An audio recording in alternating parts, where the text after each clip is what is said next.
Estoy pensando en toda la gente que se va a encontrar con este video, con la miniatura.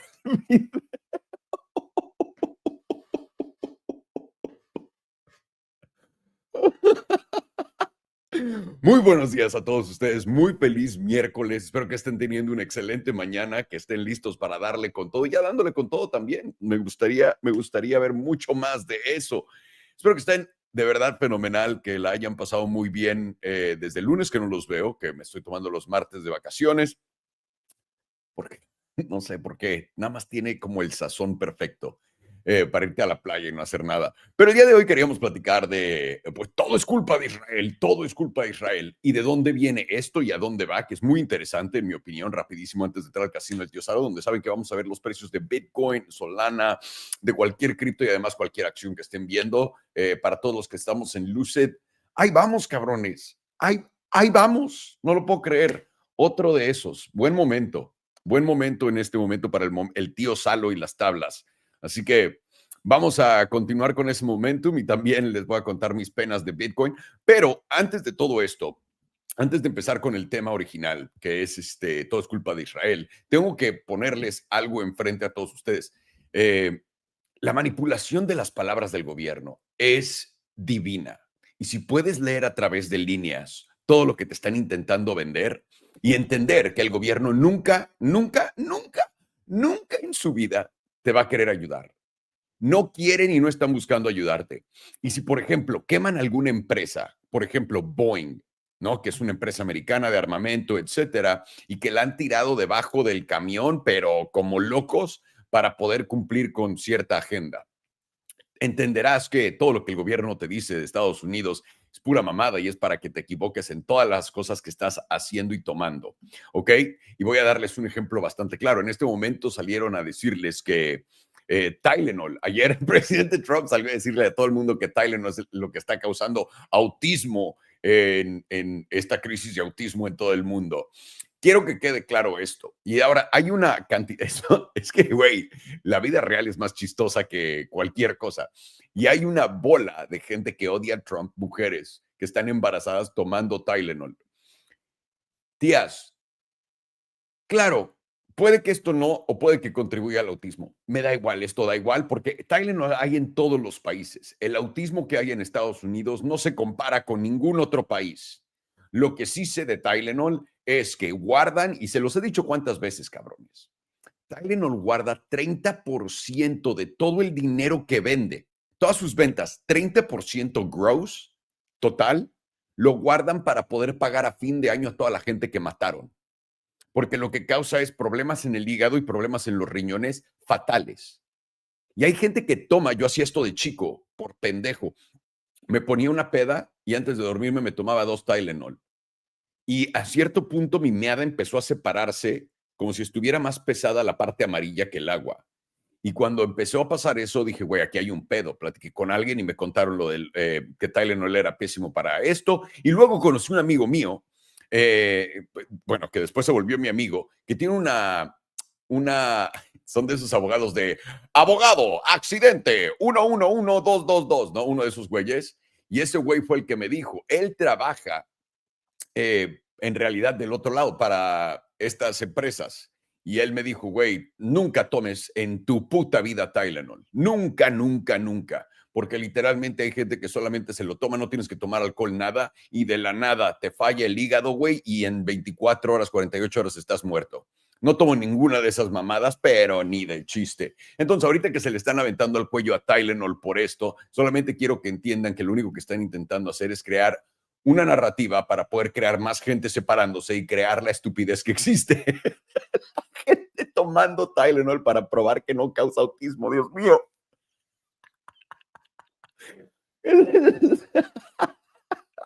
Es una comedia. Otra cosa en la que nuestro gobierno hermoso nos ha engañado, pero brutalmente, y se los tengo que enseñar, es esto. Y se los había dicho, aquí pone, CFTC está a punto de dejar que los stablecoins sean colateral para derivados en Estados Unidos por primera vez en el futuro. Esto se los dije. Cuando empezaron a platicar el gobierno de Estados Unidos, a decirle a todo el mundo, güey, las criptos van a funcionar como colateral para cuando compres una casa y todo el mundo, "Ah, vamos a comprar Bitcoin y Solana". Son las monedas estables. Todo esta jugada es para las monedas estables y ya. Eh, Solamente quiero que lo sepan para que no caigan en el FOMO y en estas cosas que una vez más nos siguen engañando. Y el engaño más grande de todos, hay demasiados ejemplos de estos engaños que nos han puesto, pero lo más cabrón de estos engaños es que después del engaño te lo ponen en la cara. Y aquí es donde se pone interesante. En este momento todo el mundo está culpando. Si volteas a ver a todo, ¿no? Acaban de asesinar a este güey, a Charlie, y es culpa de Israel. Acabas ¿cómo se llama? Eh, no sé, es que pase lo que pase, todo es culpa de Israel, en todo el mundo. Yo crecí, tienen que entender esto, yo crecí básicamente dentro de familias libanesas, gente que de verdad odia a los judíos, pero con potencia. Eso fue lo que me implantaron en la cabeza de chiquito. Yo iba a la escuela y le decía a todo el mundo, los judíos son una mierda, porque es lo que me enseñaron en casa y en casa de todos los papás de mis mejores amigos, ¿no? Era básicamente lo que existía en ese entonces. Y como fui creciendo, pues, conocí gente judía, todo perfecto, normal, excelente. Y luego creces más, te metes en todo esto y empiezas a voltear a ver a todo lo que está ocurriendo en este momento. Y les tengo que decir, Dios, Israel ha sido, quiero que entiendan esto, nuestros gobiernos, todo esto está controlado por algo más allá de lo que pueden entender todos y lo que queremos entender todos para crear estos escenarios negativos en todos nosotros. Esto no se trata de meterles miedo. De nuevo, si te empieza a dar miedo, si empiezas a sentir feo, ansiedad cuando estás escuchando estos temas, tío, no vengas a este canal, por favor. Ve a ver los Teletubbies, lo que quieras, pero no estoy buscando que te cree esto. Entonces, eh, hemos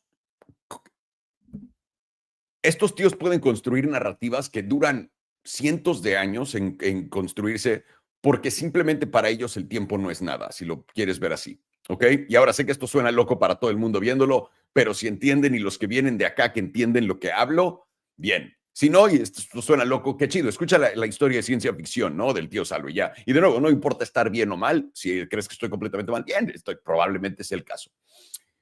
No estamos aquí solamente para darles otro punto de vista para que no se me pongan en la misma cosa. No sé cuántos de ustedes sepan, pero hay una profecía del fin del mundo y que tiene que ver con Israel. Y esta profecía del fin del mundo resumida, que tiene que ver con el fin del mundo de Israel, se trata, y esto sale en la Biblia, por cierto, en varios capítulos, además de otras cosas. Y la profecía del fin del mundo a través de Israel es la siguiente. Todos los países del mundo se van a voltear en contra de Israel para destruirlos y Dios va a bajar y va a destruir al resto del mundo para proteger a Israel. Esto quiere decir que literalmente todos nos vamos a encabronar con Israel o los países. Lo primero porque también te dan las dos opciones. Te dicen, o va a ser todo el mundo o van a ser los países árabes. También se mama, ¿no? Es como, güey, si vas a escoger quién se va a pelear para el fin del mundo, dinos cuál es. No te pongas de, güey, puede ser cualquier cosa, ¿eh? Pero así lo ponen los textos, de verdad, donde dicen que el fin del mundo viene acompañado de todo el mundo volteándose en contra de Israel, etcétera, y ahora se está hablando mucho de esto. No voy a decir que esto no podría ser el caso, una vez más, si es el fin del mundo, es el fin del mundo, güey. De todas maneras, todos nos vamos a morir, es una pendejada preocuparnos por eso. Una gran pendejada, no, al tamaño no les puedo explicar, ¿no? Porque también puedes ir ahorita al súper, te subes en un Uber, güey, te pegan de lado y estás muerto. Entonces, yo creo que sería más chido si nos toca el fin del mundo ser los que vemos eso, ¿no? Porque, una vez más, te vas a morir como sea. Entonces, ¿te vas a morir de viejito, pendejo, cagándote en un pañal o prefieres ver el fin del mundo como Arnold Schwarzenegger en las películas? Yo sí me voy por esa. Entonces, en este momento todo el mundo está empezando a tirar la retórica que este podría ser el caso y que por eso Israel está buscando conflicto con todo el mundo y que están poniendo a Israel enfrente de todos. Todo esto es una fabricación de la gente en control de todo el gobierno. La mayor parte de la maldad del mundo, no la mayor parte, toda la maldad del mundo sale de Estados Unidos. Toda. Estados Unidos es el malo que ganó la guerra y que está en control de todo.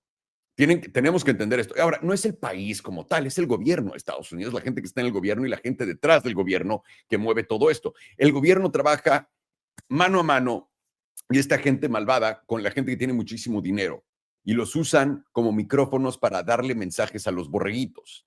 Un ejemplo tonto, cuando Disney, cuando Amazon, Jeff Bezos, Mark Zuckerberg, Elon Musk empezaron todos a decir, tienes que ir de vuelta al trabajo, tienes que ir a la oficina porque esto no está funcionando. ¿Por qué lo hicieron? Ahora que ya podemos voltear a ver para atrás, como les habíamos contado, era sencillamente para poder hacer que la gente en vez de despedirlos, ellos renunciaran. Cuando renuncias no te dan los beneficios que cuando te despiden. Entonces, por eso hicieron eso, ¿no? Hicieron toda esta campaña de tienes que regresar a la oficina y ya se callaron después de esa. ¿Qué otra de estas han hecho, no? La campaña de la oficina. Ah, la de, salen lo de todos los CEOs de todas las empresas. Esto acaba de pasar este año, y sobre todo la de los coches. Salieron todos los CEOs de todas las empresas de coches a decirte que si no comprabas sus coches ya, iban a tener inflación. Una vez más, ¿te están intentando ayudar? No. Te vieron la cara de pendejo e hicieron que compraras un coche cuando te pudiste haber esperado para que bajaran más, pero ya te lo compraste, eso ayudó a los números, etcétera, y los precios no subieron, están bajando, efectivamente están bajando. Y ahora no se trata de, güey, es que no se trata de nada de eso, solamente te estoy diciendo, trabajan mano a mano. Y esta narrativa, quiero que entiendan esto, en el pasado no entendíamos nada, cabrones. Nada, nada, nada, porque no habíamos visto al gobierno poniendo enfrente de nosotros las cartas como las están poniendo ahorita. Y la razón por la que están poniendo las cartas ahorita enfrente de nosotros, ¿y a qué me refiero con poner las cartas? Están básicamente levantando la mano en todo de lo que se les ha acusado por años. Pero ahora ellos te lo están diciendo. Piensen en esto. 2020. Va a venir una inflación cabrona. Cualquier güey con 2 centavos de cerebro que ha, y por cierto, esto requiere obviamente haber estado en este mundo, entiende que no puedes imprimir todo este dinero, dárselo a la gente y va a causar una inflación gigantesca. Pero no le advirtieron a nadie que iba a causar inflación y nadie estaba preocupado por ello. Yo he estado al pendiente de inflación por un rato porque una vez que me metí en bienes raíces, cuando compras tu primera propiedad y estás haciendo leases, ¿no? Que estás haciendo tus contratos de renta, te das cuenta que cada año subes tú, tienes que subir la renta entre 2 y 4%. Y yo siempre al principio preguntaba, güey, ¿por qué tengo que subir la renta tanto, güey? O sea, no me gustaría que me hicieran eso a mí, pero de todas maneras sí te lo hacen. Entonces, ¿por qué pasa esto? Es por inflación, para que cubras tus gastos y esto siga acumulándose sin que pierdas tu poder de compra. Y yo, ok, entendido, bien, es por la inflación. Pero la inflación no existió en todo ese tiempo, solo existió en propiedades, en relojes, en coches caros, pero en todo lo demás no existió. Entonces yo he estado al pendiente de esto fenómeno de la inflación por un rato, pero ahora todo el mundo es un experto en inflación que no entiende nada de inflación, que juró que iba a haber inflación, pero no hubo inflación nueva este año. Ahora tienes precios subiendo de ciertas cosas aquí y acá de $5. Una vez es solamente un incremento de precios por los aranceles y ya, y obviamente están bajando muchos de ellos. Y la otra cosa que les habían dicho, salen todos los CEOs de las empresas a decirles, güey, no vamos a pasar los aranceles los vas a pagar tú. Y ellos todos están pagando los aranceles. Y eso quiere decir que van a tener malos resultados empresariales en los siguientes cuartos. En el último de este año, el primero del segundo, es donde lo vamos a empezar a ver fuerte, fuerte, fuerte, fuerte. Entonces, todo lo que nos cuentan ya enfrente, lo que nos están diciendo, nos están poniendo enfrente la fotografía de que se está acabando el mundo, básicamente. ¿Y por qué digo esto? Porque se escondieron de inflación y ahorita te está el mismo gobierno diciendo, no, es que la inflación ya valió verga todo esto. Se escondían de la debilidad del dólar. Bueno, el dólar continúa subiendo en contra de todas las monedas, siguen una tendencia alcista y la gente sigue sin entender eso todavía. Pero el dólar cuando baja tantito salen y te dicen, güey, ya es el fin del dólar, deberíamos de hacer otra cosa, deberíamos de comprar cripto y todo esto. El sistema médico, ahora todo el mundo está apuntando al sistema médico diciendo, el sistema médico es una mierda. Todo lo que yo había dicho todo el tiempo que decía que todo el mundo me volteaba a ver que estaba loco, ¿no? Porque cuando me operaron, que no me operaron la hernia, les dije a todo el mundo, aquí tenemos un pedo gigantesco. Nah, da igual. Hasta que no me toque a mí, brother, no me importa. Lo mismo con lo de los vagabundos. Güey, tenemos un pedo gigante de vagabundos. No puedes hablar más de los vagabundos. Y ahorita todo el mundo lo sabe. Todos esto que te están trayendo a la luz, que estás viendo ya, es porque estamos entrando en un gran reacomodamiento de todo. Lo que quieren hacer es poder justificar la destrucción del sistema que tienen en este momento. Ahora va a tener que ver con el fin del mundo, no sé, pero esto se los digo. Estados Unidos no es la putita de Israel. Israel fue planeado hace mucho tiempo y esto es la manera de ver correctamente a Israel, ¿ok? Quiero que entiendan esto. Esto, cuando digo Israel, es el gobierno de Israel. Los judíos, la gente judía no tiene ni puta idea de lo que está pasando y tienen todo el derecho en caer víctimas en esto, como todos hemos caído de víctimas de nuestra propaganda y de todas las pendejadas que hemos caído. Que lo entiendan. Y los judíos van a defender a su territorio y a sus decisiones hasta el final y me van a decir que vaya a chingar a mi madre y que no es cierto. Está perfecto. Me da escribir una carta a tu mamá emputada, güey, me da igual. Eh, pero la realidad de esto es el gobierno de Israel es el malo y los judíos simplemente son un arma que están usando. Y en realidad, esto es lo que quiero decirles. El gobierno de Israel, tanto con el gobierno de Estados Unidos, odian a los judíos, odian a su población, porque lo que están haciendo oficial, en mis ojos, si lo quieres poner así, y si pones tantita atención a acciones, no palabras. Al principio de los 1900, cuando ocurrió lo de bueno, principios, cuando ocurrió lo del holocausto, si te echas para atrás, puedes ver que cambiaron los números de cuántos judíos y todo esto fueron matados, ¿no? Que dicen 6 millones y luego el número empezaba como con 200,000 y ahora son 6 millones. Ese evento sí ocurrió, pero lo que pasó fue, hubo una empresa que se dio cuenta, güey, aquí tenemos oro, porque si agarramos a estos cabrones y decimos, se murieron todos estos y todo el mundo va a tener que pagar en contra de ellos, podemos escondernos detrás de un escudo gigantesco que quien ataque será destruido, ¿no? Entonces, primero lo usaron como escudo a Israel a través de toda su gente. Es que sí, todo lo que hemos sufrido, entendidísimo, pero les han exagerado la historia para poder lavarles la cabeza chingón a por qué. Luego el gobierno de Estados Unidos gana la Segunda Guerra Mundial, van con los alemanes, los nazis son las peores personas del mundo y no puedes, güey, no puedes trabajar con Kanye West porque tenía una suástica, no puedes, no puedes. Pero nosotros nos encargamos de traer a todos los ingenieros que se encargaron de crear toda la tecnología de Alemania, todos los nazis, los trajimos aquí, después de defender a los judíos con capa y espada. Pero trajimos a todos estos güeyes acá, les dimos cientos de millones de dólares, los pusimos en posiciones muy importantes para poder obtener su tecnología. ¿Ok? Después tienes todo el conflicto, la razón por la que hay un conflicto en el Medio Oriente es porque son ricos en recursos y en un recurso gigantesco como el petróleo. Entonces tienes que apoyar algo que esté en medio para poder desestabilizar toda esa riqueza y que no puedan crear lo que han creado hasta ahora. Se les salió de las manos completamente. Y ahorita oficialmente lo que está haciendo estos gobiernos con esto, el hecho de que todos ustedes, una vez más, de inflación, la primera vez que llegó la ola, ninguno de ustedes estaba de sí va a haber inflación. Todo, bueno, no de ustedes, pero todo el mundo en general. Y ahora todo el mundo habla de inflación. Ya que fue irrelevante y ya que ya pasó, todo el mundo está como loco esperando nueva inflación. Lo mismo pasó con el sistema médico. Cuando un loco les decía que el sistema médico en Estados Unidos es la peor de todos los países del mundo, no, güey, ¿cómo? Y ahora todo el mundo lo sabe. Lo mismo de la comida envenenada y ahora todo el mundo lo sabe. ¿Me entienden? Si ahora tú sabes, entre comillas, que Israel es lo peor que ha pasado con el mundo y que esa gente son una mierda y que deberíamos exterminarlos por lo que le están haciendo, son porque los están poniendo enfrente de ustedes para que se los quieran comer. Esta narrativa es creada por Israel, por el gobierno de Israel y por el gobierno de Estados Unidos. Y el gobierno de Estados Unidos quiere que su propia gente llegue y se voltee a detestar a Israel. Por eso están defendiéndolos, por eso Trump lo dice en voz alta, por eso están quemándole los huevos a todos ustedes, para que todos ustedes odien a la gente de Israel. Y la gente de Israel no tiene la culpa de esto, aunque lo defiendan, porque es difícil discernir la realidad de lo que te dicen, porque esta realidad es un libro que estamos leyendo todos y solamente tenemos acceso a la información de lo que está puesto en este libro. Es desafortunado porque todo ese libro está lleno de mentiras para poder hacer estas cosas.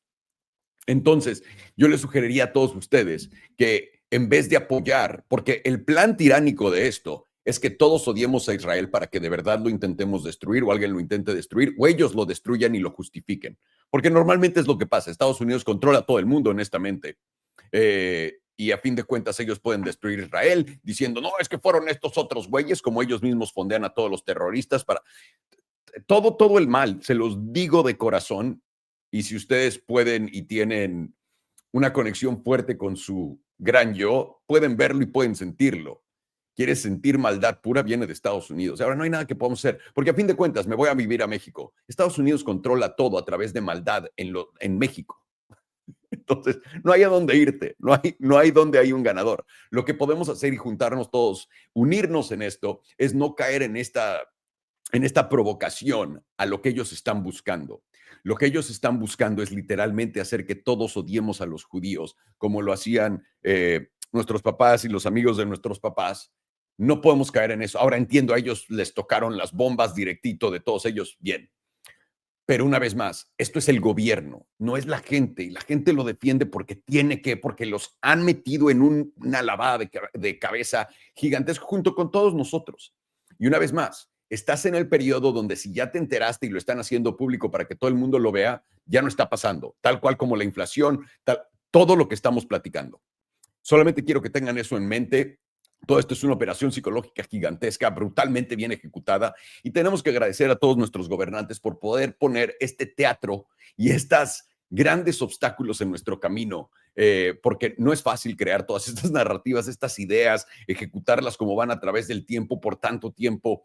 Son unos cracks, tenemos que darles eso, pero lo que no tenemos que darles es la atención de lo mismo y también los mismos pensamientos oscuros que ellos buscan crear.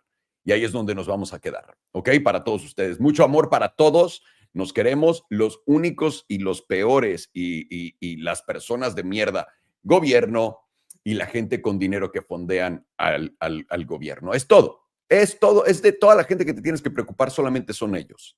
Y son muy pocos comparados con nosotros. Siempre se los quiero poner adelante. Ellos son los que crean todo este caos, este cagadero, y nosotros somos los que les pagamos con nuestras emociones negativas, que es lo que están buscando. Y no caigas en ello, no caigas en ello. Si hay una narrativa que todo el mundo conoce, esa narrativa expiró. Esa narrativa está siendo usada en contra tuya. Entiende eso. Cuando de verdad hay algo que no quieren que sepas, no lo vas a saber, y a la gente que lo diga en verdad lo van a hacer sonar como locos. El mejor ejemplo de las vacunas. Cuando alguien hablaba de la vacuna, yo también mismo decía, este güey está loco, de que es mala. Yo he caído en esas trampas todo el tiempo, por eso estoy atento a todo esto. Y ahora que todo el mundo lo sabe, ya no voltean a ver al loco y nadie dice, ay, perdón, la cagué. Nadie. Y es justamente lo que están usando en contra de nuestra ahorita. Cuando alguien dice, güey, Israel no es, la gente de Israel no es el problema simplemente es el gobierno y Estados Unidos es el que lo está causando. Y dicen, güey, este güey está loco, es obviamente Israel. Ahí es donde estás parado en este momento. Con esto los dejo y yo creo que nos vamos a dar una vuelta al casino del tío Salo. Muy interesante lo que me... Sí. Con todos ustedes sigo aprendiendo de trading. Me acaban de dar una lección de humildad, se las voy a enseñar ahorita. Los quiero invitar a que caigan, si quieren darse una vuelta a nuestro Discord. Aquí tienen el enlace en la parte de abajo. Todos los menús están del lado izquierdo, por cierto. Entonces, si le vas a picar acá a la izquierda, los análisis de Alex, CryptoLingo por acá, para que vean todas las abreviaciones en inglés y en español. Chat general, para que vengan a platicar. Vamos a ver si Mango nos va a salvar el día de hoy. Oye, tenemos un pump como de 2% y ya todo el mundo está de a huevo, güey, qué chingón, después de haber valido verga. Vamos a ver cómo va la comunidad. Nada mal. ¿Dónde está Tomatito? Vean, hasta le dan tomatito a la gente que la rompe en sus trades. 244, un 220%, nada mal, tío. 538%, felicidades, y un 367%. Se ve que han estado aprendiendo todos del gran Tomatito en este lugar, así que bien, bien, bien hecho. Cualquier cosa que necesiten también tenemos aquí nuestros enlaces oficiales en el sitio web, en justamente esta parte de Discord, lo pueden ver acá, en Partners, Links, aquí tienen esto. Y lo que voy a hacer es voy a poner los videos directo para que lo puedan usar.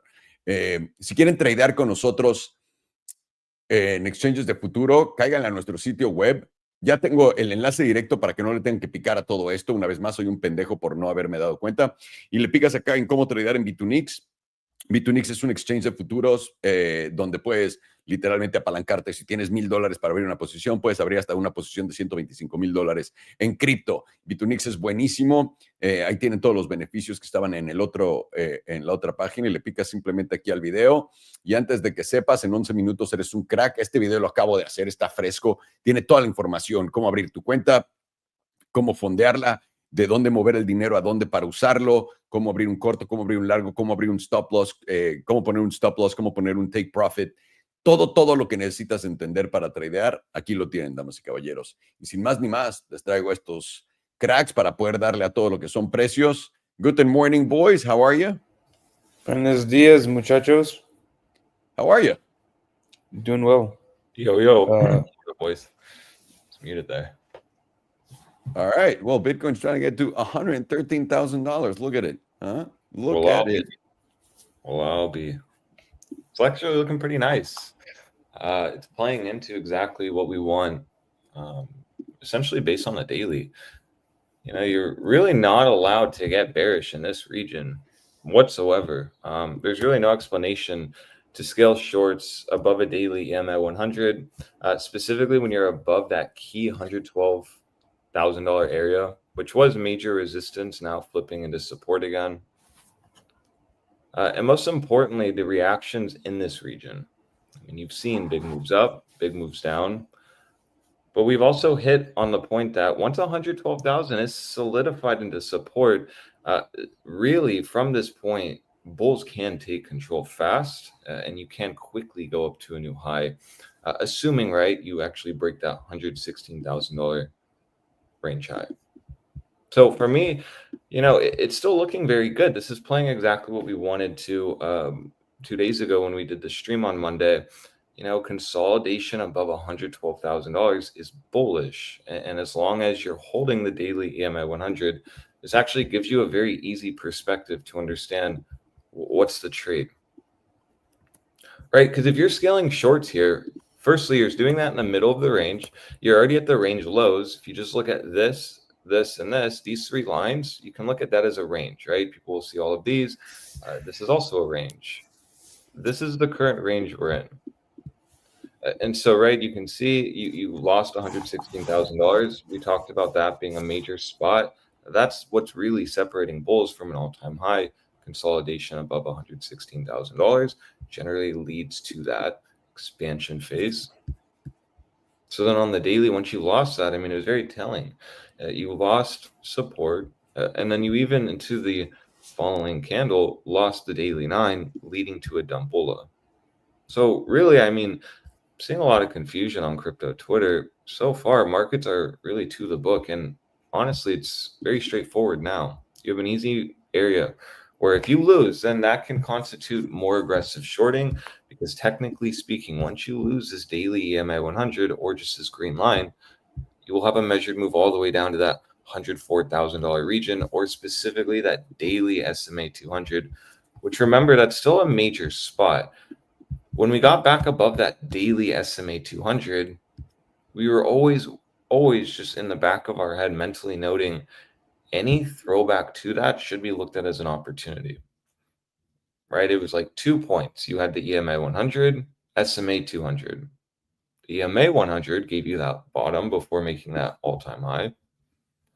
So it's just the same exact idea, right? You lose the EMA 100, you'll go to the SMA 200.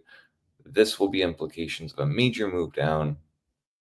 And once we get to this region, I guarantee a lot of people are going to be bearish at that point. It always happened here. And that's why understanding key levels before you get to that is important, because then you can be prepared, right? When you're prepared, you have more confidence. So we're still gauging the weekly EMA 9. Nothing of concern here. When we got that green dildo up, we were always saying in this consolidation, yes, 116,000 is aggressive. You start reclaiming that on a weekly, that will start really brewing an all-time high. But until then, you have this like minor gap between the price action and also that weekly 9. Generally speaking, those like to get filled. Meaning not gap, but when the EMA 9 is greatly away from price action. It's a better way to put it. Good example of that's like how the monthly is positioned right now. This generally doesn't last forever. Now you can see the last few months have just been going up, but then this is why it's always good, right, to just understand, well, if you ended up coming down, losing that $112,000 region, and Bitcoin started aggressively dumping towards that daily SMA 200, I'm also going to watch the monthly EMA 9 because I know it always likes to reconnect. You can just see in this example back in February 2024, major expansion, consolidation. You're pretty far away from the monthly 9. Two scenarios can occur. You either just simply consolidate, this logically moves up, but that also means if consolidation occurs, you're just going to consolidate for multiple months, or you simply get an aggressive move down, reaching that spot, everyone gets bearish off and into that, leading to a bottom. So why am I talking about this? Well, if we go back to the weekly, that was our idea. A weekly EMA 9, more often than not, once it gets reclaimed, likes to get tested. All of the aggressive longs here are confused, and it's just, it's just how Bitcoin is. She's dirty. But is she dirty, or is she just really, actually kind of logical in the way she trades? Because the throwback is logical, specifically when you have a weekly reclaim, and you see here at that $112,000 region, it was pretty strong resistance. So not really allowed to get bearish when we're consolidating above a wick high. Actually, you're supposed to be bullish and look for that as an opportunity. We're still watching the monthly. The monthly really could actually be the trigger, which is once you get back above that $112,000 region, to me, this will really start looking, this last previous monthly back in August, massive breakdown. Now it's looking like a failed breakdown, while potentially just getting a deviation set up here. Any move here or even into this region is going to be an opportunity. So we have 2 points going into October, which we will be watching carefully. But the daily back staying above the EMA 100 tells you, yeah, really not allowed to be talking about lower. Like if we were talking about, yeah, Bitcoin's going to go to $109,000 from here, logically, where would we even get that idea? From this point, if you're just scaling shorts and wanting that, very minimally, just watch for a bearish retest idea, daily lower high potentially, and then you can talk about maybe a short. But in my experience, you're not really allowed to be aggressively shorting Bitcoin as long as you are above the daily EMA 100. People will come back to this price action and say, well, what about in August 29th when we lost it? That didn't work out. Yeah, no, you're absolutely right. And that's why we have other things, not just a moving average, telling us maybe we are going to get a bounce, specifically like when the lower time frames are getting back above a key area of support and then holding it. So the charts will always tell you, what's coming. And right now, what I see is, support's here, and it's looking like we have a major cluster of moving averages. It's very important to watch that because, this is going to be the next objective. Where is that daily EMA 9 that's sitting perfectly into our 114,200 region, which on Monday we talked about why that is a major zone. If we go to the 5-day, you can actually see here the 5-day did not hold the EMA 9. And that's a big thing. That's a major thing. We've talked about that. Whenever the 5-day EMA 9 gets lost, despite of the 21 holding, it still is you should be very cautious. That's not a good sign. So where is that 5-day EMA 9? Well, that's sitting at 114,100. What I like about this perspective is, in my opinion, we really needed to see this 5-day EMA 9 hold. It did not. So into this week, bulls now need to get this back. You need to get back above it. Then it'll just start looking like a failed. It'll look like a reclaim, a failed breakdown. Breakdown from the 5-day 9, which has been holding 5, 10. You lost on the 15th day. And then now this week, yes, you rallied up to it. Slight rejection, meaning you opened up and you just dumped. So you've hit support again. I need to see into this 5-day closing in 3 days, Bitcoin to move back above $114,000. What also is closing very soon, right? What do we know that's a big candle closure that's incoming? Well, the quarterly as well.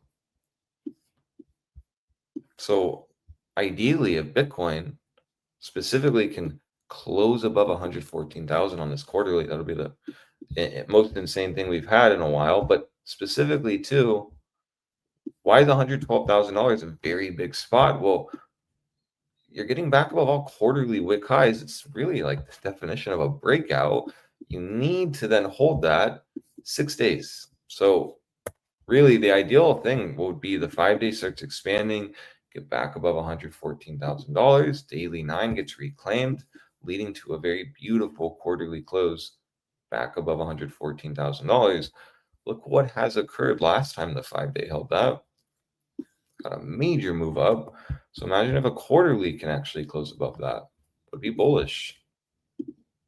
Now, something to note, this 2-day BBWP, we were watching it almost expand yesterday. It did not. So now we're resetting in the midst of a move up. That's something to note, because while we go up to this region, the 2-day is still in a sell trigger. But we still see, and we get confluence that, yeah, this 2-day EMA 9 was support. That's at $114,000 essentially. So a big argument to be watching that zone. Again, last reactions led to a bottom and an all-time high. So I know a lot of us are long, right? It makes sense. Don't know what just happened to all my lines there. Whoa. Anyways, a lot of us are long. Absolutely makes sense in that region. But now we all need to just gauge the 114,200 region, play what we know, right? EMA 34 loss equals an EMA 100 dump. We got that. So now to divert a bigger move down, potentially hitting that SMA 200, it will be very important for bulls to just simply get back above 114,200 and then consolidate. We don't even need to move up. We can just get back above there, hold until the quarterly closes. Really could give us implications for a bazooka move in October. A major move. And we can't act like volatility really isn't giving us that idea. For months, we've been watching higher time frame volatility contracting, and we still are brewing setups. The 2-week is still giving us a setup. Most importantly, though, the monthly is at the lowest read ever in Bitcoin's history on the index chart. Very curious to see what it looks like on CME, even on CME as well. It's very impressive. This is telling you that, yeah, something major is coming here. This is like very important. Whenever you see volatility super low, the lowest reads ever, and you've been in this bull market, you've seen Bitcoin for years, this is like major, because it tells you that no matter what you've seen in price action so far, you haven't seen this kind of setup fire off or even brew. So something major is coming. Bears will look at that and say, yeah, that's the start of the bear market. You need volatility to start a bear market. That'll be the start of just a major move down to $69,000. All while bulls are just doing what they've done this entire bull market, playing the higher lows on the monthly, looking at consolidation as bullish, and just simply waiting for another all-time high. You can't really tell me that hasn't been playing out the entire bull market. It has. Moves down, everyone's bearish. Monthly higher lows occur. Monthly 9 holds, and then you break out. Again, you move down. Monthly higher low. Monthly 9 holds, and then you expand. So same thing. I mean, you're just still above the monthly 9. We'll go to the daily here. Daily, has it lost the EMA 100? Nope. It's actually held it. We've been holding it for multiple candle closures. That's bullish. And then the weekly, have we lost the 9? Technically, no, we have not. So is Bitcoin in more of a stance to break out than break down? Absolutely. And that's very important when we have all these volatility setups compress. So still something to be watching. I do think that what we've seen for the last 2 months has just been terrible price action. And it has been, really. People say, well, we made a new high. Well, yeah, that's true. But you've also just been in a terrible range, and and it's just been chop. And we know what chop does. It gets everyone complacent, and it also gets everyone to sign out. But most importantly, it gets volatility contracted. So even if you go and throw on the monthly Bollinger Bands, I believe we saw this already. Let me go. Was it the weekly? Could have sworn one of them was pinching.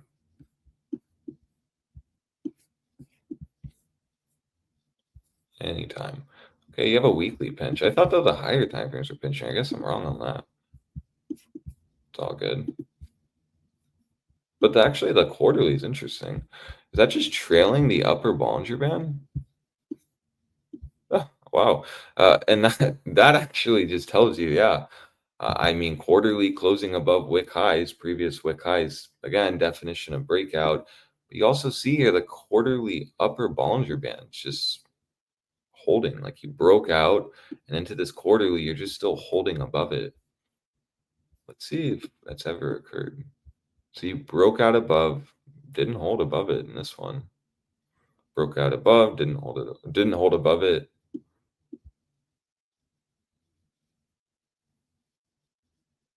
Now this is interesting. You broke out above and you stayed above, and then you expanded into the next quarterly. So similar to here, you broke out above, and I mean, you tried to expand, still could, 6 days, never say never, but just something to note. It's interesting. So here's the only time where you're in a similar environment. Monthly, oh no, my apologies. Quarterly, upper Bollinger Band breaks, and you hold it. From that hold, you go up. What was that? That was a 76% from the closing. Then you come down, you still hold above, and then you break out. You put another 220%. So from that upper Bollinger Band breakout, it's a mouthful.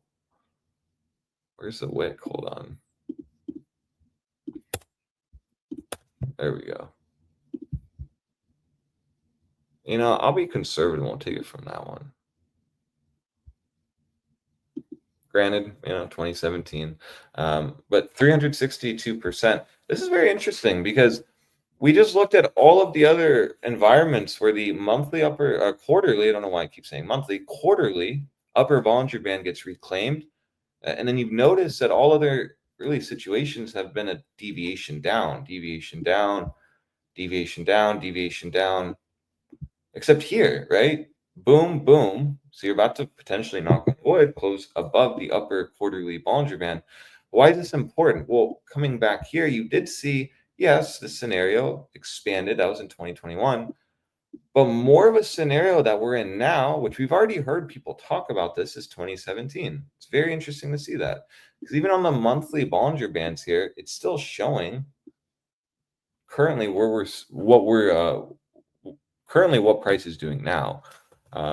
So that is something to just note if you've been wondering or hearing people talk about that. This looks very interesting because you haven't had many instances of that, and you are now producing that. And with what we know on the quarterly closing, above all, quarterly previous wick highs, yeah, that's breakout mode. So then that tells you that being right into this $112,000 region is a big spot, and that's definitely worth positioning. Last daily EMA 100 retest led to a major move up. So we have to just be watching this zone very carefully. You're getting, a lot of people bearish in this region. A lot of people yesterday were wondering, is the long still going to work out? And absolutely, just got to wait and watch. And that's why we've always said it's daily closure dependent. So I think that's, just an interesting point. Can go here.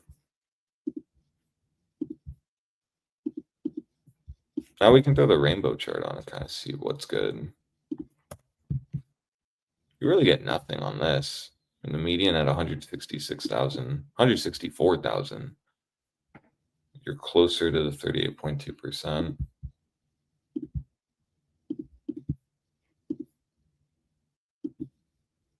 Yeah. Seeing where this shifts will be very important. Seeing these ranges step up would be nice.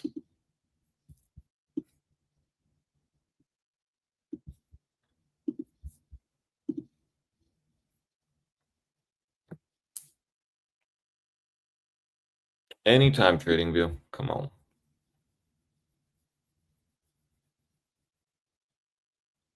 Yeah, nothing really here either. Really, the higher time frame HBR isn't really telling me much.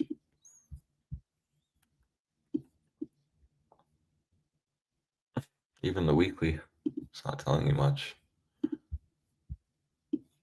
Where's my weekly 9? Oh, perfect. And that's why moving average is nice. I mean, does it not just look like a reclaim, retest before expansion up? To me, it does.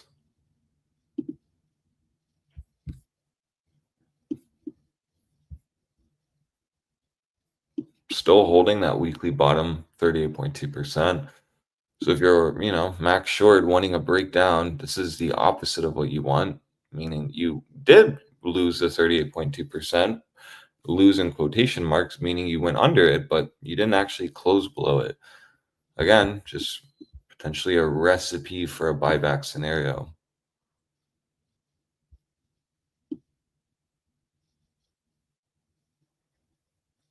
Like here. And this was even more predatory because you did close weeklies under the 38.2%. This is why follow through is very important when you have low volatility. Low volatility, you should be busting down, going down, and you don't. You reclaim. And what do you reclaim? Well, you reclaim back with all the moving averages back above it. The EMA 34, this instantly canceled the weekly sell trigger. Then you would have just been gauging the weekly 9. Here you see you lost the 38.2%. You did get follow through, meaning on the following week you expanded down. But then you just next week got a reclaim and then you moved up. Right? This is like the environment shorts have been enduring this whole bull market. It looks promising. It looks like it's about to break down. You may even be breaking the 38.2% down while volatility is low, but that's why 2 to 3 closures below or above is very important. Because you just see you're getting 1, 2, and then you expand on the third. You got 1, and then you moved up, and then that was it. So why am I bringing that up? Well, again, yes, you're pressing the bottom 38.2%. Even here, you got a breakdown, but then you quickly got a reclaim. So it's like bulls get one good week, maybe a few good days, and no, bears get one good week and then it just gets bought up. So just be very aware of that if you're shorting, because I definitely am. I've shorted a lot this market, and I know 100% how this market is treating shorts.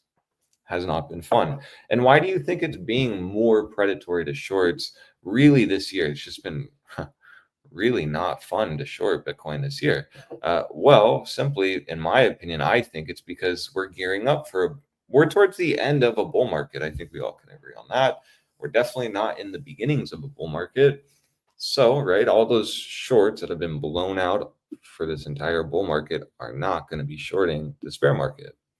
And that's the idea. It's just like simply in 2022 when you're moving down, how many people got blown out on this just move down, didn't want to long up here, and then they just sidelined all the way up, possibly even flipping along here. Not a good sign.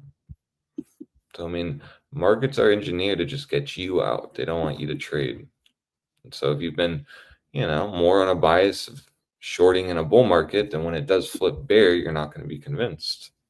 Or rather, you may be the one at the end of the party when the music stops and they're packing everything up, then flipping bullish. You don't want to be that guy.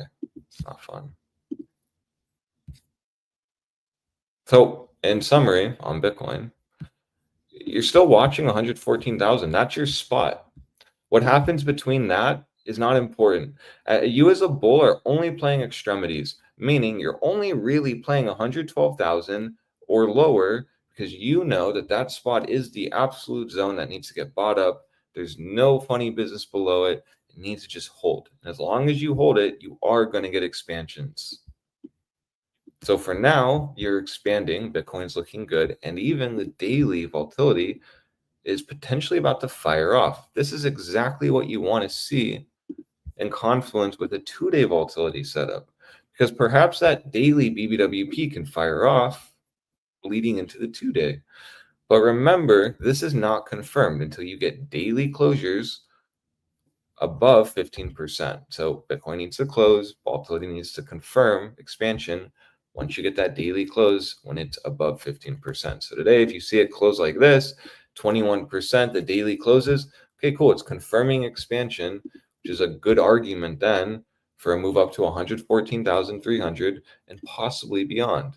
If you start rejecting 114,200 and you start harshly rejecting, coming down, going all the way back to the daily EMA 100, that is the exact opposite sign of what you want to see as a bull, because ideally this is forming a local bottom. You're not really going to revert all the way back down to these lows, right? It's just like, don't really want to see price take out these lows. You've already come pretty close to it.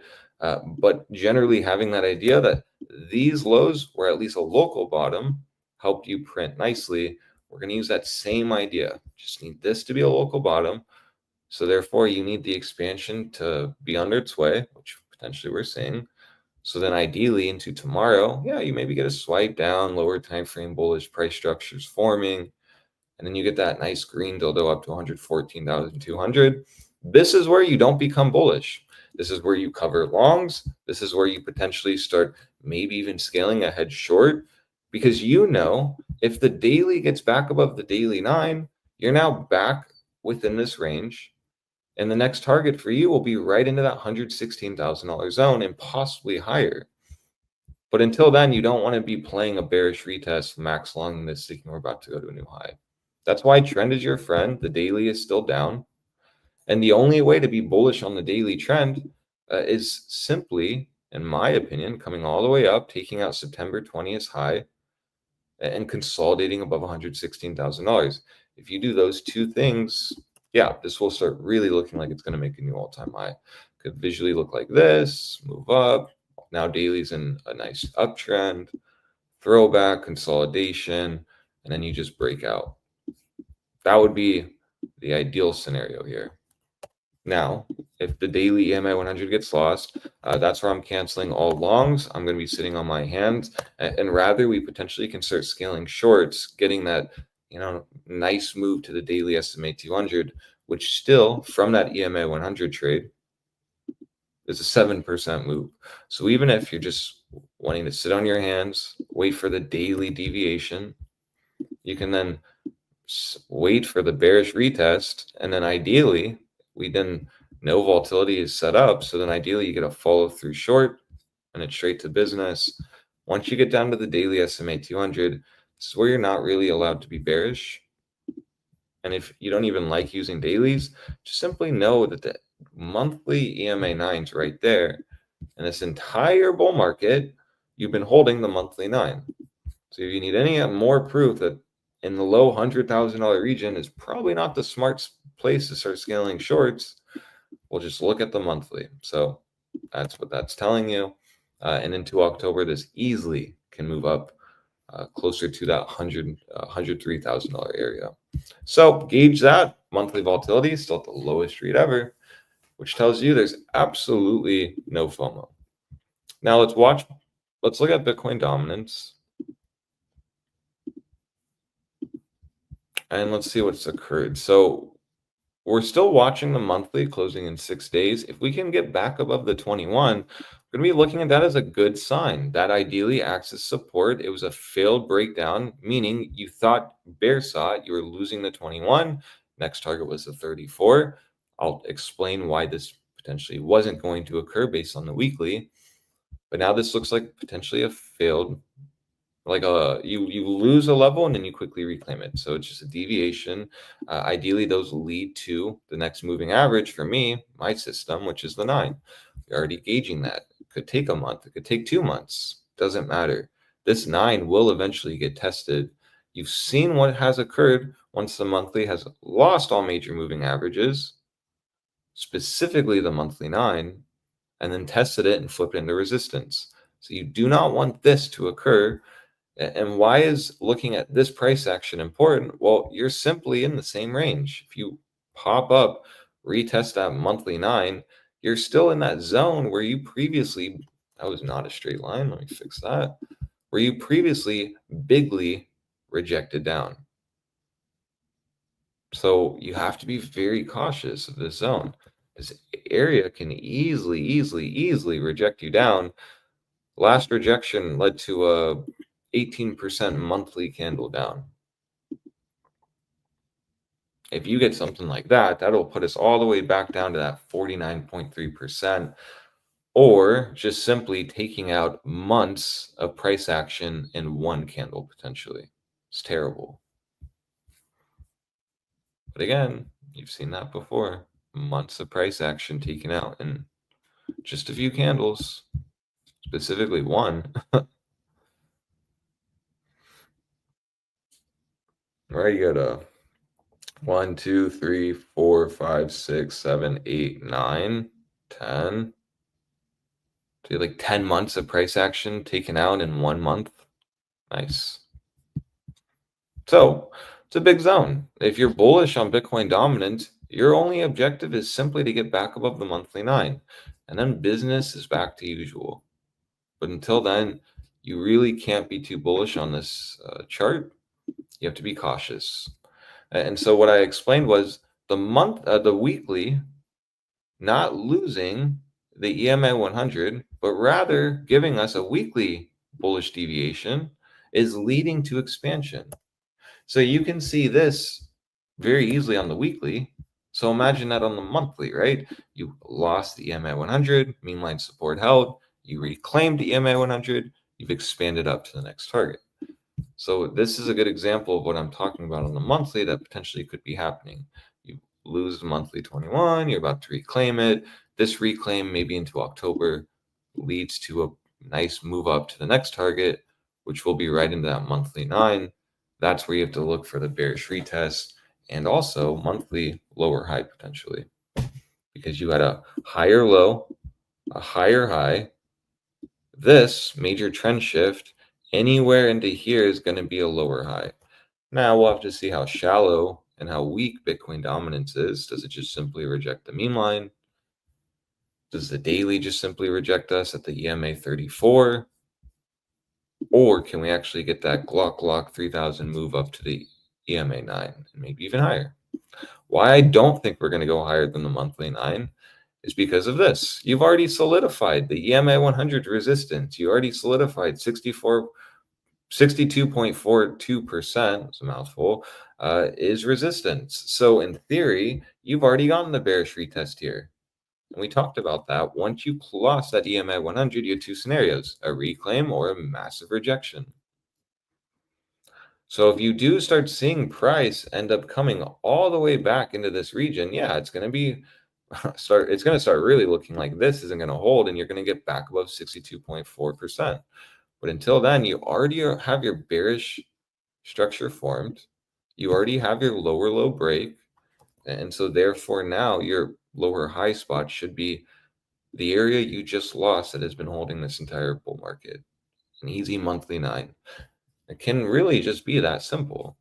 Well, I see this is held this entire bull market. It's been lost.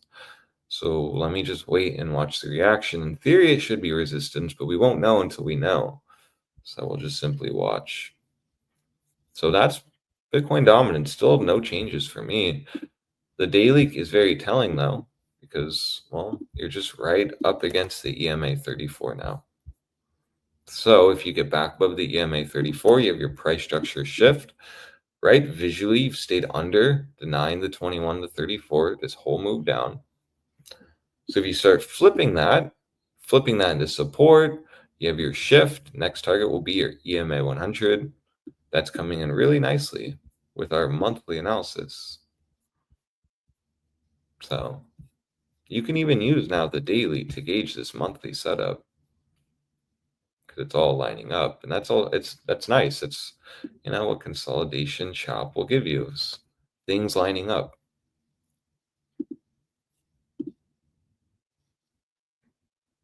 I mean, nothing really here. You have a daily breakout. You do see here you're holding above the 38.2%. And well, really what's separating this is just getting back above the 61.8%. I like the perspective of using the EMA 34 because you can just see that nice busting action move to the 78.6%, which just tells you that, yeah, this is more likely to move up than not from here. but understand you still are under resistance. So if you're trying to position, is there really a point to position when you're right up against an EMA 34? No, just simply have patience and wait for the SR flip. This is resistance. So if you get today's daily back above that, ideally that's the SR flip. So that's all I have on Bitcoin dominance. Still very simple. We're watching this monthly very carefully. We can go to the quarterly. Quarterly, just a nice little, throwback to the 9. It's important that this, level holds. I like that this is lined up nicely with our mean line as well. But you can even see here, Bitcoin dominance can afford a bounce. Did you not get a major SFP here?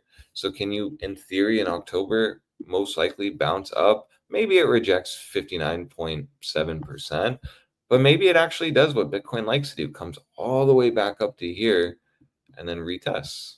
Maybe. The quarterly wouldn't really surprise me if that happened. So we'll have to really watch. But then again, you've also seen very shallow moves before a major dump right into that 59%. So it's tricky. It's very tricky. And that's why for me, I'm just going to use the daily, the weekly, and the monthly on Bitcoin dominance. It's been really guiding me. And there's really no reason to overcomplicate it at all. Wait for the monthly 9. Once you get that reaction, you'll either bigly reject or you'll reclaim it. And then that'll be a bottom. Let's go to Tether dominance now. Because Tether dominance, like the 5-day, didn't do what we wanted. Am I concerned? No. But do I have a plan? Yeah, absolutely. So the 5-day did get back above 4.4%. We didn't want to see that get reclaimed, similar to Bitcoin losing its 5-day EMA 9. Now, am I super concerned? Should we start smack shorting Bitcoin? Is it just over for bulls? Absolutely not. You can see here the 5-day EMA 34 has been your extremity high spot. I mean, this whole move down, that's been the spot that just you can't get it up. Bitcoin can't get it up. Tether dominance can't get it up. That's what I meant. Bitcoin can get it up. Now, if we can't reclaim this EMA 34, this is just going to potentially brew into a massive deviation. Again, you can't act like you haven't seen this. You've gone back above 4.4%. You wicked up, hit the EMA 34. Cool. The next 5-day candle, you went up a little bit. You then couldn't reclaim or hold the 21. So then now we need to watch this EMA 21. Ideally into this 5-day, you start losing that. It's very important because we see that's also what was holding us down before a big dump. But you can just see once you do start deviating, and I say this on the daily, mainly I'll show it now. Once you start losing 4.4% on the daily, this is when you really just start moving down. Now, the daily has gone above the EMA 100. Now, this is a big sign because I was looking at this yesterday as well. Today, you need this to get lost. It's very simple. You need this to start getting lost. The more it starts holding and baiting, right? It's like baiting here. The more of an argument it is that you're going to see a busting move up to 4.76%, meaning that, yeah, most likely then Bitcoin actually goes for the daily SMA 200 retest right into the low 103K region.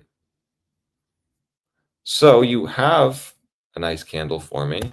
You need a deviation. If you can get a deviation on the daily, this is when we can double down on longs, in my opinion. This is most likely when you get that 114,200 reclaim on Bitcoin. Double down on longs. But until then, you still have to be cautious. This very easily still can, easily hold this zone, swipe down even, hold 4.4% and move up. That is what you don't want to see. You don't want to see this region hold.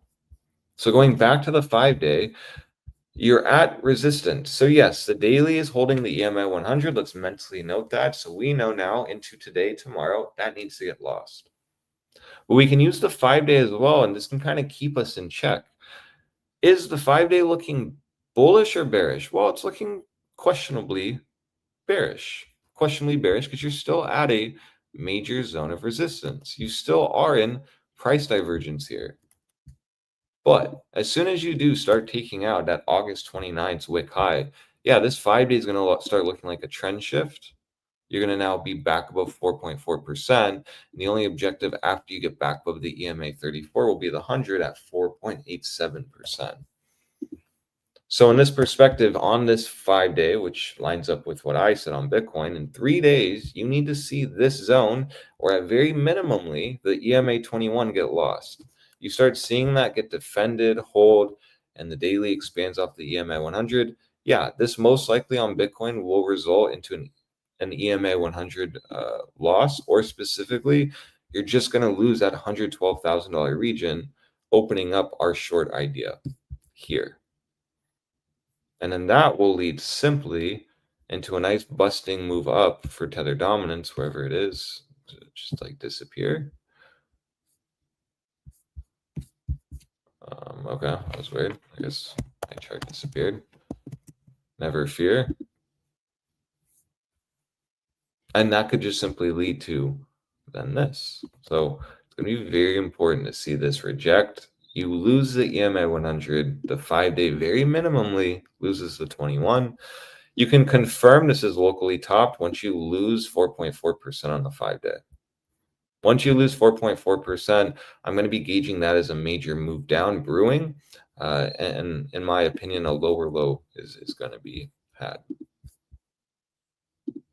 Lower low because the weekly's still in a downtrend. It's getting questionable, right? You can see if this breaks, this will start looking like a higher low, but it's not confirmed yet. And that's why you don't want to be assuming. We need to be watching price divergences here. This is very important. You're very close to a trend shift.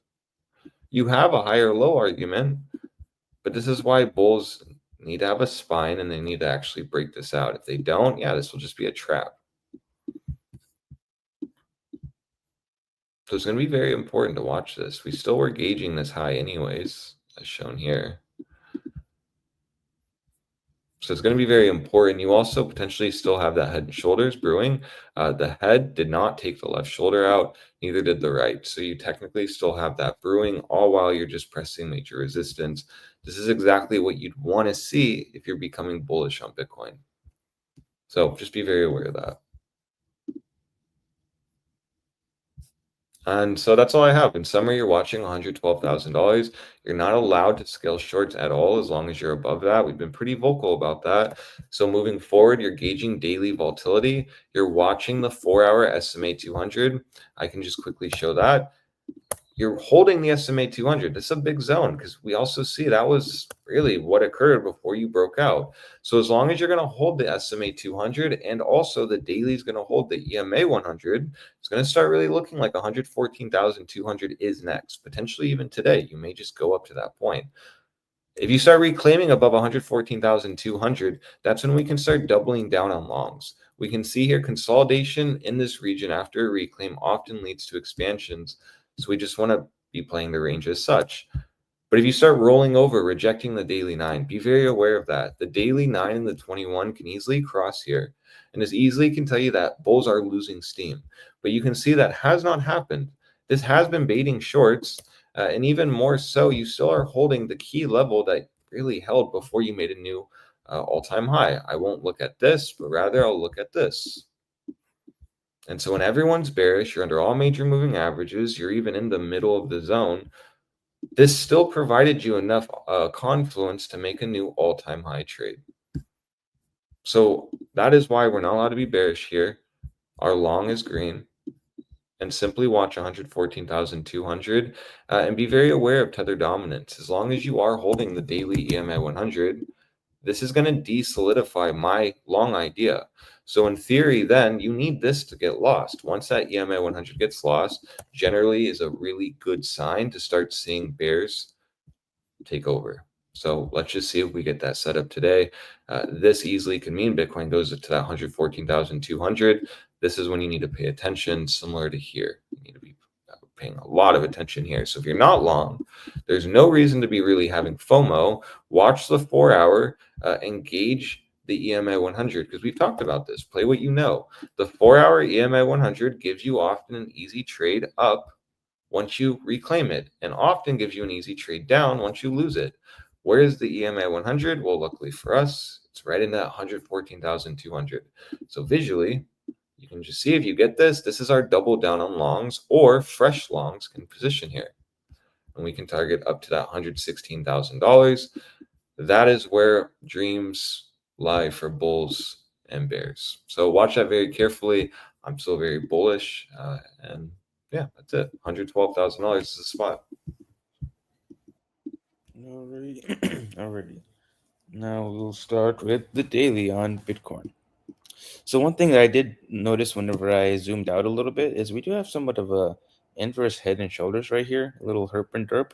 We got our neckline right around there. We got right this shoulder here, and now we're coming down to retest it right at this 100 EMA. And what I like to see is that whenever you have one of these Jesus toast patterns, whenever it lines up with significant areas like your 100 EMA, which we are holding right here, and we're putting in a nice bullish engulfing dildo off of this bounce on this 100 EMA. We want to ideally close over about $113,263, and that will give us a move back to retesting this meme line resistance at this bottom 38.2% at about $114,600. Closing over this area is what's going to give you your breakout over this your inverse herp and derp, and closing back over your 38.2%, which would give you probabilities with the HPDR going back to the top of the 38.2%. That level is right now sitting at right around $120,000. But since you have this beautiful inverse herp and derp right here, you can apply the measured move, which I've already measured out, and take it from this breakout, which is also at the 38.2%, and that gives you a nice target of somewhere around $128,000 on confirmation of this breakout. And the level is closing over about $114,700 to confirm that. And ideally, I'd want to see two closures over that level to give you that measured move to 128. But you'd only need one to give you that move to about $120,000. On the daily, your momentum is starting to shift back up, getting very close to getting back out of the bearish control zone, with volatility still in an expansion phase, but is starting to tick down just a little bit. And as of now, we are putting in some hidden bullish divergence because we have taken out these previous lows on momentum, and we're still putting in a higher low on price as long as we're closing over about $110,139. That Academy long that has is still up. Is still active, and it's once again green. It did not get stopped. Came a little close to hitting the stop loss, but didn't quite hit it. And now we're once again in the green. And what we're all waiting for is basically getting that closer for 114.7 to signal the move into the 120s for that TP. Let's go into the 4 hour. 4 hours also shifting up on momentum, getting very close to the bullish control zone. Volatility is also very close to getting into an expansion phase, and that God mode buy signal is currently playing out, which we had on the previous live stream. And it was one of those like fucky moves where it ever so slightly took out the low by like a couple of bucks, and then ended up playing out. But it never really took out the low on a closing basis. All it really did was just give you a slight wick below and then a deviation, and a close back above not only the wick low, but you close back above the previous wick high. And that sent you up towards the median in this 200 SMA. Right now, this is going to be your logical zone of resistance right around this median and this 21/200, but you're not really finding much resistance around this zone. And getting over the median will give you probabilities of coming back up to retest that meme line resistance for that Jesus toast pattern. And just so you see, I'm not being biased. I call my own Jesus toast as well. 8 hours also flipping up on momentum, getting closer and closer to that bullish control zone. Volatility is now once again back at extreme lows, and the jewel is giving you a fresh buy signal within the bearish control zone. So if we were to take this jewel signal and see what it produces within the 8 hour, and see if it lines up with hitting our meme line resistance.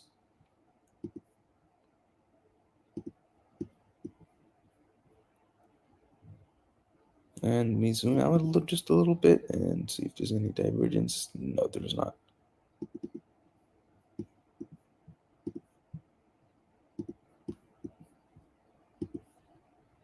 All right, take one more, and that'll be it.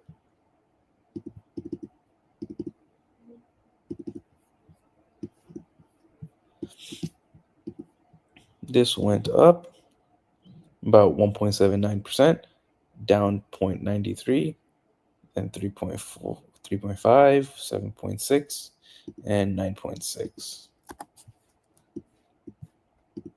This one up 1.3, very similar to that 1.7, down 1.5, then 3.6, also very similar. This one 2.4, actually we'll take it from the open. 1.4, very similar to 1.7.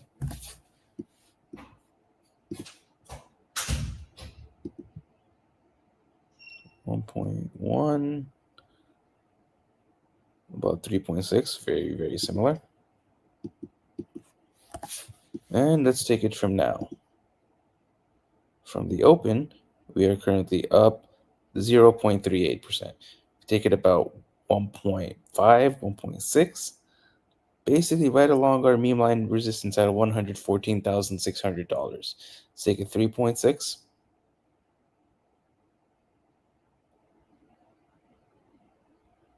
Brings us to around $117,000, basically retesting this breakdown.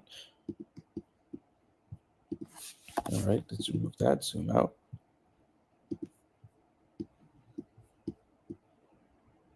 $12 also flipping back up on momentum, getting volatility is currently in a contraction phase, and the 12 hours also losing the sell signal on the jewel. Let's zoom in. 12-hour momentum is making higher lows, while price is making lower lows, giving you bullish divergence on the 12-hour, and that will be confirmed with any close over about 113,133. Confirming that bullish divergence will give you an easy target of hitting somewhere around this 21 EMA to this meme line, right around 114 to like $115,000. It's only a 12-hour divergence, so it's not really that significant, and it's not really that much of a lower low on momentum. I mean, a higher low on momentum.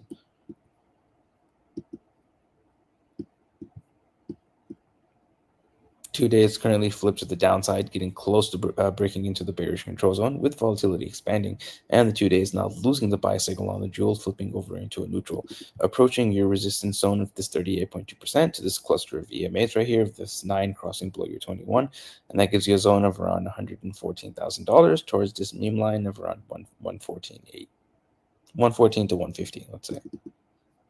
What's the median? Median's at around 116.7. So that would be that move up to the 117. That'd be a test of your 2-day median. Let's flip to the index for this one. 5 days currently holding right at that 21 EMA. What you would want to see if you want to be bullish in the more short term is a reclaim of this 9 EMA and to see the 5-day close green. If that were to happen, you would once again trigger your 5-day 9 EMA setup, and that would give you a long towards your median, which right now is at around $121,000. Got about 3 days and 10 hours left to go.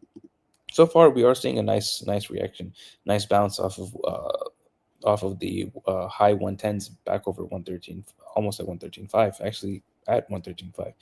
Ideally today, if we can see a close over the 114 levels, then I'd say that we're about to quickly send it up to that resistance zone of the low 120s. And 5 days now flipping back up on momentum. 5 days also putting in bullish divergence with volatility currently contracting. And let's switch to the weekly. Weekly is holding exactly where it needs to, right at that bottom 38.2%, like the 5-day with that 21 EMA. And ideally, we'd want to see it weekly close over the 5. That level's at about 113.9, so let's say 114.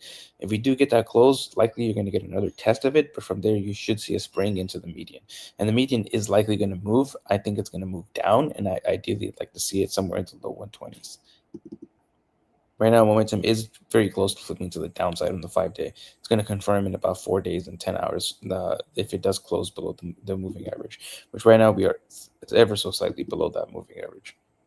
Volatility is just about to go into an expansion phase as momentum is about to flip down, and the weekly is giving you a pretty bearish cross with the pink below the yellow. The confirmation for that bearish cross playing out would be a close below this 38.2%. And if that happens, I think at a minimum, we're going to see a move down to the 55 EMA. That right now is sitting just below $100,000 at around like 96.4, 96.5. and that's going to be the minimum move that we're going to come down to. And there's still a high probability that based on this week that we will come here, sweep these lows, put in another a major bottom in this zone. But the confirmation for that is going to be a quick reclaim of the bottom 38.2%. As you see right here, whenever we bounce up, within the next 2 candles, we reclaim that 38.2%. If that doesn't happen, if you reject this 38.2%, you're likely going to come back down. You're going to come even lower to this 100 at around the low $80,000 zone. And at that point, it's going to be a lot more difficult to argue that we're going to be going to new all-time highs from there. Sure, you could hold this wick low, bounce significantly, close back over this 55, and then just ended up. And it's also possible that the Saudis start buying and we go to $1 million today. Anything's possible, just not as likely. And even taking out this previous low of $98,300 is going to make me extremely cautious. At that point, I'm going to be looking for confirmations for the bear market instead of looking for bounces for all-time highs. Let's go to the 2-week.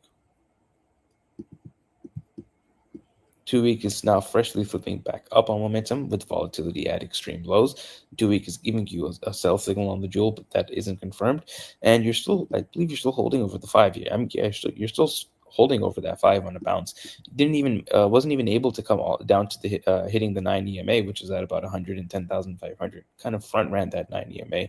Kind of seems like one of those moves where it gives you like the max chop and shaking out all of the longs before you get some violent busting action. Not saying busting action to new all-time highs, but even like a girthy green dildo to 120 would be some nice busting action. And what also gives me a little bit more confidence in that idea is that we front ran that 9 EMA, because I'm pretty sure there's a lot of bids in that 9 EMA zone, and the fact that those bids were not able to get filled likely means that they're going to chase and push price higher to that resistance zone.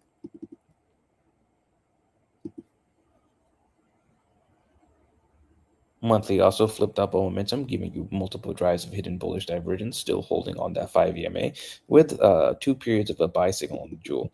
As long as we close over this 5 EMA, we would have probabilities of going towards that median, wherever it is on the open. And right now it's sitting at around 130. Likely going to move down, and I'd like to see it somewhere around 120s because that fits my bias. Now we'll go into the RSI.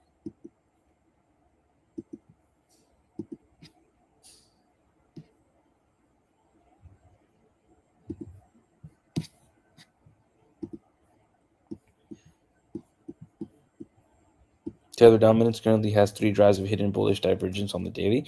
It will be invalidated with any close below about 4.46%.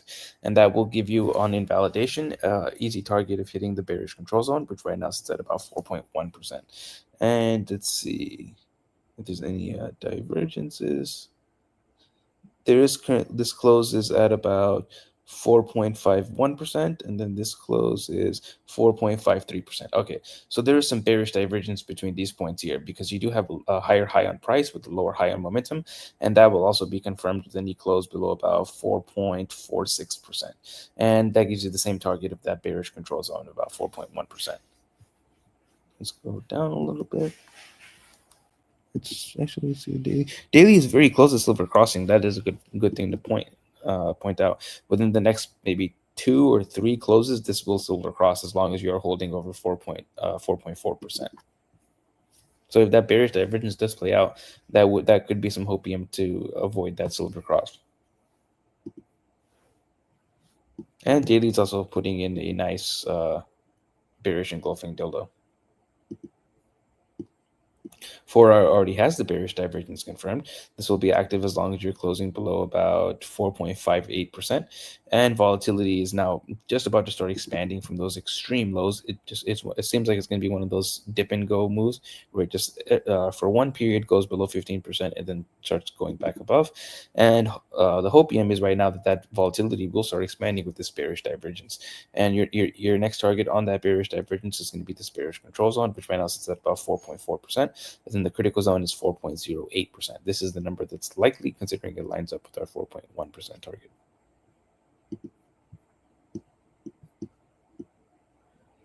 2 hours now forming another drive of bearish divergence. We have still this sell signal with the pink below the yellow. It tried to uncross, but it wasn't able to do it. Quickly rejected the bullish control zone and once again flipped into a sell signal. And this divergence will be confirmed with any close below about 4.48%. That'll give us an easy target of the bearish control zone, which is right now at 4.38%. But the more relevant target is the critical zone at 4.05.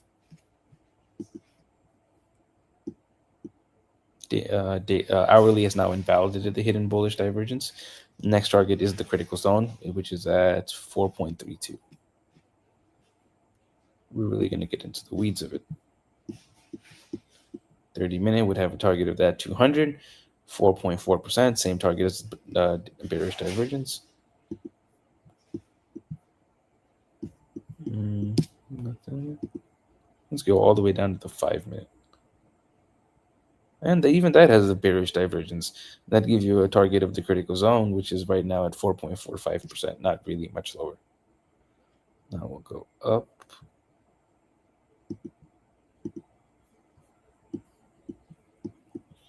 Nothing there. Nothing there. Let's see if there's anything else possible. This close is 4.53%. This one is 4.53%. No, it's exactly the same.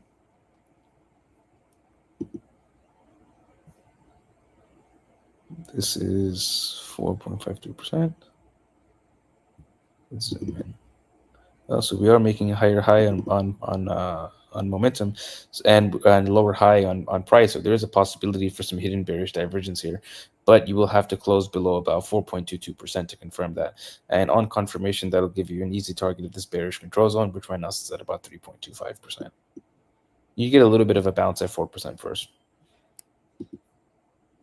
5-day currently has multiple drives of bullish divergence. This is going to be valid as long as you're closing over 4.19%. Next target is the bullish control zone, which currently is at 4.73%. And volatility is now at 2 periods of 0%. Weekly is invalidating the hidden bearish divergence. This will invalidate with any close over 4.36%, with volatility now at 0%. 2 weeks still, however, has the hidden bearish divergence, and this will be active as long as you're closing below 4.61%. You're now within the bearish control zone. That is a very significant thing to point out, that 2 week is now within the bearish control zone. So as long as you are trading below 4.61%, it is leaning more towards the bearish side. Monthly still has hidden bearish divergence. This will be active as long as you're closing below 4.6%, and you have another drive possible, which will be confirmed with the close below 3.96, and that will give you an easy target of that 100 at about 3.5. Now we're going to Bitcoin. Bitcoin has the hidden bullish divergence on this low here after taking out this momentum low, with price making a higher low. This will be invalidated with any close below 107,412. And invalidating this divergence will also confirm 3 drives of bearish divergence from this point, this point, and this point. And that will give you an easy target for a bounce at about $95,000. But then you're going to get another target, which is going to be the more relevant target of the neutral zone. And that right now sits at about $65,000. And to point out, there's never been a time in Bitcoin history where we've had multiple drives of bearish divergence, and we have not really just Bitcoin, but anything really, where you have multiple drives of bearish divergence in the bullish control zone, and you don't go to the bearish control zone. The only reason I'm not looking at this number right now is because it's kind of irrelevant as of this moment. It's currently sitting at about $14,000, and I don't think Bitcoin's going to go to $14,000. I kind of think that this level is going to slowly update and go to somewhere below $50,000, somewhere around the mid to high $40,000 area. And it tells you this number being so low, it tells you this can probably take a long time before that happens. One of those year and a half long bear markets where we get several bounces in between. Like we bounced up in the 2022 bear market from $30,000, went all the way up to like $48,000. Then from there went down to like $25,000, bounced up from there into the 30s, and then went down to somewhere around like 17, bounced, and then went into the 15s. So it doesn't just go into a straight line. I have a question though. Mhm. On the quarterly, you have the biggest setup. No. It's the monthly. On the monthly, you have the biggest setup ever, right? About to happen. If that fires to the downside, wouldn't you give it a lower target than everyone? Or would you just be like, oh no, that's just going to be a normal down move to the 60s and then everyone's happy? I think it'll be a bounce in the 60s, but I think it'll go lower than that. Yeah, but you think like 43, 47 minimum, like tops, right? Not tops. I think it could go down to 38. 38s. Okay. So 38s would be with that expansion on the monthly to the downside. Yeah.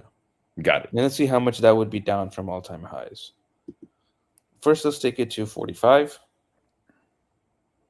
45 is about 64, 65% down from all-time highs.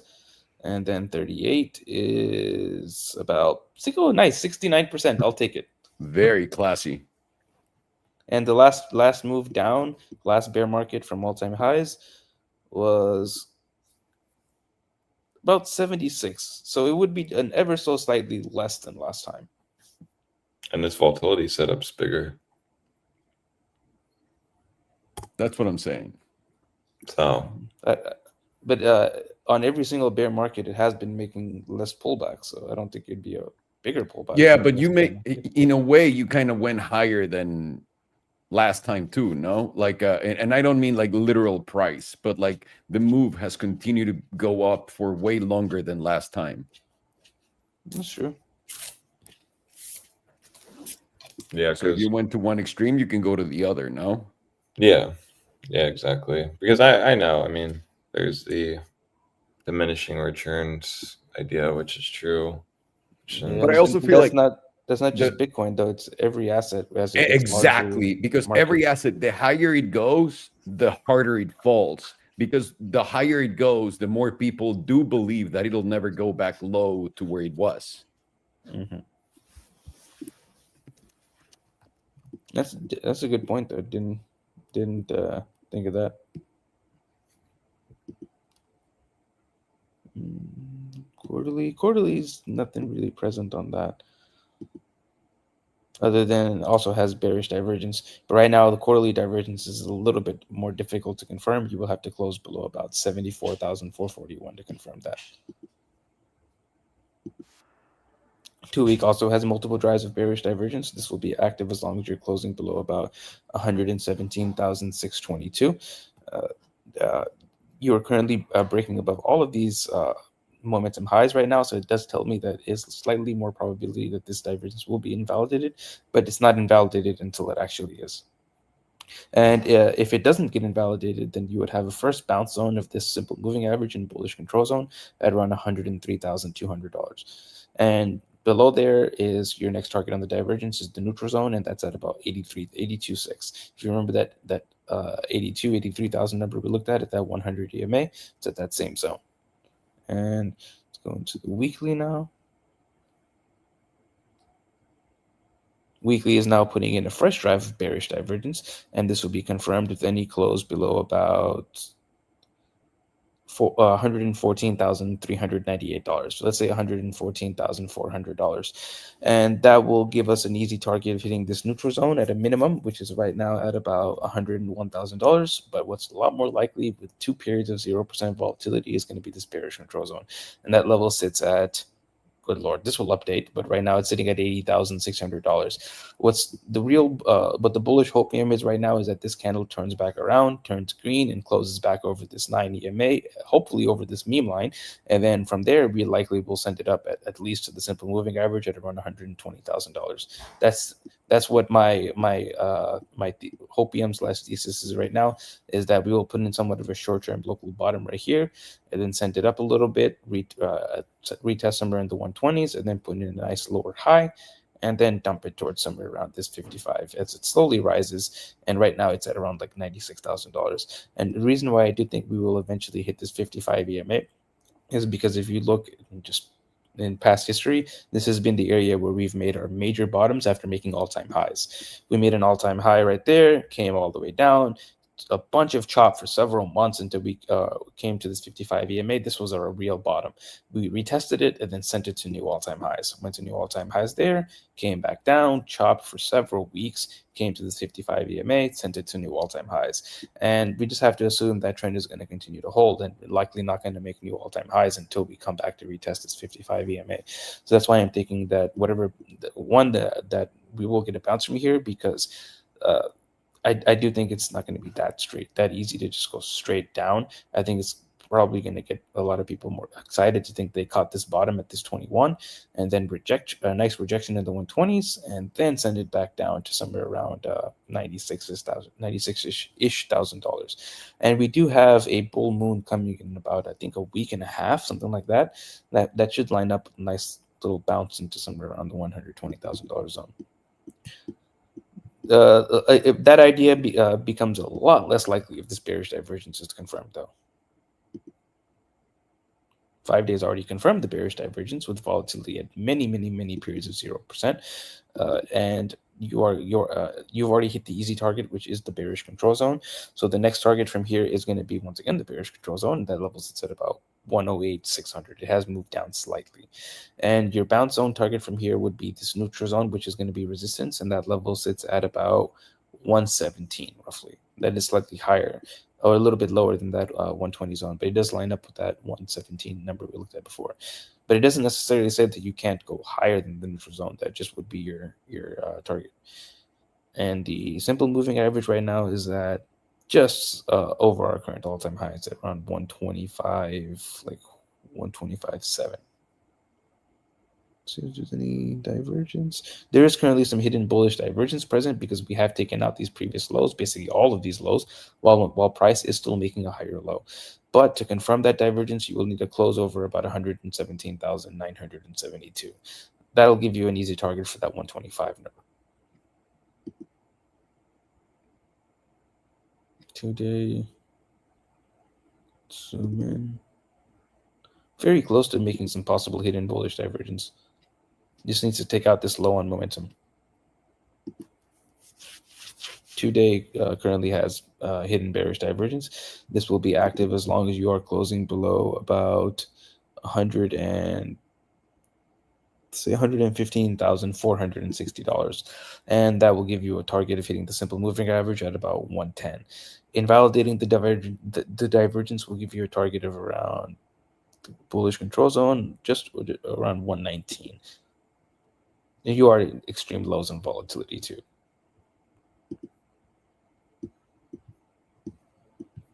Daily, zoom in. Daily is very close to hitting a silver cross to the downside. Bulls really want to get a close over this 21 EMA within this next 2, maximum 3 daily closes, and that puts you at right around 114, like low to mid $114,000 area you need to get over. Nothing.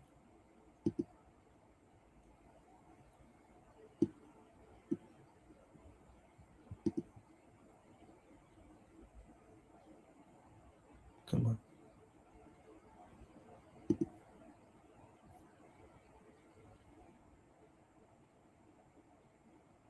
4-hour currently has active regular bullish divergence. This will be active as long as you're closing over, about 111,159. And your next target on that divergence is going to be the bullish control zone, which right now sits at about $114,400. And volatility is now just tapping off of that extreme low area. So the next relevant area would be the critical zone, which right now is at about $121,000. I like to see this number. This number fits my bias a lot.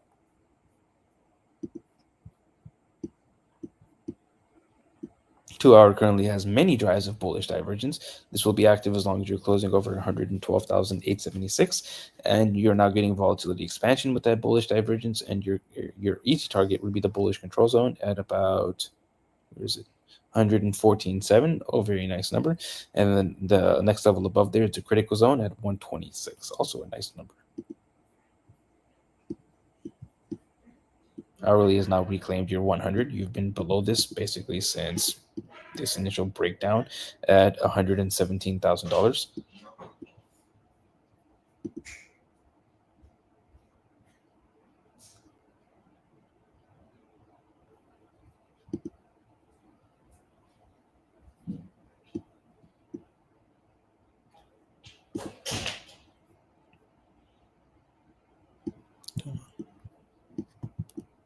15-minute multiple tries of hidden bullish divergence. This will be active as long as you're closing over 113.105. Next target is the critical zone. That is at 114.2. Lots of things lining up with 114s. Now we'll go to momentum.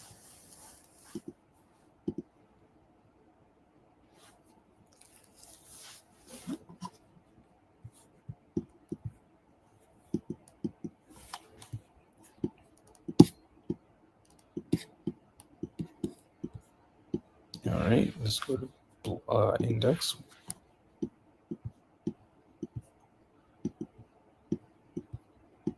All right.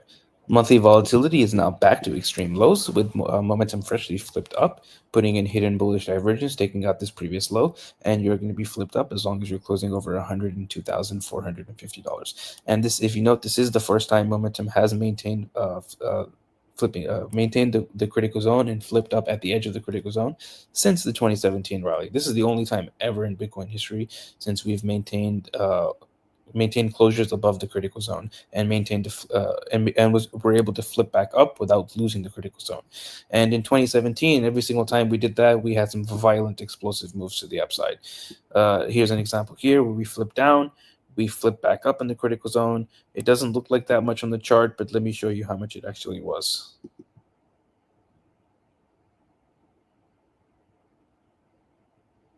That was about, well, it continued upside, about 500%.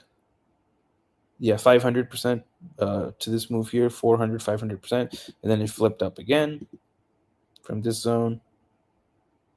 Come on. It's lagging. Why is it lagging? Flipped up from here. And this one was about 2,000%. This was the second flip up in the critical zone. If you note here, here's the first time we flipped up in the critical zone. How much did we move up? From this low, we went up about 122%. And now this is the second time we're flipping up. I'm not saying we're going to do a 2,000%. It's a little too crazy. That'll take us to like $2 million for Bitcoin. But it's not very, very crazy to see like 20%, 30%. Not the worst. That put us at, what is that, 20%? 26,000, like 140,000 for some quick maths.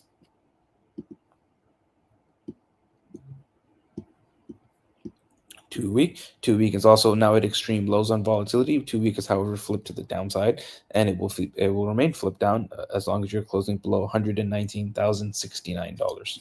Nice number. Weekly had 2 periods of 0% volatility. Weekly is also going to be flipped to the downside, and it's going to remain flipped down as long as you're closing below $116,800. You're projected in this next, I want to say, like 3 week opens, you're going to be at the bearish control zone. Right now, you're just breaking out of the bullish control zone.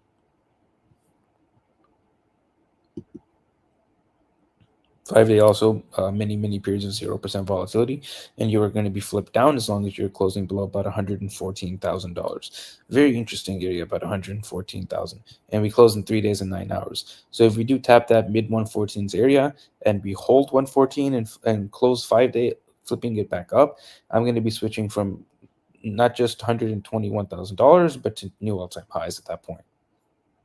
The bearish bias stays alive as long as the 5 days flip to the downside. 2 day now also at extreme lows on volatility. 2 day is freshly flipping down with a derp of death, and it's going to be pointed down as long as you're closing below $115,750. Daily is also flipped to the downside with volatility now going into an expansion phase, and it's going to be flipped down with a derp of death as long as you're closing below $116,450.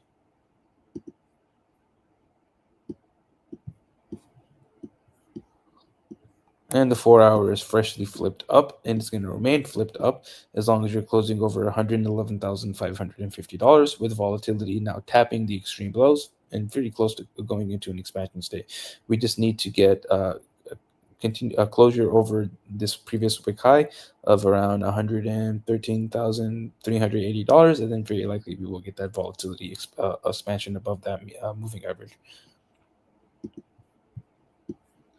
So on the higher term time frames, Bitcoin is coiling up and it's leaning more toward the bullish side and is gearing for a very big move, and it kind of seems to me like it's in shakeout mode, taking out both sides before it actually puts in the move.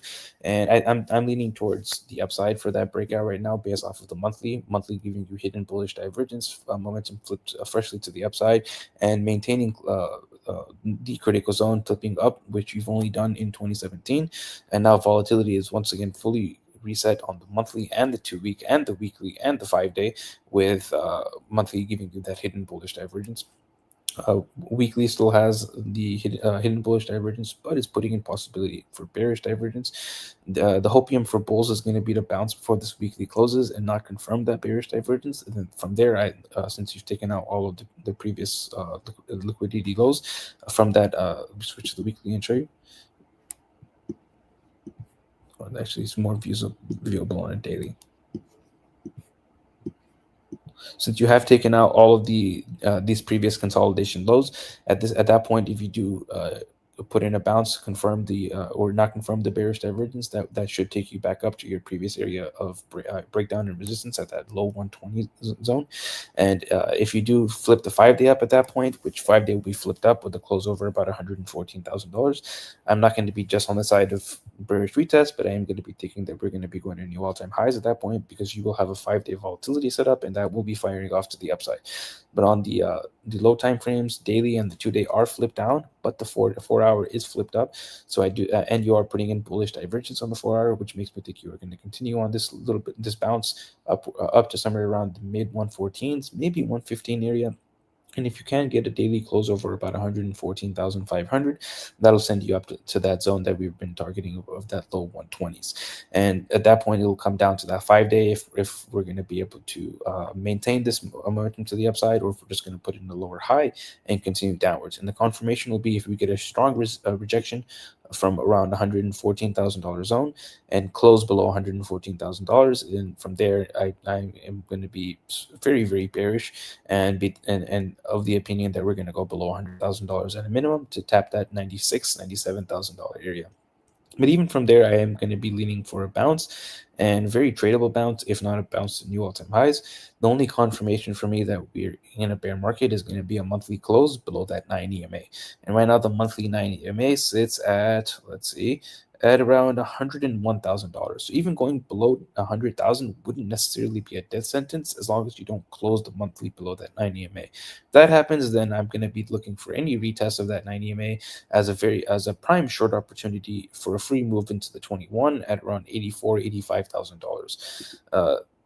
And the invalidation right now for the bullishness is going to be either getting a tick below, and this isn't necessary. Like, once again, this is not bear market. This is just being more cautious to look for the confirmation for the bear market, and that'll be a tick below 98,330, or let's go to the weekly. A weekly close below about, let's say, $105,000. Either one of those two things, and then I'm going to be on the lookout for that monthly close below the 9 EMA, and that will confirm the bear market. Excellent and very simple. All right, so you want to see how not to chop yourself out of a trade? Yes. Here, I had my little thing right here, which is I was going to go long at these extremes: 111, 570, 576, or the other one was 110, 200. That was my two entries, right? So when we hit the 112, whatever the fuck it was, 111, no, yeah. Like low 112s, high 111s. I was like, oh man, I missed out on my entry. What a bummer. So you know what I did? I canceled the order. And then he fucking hit it. And then it goes there. I hate when that shit happens. So now I'm going to play the other extreme, because the other extreme in here, still waiting, 119,200 to 121,724.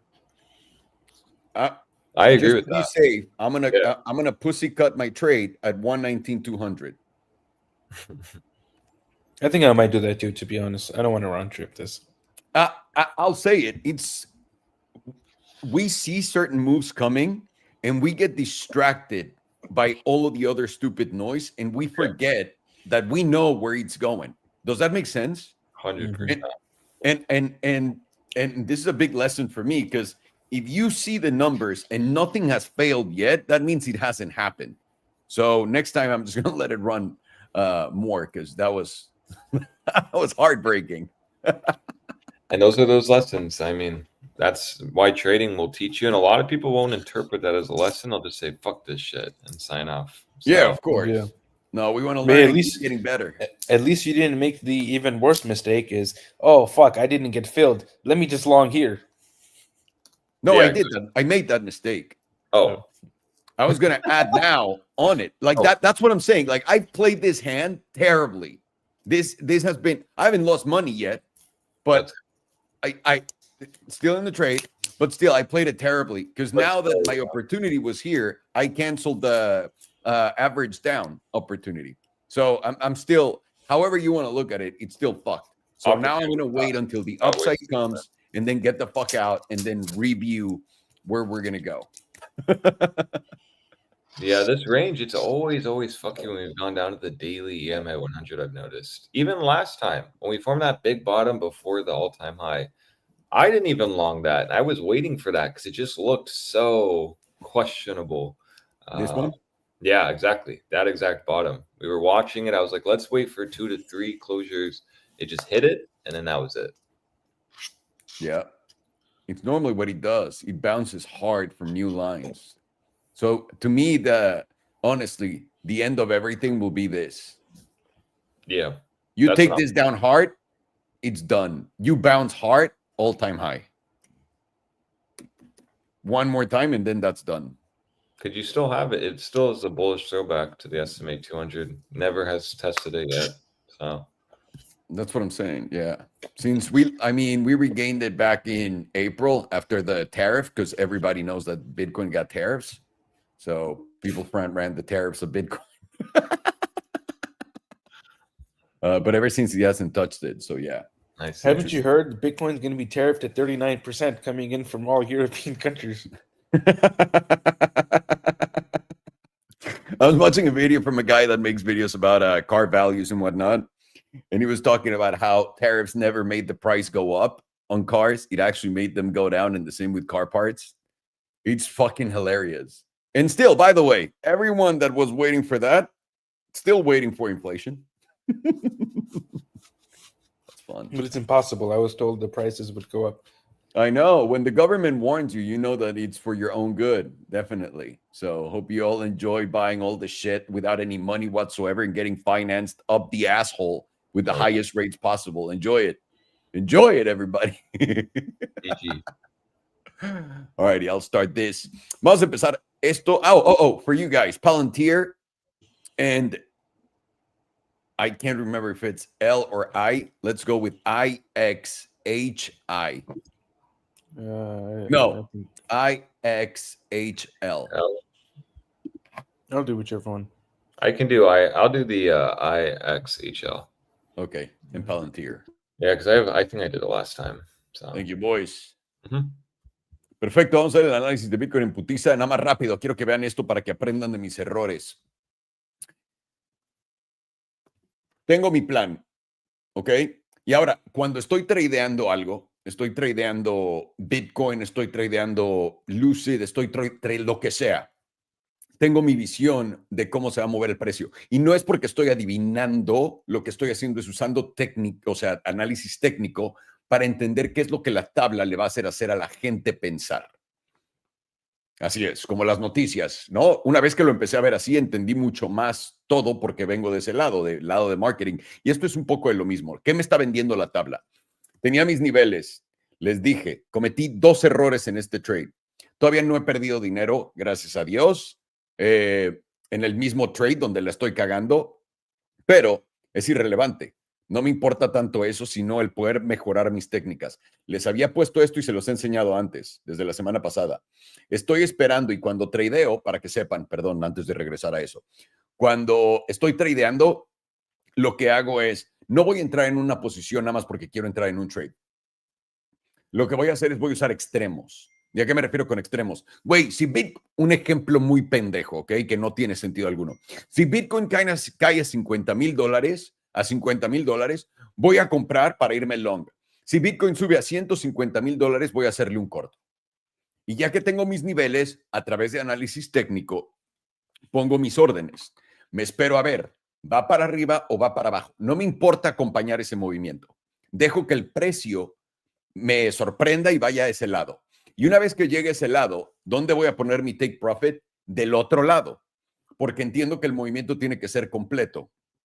Ahora, el trade del día de hoy tenía mis dos entradas, 111,576 que me la dio ayer. Y el último, 110,200 que nunca me la dio. ¿Ok? Ya me lo dio. ¿Y cuál era el otro lado? 119,200 y 121,724. Entramos, estoy en este trade. Nada más que entré arriba por pendejo, porque dije, este número no va a llegar. Gran error. Ese fue el primer gran error. Y el segundo gran error fue, ya que ayer en la mañana el precio había subido, se había ido como de esa zona y puso el movimiento para arriba, dije, güey, esto no va a jugar, y cancelé mi orden. Le pegó perfecto, perfecto. Y ahora, ¿eso qué quiere decir? Que me voy a salir en los 119,200 para ser conservador, y de ahí voy a volver, ahí es donde voy a entrar en corto. A menos de que la reacción de precio me haga cambiar de opinión, eso quiere decir qué tan rápido se mueva para arriba o para abajo, a menos de que eso me haga cambiar de opinión, ahí la zona de los 119,200 a los 121,700 es donde yo tengo el corto. ¿Y qué es lo que nos pasa muchas veces en trading? Sabemos que vienen estos números, estás viendo la tabla diaria, con la semanal estás tomando tu referencia de tiempo. Y el trade no se da, se mueve de un lugar a otro y te olvidas de que existen estos números que ya habías puesto en un pedazo de papel hace no sé cuánto. Pero esto va a llegar. Este trade todavía no acaba de jugar. Este trade todavía tiene el lado a la alza, que es el de los 119 y 121 mil dólares. Entonces, siempre tienes que esperarte. No entres nada más cuando estés viendo, y voy a regresar ya acá para que no tengan que ver mi cara horrenda. No entres cuando estés viendo el precio en medio, no entres cuando estés viendo el precio acá. Ya tienes tus extremos, usa tus extremos. Vean, le fue a pegar perfecto a mi precio, a la entrada aquí abajo. Hubiera sido magistral, pero por pendejo no lo hice. Ahora, una vez más, todavía no pierdo dinero, pero me siento mal, no me siento mal, pero estoy aprendiendo la lección que, pues, para hacerme mejor. Entonces, si a alguno de ustedes les pasó lo mismo en el shop, aprendamos la lección para movernos para adelante. Vale. Antes de esto, en putiza, voy a contestar un par de preguntas que tienen por acá. Vamos a ver. Salo Roblox, un comentario, ahorita lo vemos. Este jueves no hay clases. Perdón, la cagué yo el jueves pasado. El jueves pasado sí había clase y la dimos 30 minutos después, perdón.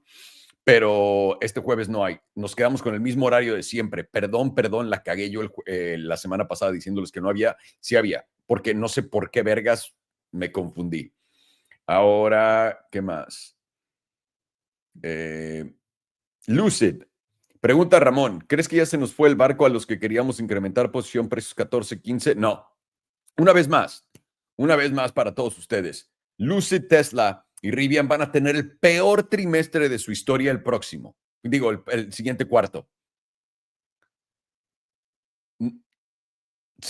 Les dijeron que iba a haber inflación en todos los coches de Ford y nada subió de precio, han hasta bajado. ¿Por qué? Porque todo el mundo fue y compró cuando estaba, el gobierno les hizo comprar. Y ahorita con lo de los rebates y los tax incentives, tax credits que te están dando los coches eléctricos, te están haciendo que lleguemos a máximos históricos en este momento, cerca de máximos históricos, por ejemplo, en Tesla, antes de tener el peor cuarto de toda la historia en Tesla. Porque ya todo el mundo que iba a comprar en un año lo compró ahorita, tíos. ¿Me entienden? Esto es un truco del gobierno una vez más. Entonces, yo estoy esperando pacientemente, Ramón, y no voy a doblar las manos en mi tesis. Ahora, 14 o 15, no sé.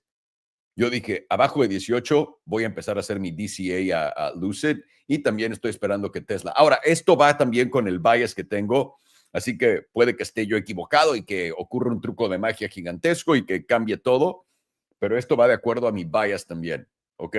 de que el último cuarto de este año, primer cuarto del próximo, vemos el fondo del dólar, el tope del oro, el tope de Bitcoin, el tope del mercado y nos doblamos y nos vamos para abajo.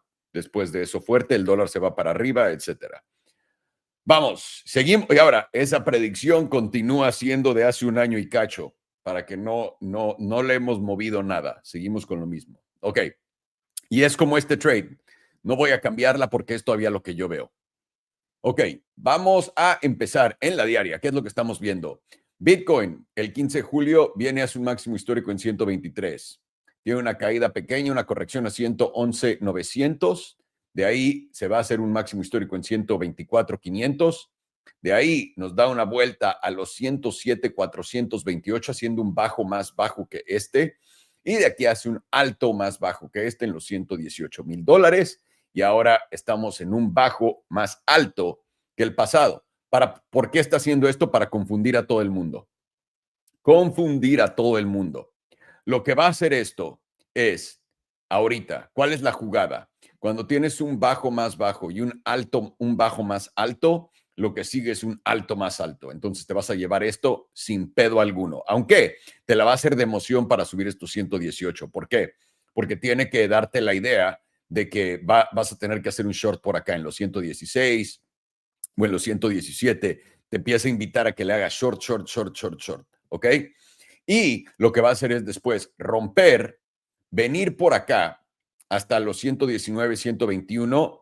Y acá cuando todo el mundo crea que va a ser un nuevo alto histórico, porque tienes este bajo con este bajo más alto, y luego tienes este alto más bajo, pero no importa porque este es un bajo más alto y esto te va a llevar al alto histórico, ahí es donde se los van a follar en ese movimiento. Y es ahí donde tengo mi siguiente apuesta para salirme de mis trades y para entrar con nuevos. Y ya vieron los números, se los acaba de poner en pantalla. Pero eso es lo que yo estoy haciendo, no es lo que Farhan y Alex están viendo, para que lo entiendan. Entonces, por ahora, estamos viendo Bitcoin en la diaria, aguantando el promedio del 100, que está justamente acá en los 111,918. Nos dio un huicazo hasta aquí abajo en los 111,81. Nada mal. Y de ahí se dio una super vuelta y ahora está retestando el promedio del 55, el 5, pronto el 34 y el 21, que están todos juntos por acá. Vamos a empezar en la trimestral, ¿ok? Para ver qué exactamente es lo que va a pasar, si nos vamos a dar más razón o menos. Pues saben ustedes, lo trimestral se mueve muy lento, pero lo bueno de esto es que va a cerrar ya en 6 días, menos de una semana para cerrar con 9 horas. Acá lo que quiero ver y lo que voy a mantener un ojo en es la volatilidad. Necesitamos ver esto. Recuerden que este es un indicador que se llama BBWP. Es gratis en TradingView. Te metes en Indicators, buscas BBWP, BDBB, W de W y P de pendejo por no saber una cosa con W. Eso, y tienes acá, volatilidad es la línea de colores y el promedio de la volatilidad es la línea blanca. Cuando está dándose la vuelta para acá, cada uno, vas a ver que cuando mueves tu mouse, no puedes tocar todo, no cubre todo, es cada sesión, ¿ok? Pueden ver ahí cómo está chopeando. La última sesión que cerró, para que lo tengan presente, fue esta. Este tope. Esta parte de la sesión todavía no cierra. ¿Por qué estoy viendo esto? Porque cada que tenemos este tipo de escenario es donde, ya que empieza a caer la volatilidad, haces un nuevo máximo histórico y luego tienes luego empieza la caída. Lo mismo acá, toda esta caída. Todo esto fue la caída antes del pompazo del 2020 al 2021. Todo esto fue el pompazo y de acá empieza la caída del mercado bajista y este fue justo el fondo. Entonces, para mí la volatilidad trimestral es una historia bastante fuerte a la que estoy siguiendo y lo único que quiero ver es qué va a pasar con este cierre en 6 días y 9 horas. ¿Va a cerrar por arriba, por abajo, apuntando para abajo? ¿Qué exactamente me va a dar? Porque esto va a empezar a dictar más o menos a dónde vamos. Todavía no estamos adivinando, simplemente estamos viendo. Bitcoin está haciendo altos más altos, bajos más altos, lo pueden ver en toda la tabla. Está muy por encima de todos sus promedios. Trae ganas de dar el subidongo, que también va de acuerdo a mi bias. Una vez más, tienen que saberlo. Pero estamos en la zona azul. Habíamos tenido el rechazo de la parte alta de la zona azul en el último trimestre y eso nos llevó a abrir abajo de la media. Ya intentamos venir a hacer un intento a la media en los 124,500 que falló, pero nuestra media trimestral está en los $141,000. De no poder llegar a la media en 6 días y 9 horas, que es cuando cierra esto, vamos a empezar a también pensar que podríamos venir al promedio del 9, del 5, que está en los 92,000, o la parte baja de la zona azul, que está en 75,000, junto con el promedio del 9 en 74, básicamente. Mensual. Aquí tenemos el movimiento de volatilidad más grande, la posibilidad del movimiento de volatilidad más grande en toda la historia de Bitcoin, llegando a la parte más baja. ¿Ok? ¿Qué quiere decir esto? Que el movimiento de volatilidad, si es que se llega a dar hasta acá arriba, va a tener la posibilidad de mover Bitcoin más que en toda la historia de la tabla, para que nos quede claro. ¿Qué querría decir esto? Que si el movimiento es para arriba, vamos a ver números locos. Y que si el movimiento es para abajo, vamos más abajo de lo que todo el mundo espera. Básicamente, cualquiera de los dos resultados que nos pueda dar esto va a ser más de lo que la gente espere. Si es que, una vez más, tienes esto tal cual, cruzas el 15% y te vas al 100%, porque eso sería la línea más larga que has visto de expansión de volatilidad, ¿ok? En Bitcoin. Importante llevarnos eso a casa. Con eso dicho, ¿qué es lo que estamos viendo acá en los Bitcoin?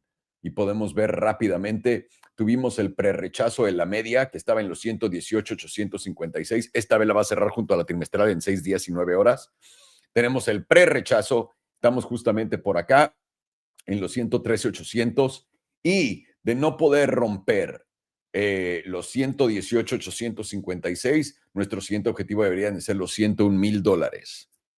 $101,000, ¿ok? Que es donde está el promedio del 9. Y ahí abajo los 92, que es donde está el promedio del 5 también trimestral. Importante entenderlo. Para mí, nos llevamos, y ahorita lo van a ver, creo que son los 103, 102. Este pedo va a $92,000. 2 semanas, y es aquí donde yo me guié en estaba viendo mi tabla, fue justamente esto. El promedio del 9 está justamente en los 111,364. ¿Qué quiere decir eso? Que esta fue donde yo dije, aquí es donde el precio va a venir, que tristemente eliminé mi pendeja orden de entrada. No puedo creer. Pero bueno, las cosas le pasan a los mejores guerreros. ¿Qué quieren que les diga? Entonces, rebotamos en el promedio del 9, tal cual como estaba planeado, y ahora tenemos que vencer los 114,000. Para mí, los 114,000 son muy importantes. Para Farhan y para Alex, los 114,500. Para mí, si puedes cerrar por encima de 114, es suficiente. Con eso me dirías que sí vamos a los objetivos que tengo a la alza. Una vez más, esos objetivos no son altos históricos. Son 119,200 y 121,700. Y ahí tengo que hacer un análisis para ver a dónde, si va a haber reversión o no, o va a haber continuación. Por ahora, estamos viendo ante la de 2 semanas también un setup de volatilidad potente, no en el punto más bajo de toda la historia, pero básicamente en uno de los puntos que te da la posibilidad de una de las movidas más potentes de toda la historia en Bitcoin. Ahora, si ponemos a ver nuestra volatilidad así, Dios, aquí existe una gran probabilidad, y aquí es lo que vamos a estar viendo, pendientes. Digamos que la volatilidad expande y llegamos acá al 55%. Si podemos romper por encima de esto, el movimiento va a ser muy agresivo. Y aquí es donde yo empezaría a voltear a ver esto. ¿Ok? Porque si te llevas esta y luego los 65%, primero el 55% y luego el 65%, te va a dar un movimiento asquerosamente brutal, para arriba o para abajo. Y ahí les va. 114, arriba de 114 deberíamos de buscar los 140, que también coinciden con nuestra media trimestral en los 141. Y ahora, de no poder hacerlo, vienes, te llevas los 111,300 para abajo, 101 es el siguiente objetivo. Una vez más, punto crítico para el precio, 102, 103, 101. Si te llevas esa zona para abajo, esto va a ir a 92,000 mínimo, mínimo. Semanal, justamente estamos entrando en la zona azul, lo que los bajistas no querrían ver. Además, tenemos un setup también de volatilidad mensual, semanal, donde ya tienes 2 periodos de nula volatilidad y saben que estos setups son fortísimos. Ahora, A la alza, ¿qué tenemos? Objetivo, nuestra media. Nuestro promedio del 9 primero, 114, 245, que es más o menos por acá. Aquí es donde está nuestro promedio del 9. De poder romper eso, técnicamente deberíamos de poder ir a buscar la media con estos $127,000. $127,000 es donde está la media. Y de poder romper la media en los 127, iríamos a 142, que tiene toda la confluencia de las otras tablas también, para poder darnos ese número.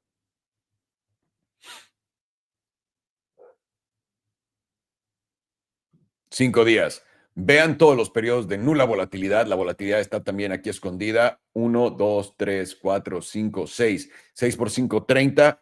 Básicamente 30 días de nula volatilidad. Y además tienes más sesiones por debajo del 15%. Cuando este movimiento se dé, nos va a dar un setup de jamás apropiado. Y los movimientos que podemos esperar de este tipo de setup son de 35%.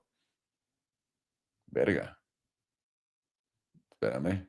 35% a la alza estás $153,000 y a la baja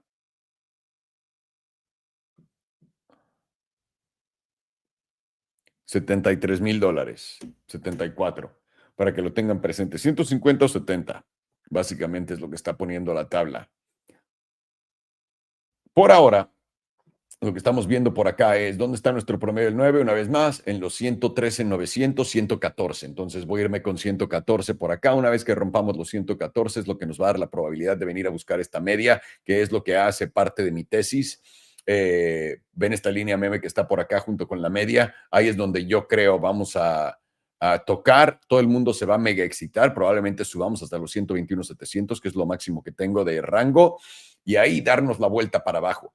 Esto sería el movimiento más culero de todos, además de que haría un hombro, cabeza, hombro, y nos llevaría al pito, aunque esa hombro, cabeza, hombro ya está formado, más bien, nada más la cosa es que tanto.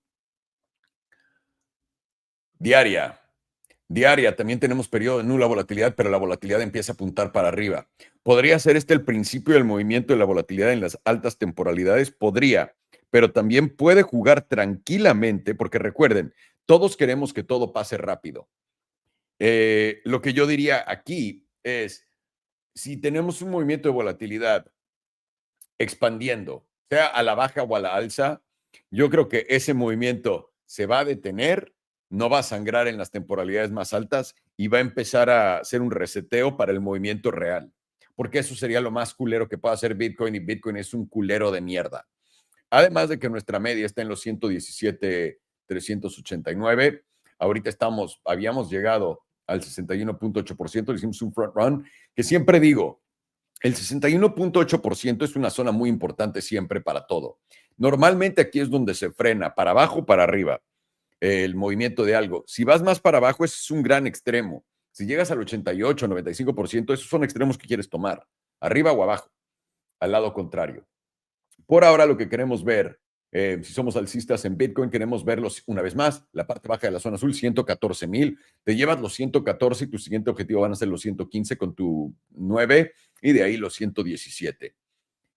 Por ahora, esta vela es una vela envolvente alcista. La de acá absorbe absolutamente toda esta vela pasada. Esto sería bastante bueno. Aguantó el promedio del 100 y aquí es donde les digo. Déjenme, pongo esto en putiza. Esta es mi tabla. Tabla es buena. Si nos venimos a tocar el S&P 200, aquí abajo, 103,800, no lo hemos tocado desde que lo retomamos en abril, después de la caída de los aranceles, porque todo el mundo sabe que le pusieron aranceles a Bitcoin, entonces también cayó. Las narrativas.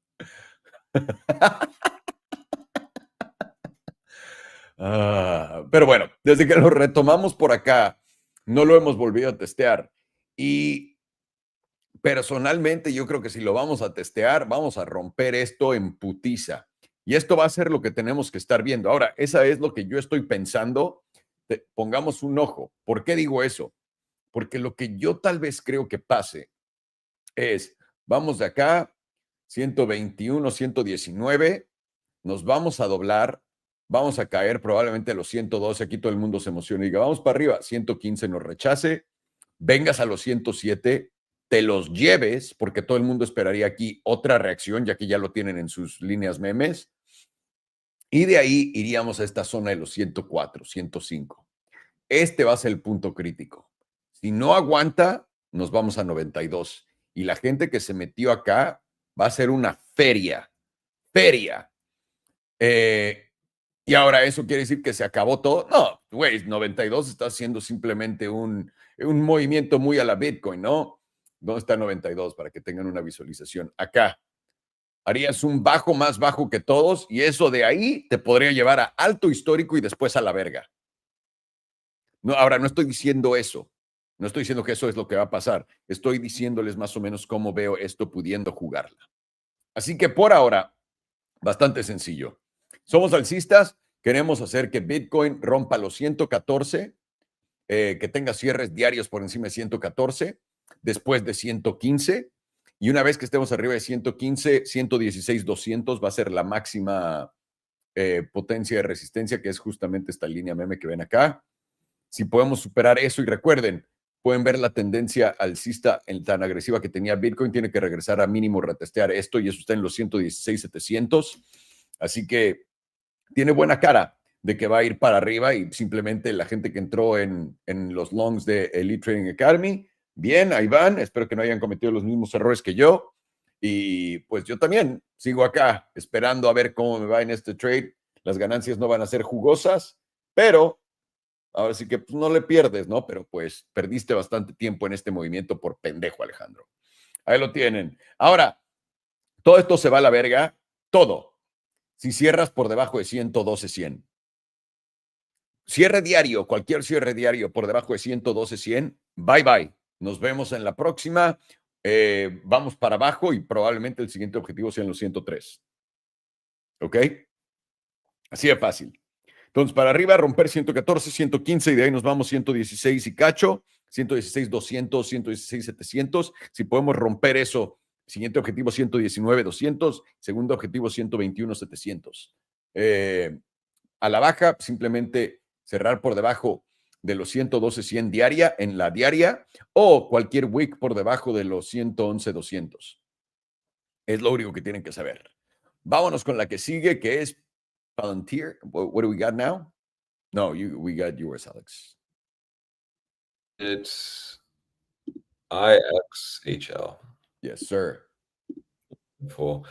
Yeah, so I think the daily actually is quite interesting because we're actually getting that volatility expansion we talked about. I can't remember when we talked about this chart, but it was in the midst of this consolidation here.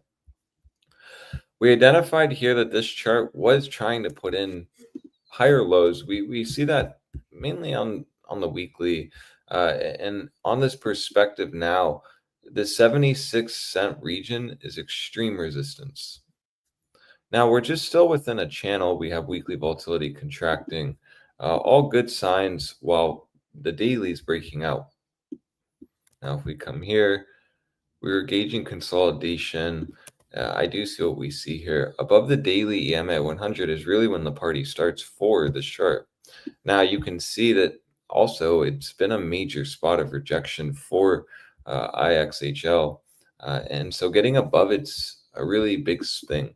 You need to see consolidation consistently above. You don't want deviations. And the fact that this throwback has occurred is a promising sign that we could start seeing expansion from this point. Now, on a 26% daily candle, absolutely makes sense. It opens up down and even testing that EMA 100. Mind you, it was major resistance. So this is all just in the works of bulls and playing in their hand. Now we have a daily volatility setup. So ideally now the next target will be right to that SMA 200. That still is a major spot. And it coming all the way down and now matching right into meme line resistance. Again, solidifies that, yeah, this should be a major spot. First tap, I would expect some kind of pullback. But if you get back above that 86-cent region, I mean, visually, you can just see in this range, big things occur.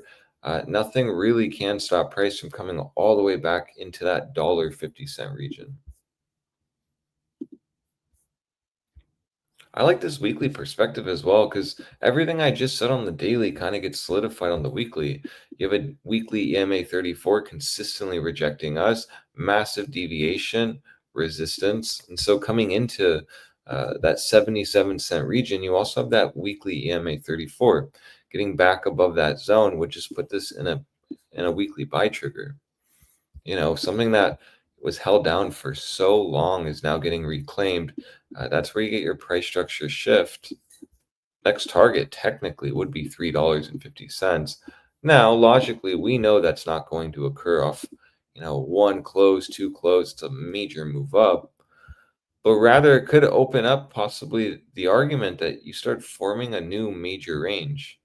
This range, in theory, would start pushing this EMA 100 more down. It's exactly what you'd want to see because, technically, yes, it would be the objective getting back above the 34 to test the EMA 100, but we do have to be realistic. I mean, a 500% move is kind of absurd. Now, a new range, though, that is potentially 98%, well, we've seen that play out before. You've seen big moves occur from this. You can actually get that SR flip, meaning 83 cents starts being flipped into support. Yeah, that's where I could start being convinced maybe you are gearing up for a major move. Because mind you still do have weekly volatility at extremes, and it had multiple reads at that 100%. So logically, consolidation here would actually be bullish, potentially even resetting weekly volatility. Then you can make the argument for that $3 move. Another reason why we're watching that 83-cent region closely is, well, just the monthly. It ties it up nicely. You've really never gotten above that monthly EMA 9. The monthly 9 has shifted all the way from when it first populated at $21. No, I was wrong. At $20.50. Pretty insane. Now sitting at 84 cents. So GG Bulls, you've dumped this enough to where now it's finally at the meme line. And maybe you can get it up now. This is a nice perspective as well, along with the weekly, because, well, you visually can just see how strong of resistance this is. Bulls are really going to be trying to get an SR flip here. They just simply want what was resistance flipping to support, making an argument for either that range where you form bullish structure, or yeah, if you get back above $2, the EMA 21 will be the next target. Again, it just lines up around that weekly EMA 100, giving you a major move. This chart has volatility and it has the ranges. It's just more, does it get follow through? It's a bigger question. And for me, while we're just in this channel, there's really no reason to pre-position. I've shown you on a daily, weekly, and now monthly. There's a lot of things saying 83 cents is pretty big. So it's a big spot. So you might as well just pay attention to that. You also ever so slightly see it sitting really near that monthly 38.2%. So again, just more reasons on why, if you start getting back above that 83-cent region, could be actually gearing up for a bullish move up or a big range forming. So we'll go here now to the quarterly. You're not really getting much on this quarterly. I can easily just say if it gets back above 83 cents, it would be bullish, but I'm not really convinced that is going to occur for 6 days. The nice part about this candle is, you have a wick high, and for me, it's still holding within this channel. You do see, though, in this quarterly, you are going to get some kind of move, ideally. And so what we see is, if we can get another green quarterly candle, so the next following candle's green, that would just play into, that's never happened before in this chart. You can just see, this chart can give green quarterly candles, but then bears just look at that as like a reset. Goes on a hot streak, resets it, and then they can resume. So watching the reaction in the next 3 months is going to be actually really key.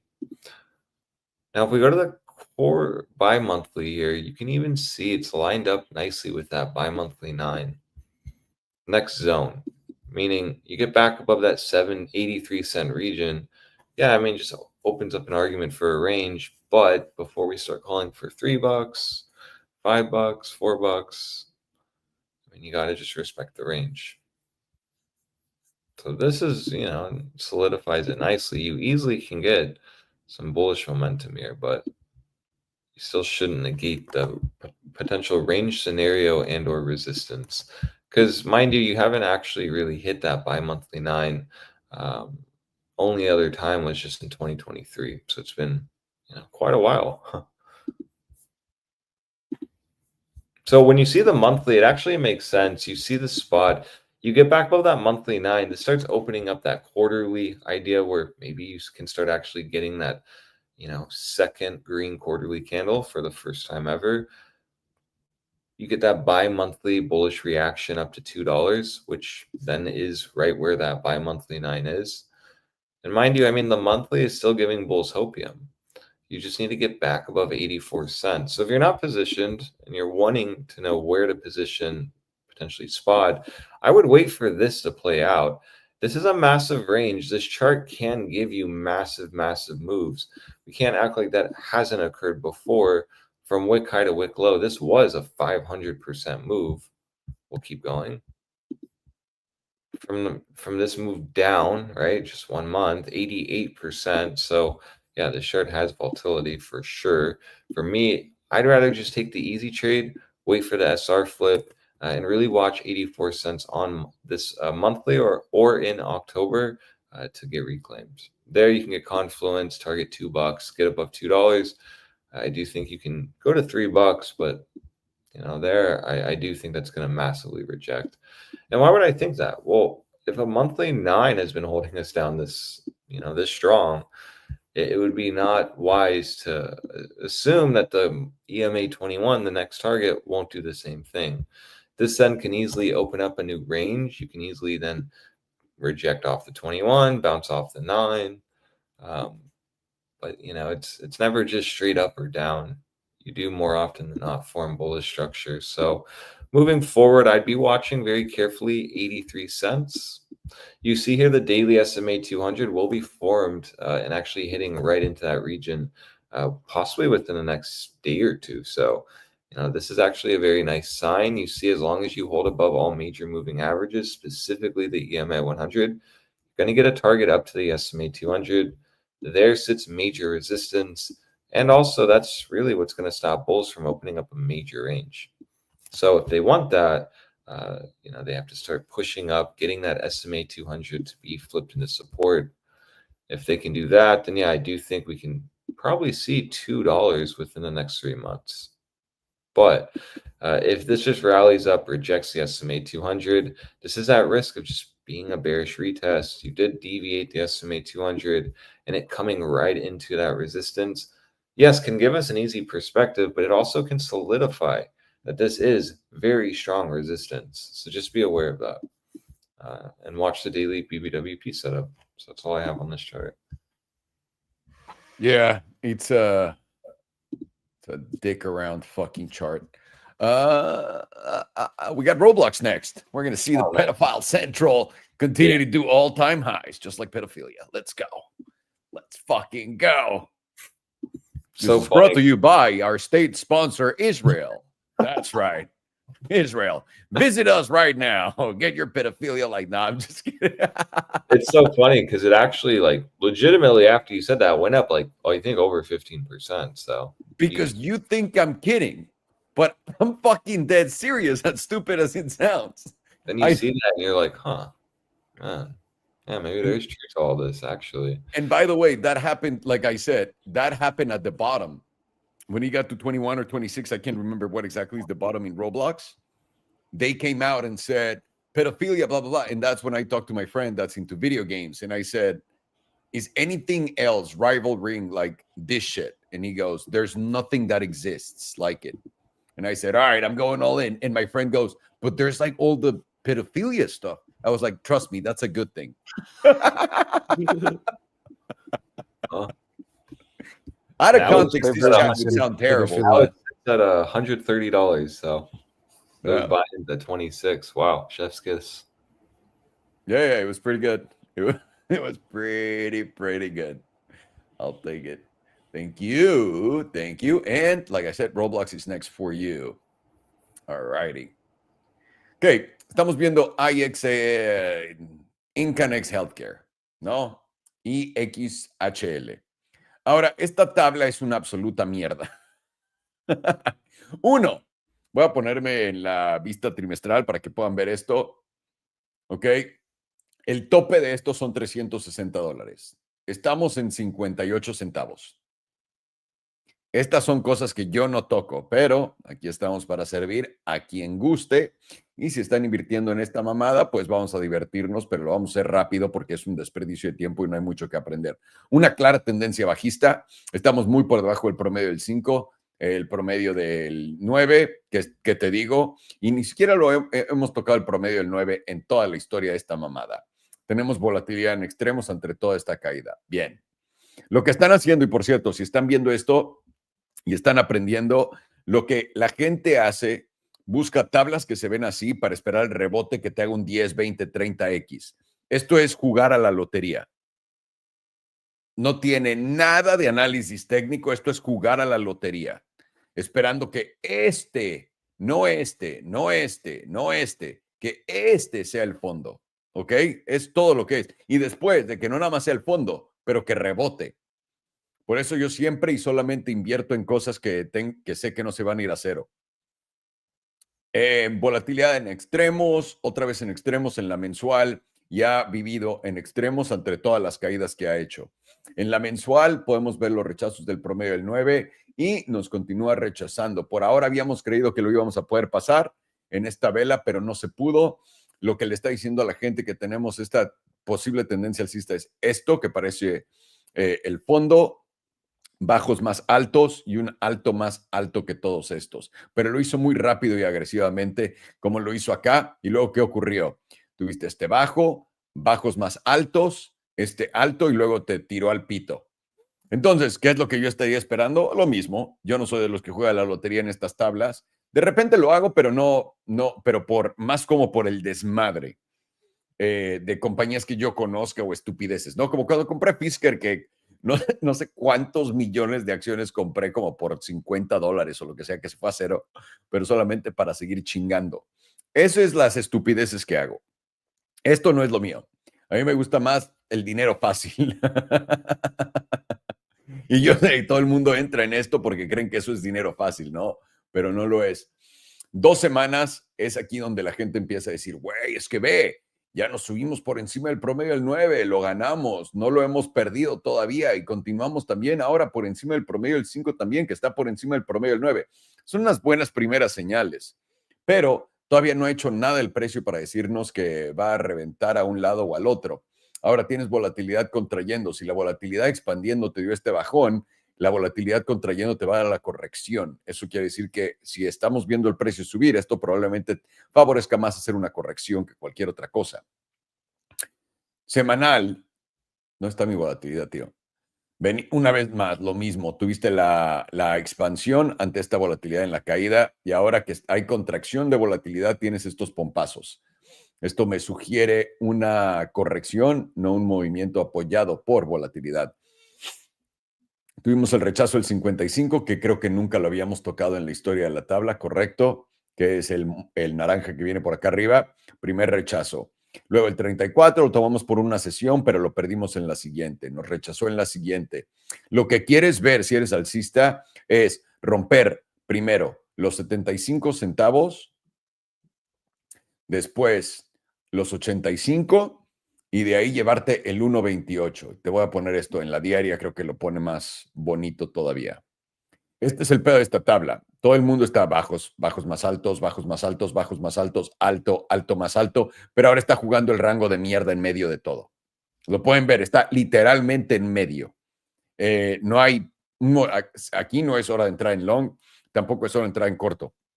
Yo me esperaría a ver esta chingadera, romper los 85 centavos, empezar a cerrar por acá, por eso dibujé esto, no lo cerramos, pueden ver acá, esto fue la última vez que habíamos visto esta tabla, cuando dijimos lo que queremos ver es chopeo por encima de esto, no lo hubo, tuviste el toque, pero no lo hubo.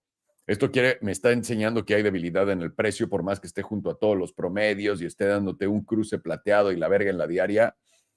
Esto no me da de fiar todavía.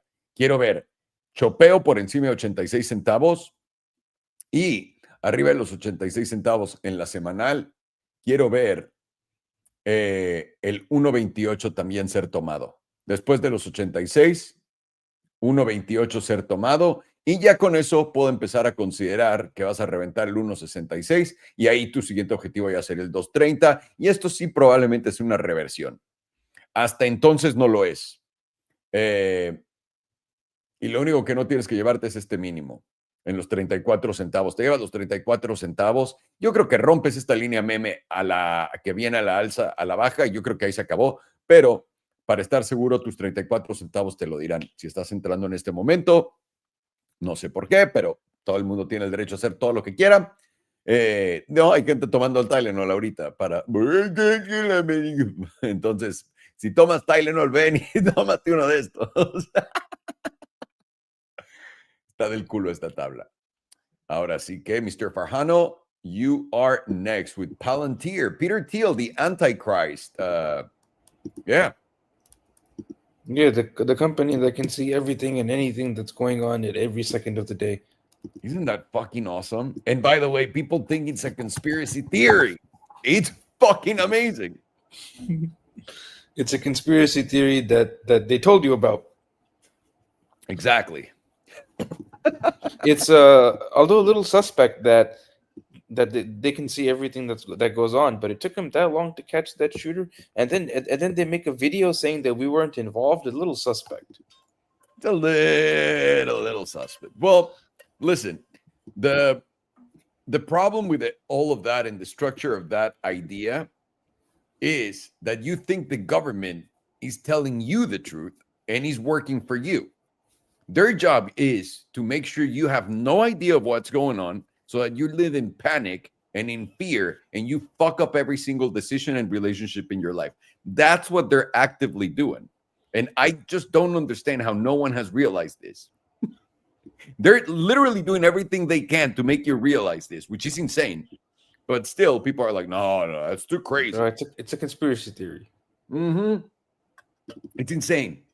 I, for one, have never been obliged to make a video saying that I was not involved with somebody's assassination. I don't know about you. I never made one of those videos. Oh no, but that Israel is doing that because Israel hates their own people, along with the United States that hates the Jews, like the actual population of the Jews. They hate, like the Israeli government, Netanyahu hates them. And this is what I talked about at the beginning of the video. And also the United States. Everyone, see, whenever you find out that there's something going on that a few people knew years ago and you said that they were crazy, you know this very well. I grew up in a Lebanese environment, dude. Since I was little, I was told the Jews are the biggest pieces of shit on earth the entire time. And whenever I said that, everyone's like, how dare you? They're oppressed people, whatever.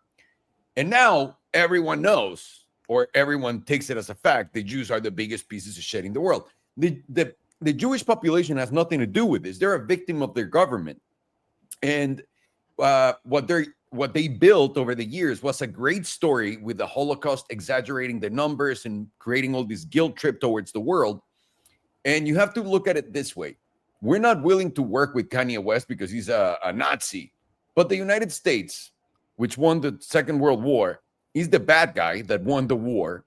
So we're evil, like we're pure evil, and we're guiding the world with evil. And we are not being played by Israel. We are trying to get everyone, and Israel is trying to do this, the government is trying to get everyone to hate them. And now you would ask why. And now this is something where it goes a little bit crazy. And this is where I'll draw a line and say, I don't fully understand it.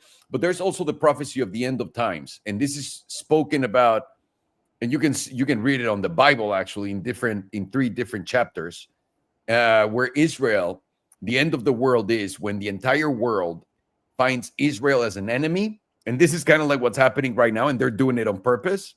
And then the entire world gets together and it tries to destroy Israel. And then God shakes the earth, explodes the volcanoes, does all these things, and it's the end of the world.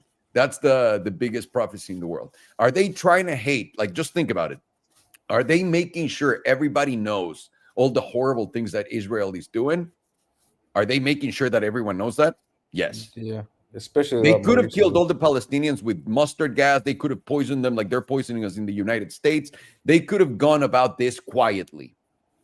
But they chose not to. They chose to show people we're willing to fucking destroy everyone so that you understand that we're the bad guys. They're not. It's the United States and the government in Israel, which is obviously influenced by the United States. And they're the ones taking the blame. And they have this incredible guilt trip narrative through the Jewish history that was built by the United States so that they can also. And by the way, the Jews will always defend their people, defend their government, and defend all these actions, and they believe all the bullshit. That's part of it, and those people are not to be blamed because those people obviously have been brainwashed and there's nothing they can do about it. That's their entire existence, right? And the way that their religion works is so that that brainwashing remains at the hardest level possible. When they get together and there's a bar mitzvah or there's any fucking shisha thing or whatever's going on in the Jew community, there's a rabbi, and the rabbi is always like telling them the latest news and how they're suffering. Oh, we have the people that got kidnapped, and we must get the please pray for the like. It's like a news, like CNN is with you in the room through the rabbi. So they are very good at expanding that propaganda into their people. So it's not the mistake here that we would all make is to hate on Israel. Once again, I said for years the medical system in the United States is a scam. No one fucking gave a fuck, and everyone was like, no way. And then when everybody finds out in 2020, 2021, oh, the fuck. All right. So then that means that they want you to know because they're going to reset it. The same thing with the dollar, the same thing with everything. Inflation wasn't a thing in 2020, even though everyone with a little bit of brain knew that there was going to be inflation. And then the government, no one knew. But now that it's irrelevant, they told everyone. Does that make sense? That inflation is coming back. That's what they're doing with the Jews. I see. Yes, that's interesting. Always. Listen, they don't have to tell you anything, and you don't have to find out shit about anything, dude. Because not much has really changed from the videos that they're showing you now. It's just that it's a lot more public. You see what I mean? That's what I'm saying. And they're making it like they're doing things publicly so that more and more people takes notice. Because the same videos you see on Twitter nowadays still existed. They just wouldn't get any coverage. That's right. And now, and if you know that social media is not free and that narratives being pushed by the people that own the servers, according to whatever narrative should be hot, then you know that they're pushing that terrible narrative on Israel right now. So don't hate the people, just the government that's there. And don't even hate them. You got to appreciate the fucking incredible theater show that they put together. It's pretty awesome. It takes a lot of brains to put all the working parts together. Honestly, they're fucking so smart. It's crazy. I thought the Indians were the smart ones. Or the Chinese. Bollywood, baby. You ever watch the Bollywood movie? Those things are ridiculous. They're the most insane shit you'll ever watch on TV. But it's so bad, it's so good.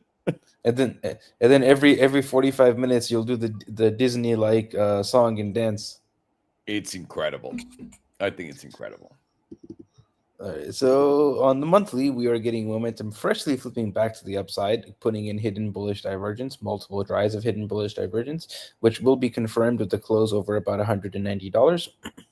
And the last time we flipped momentum back into the bullish control zone was right about this zone here.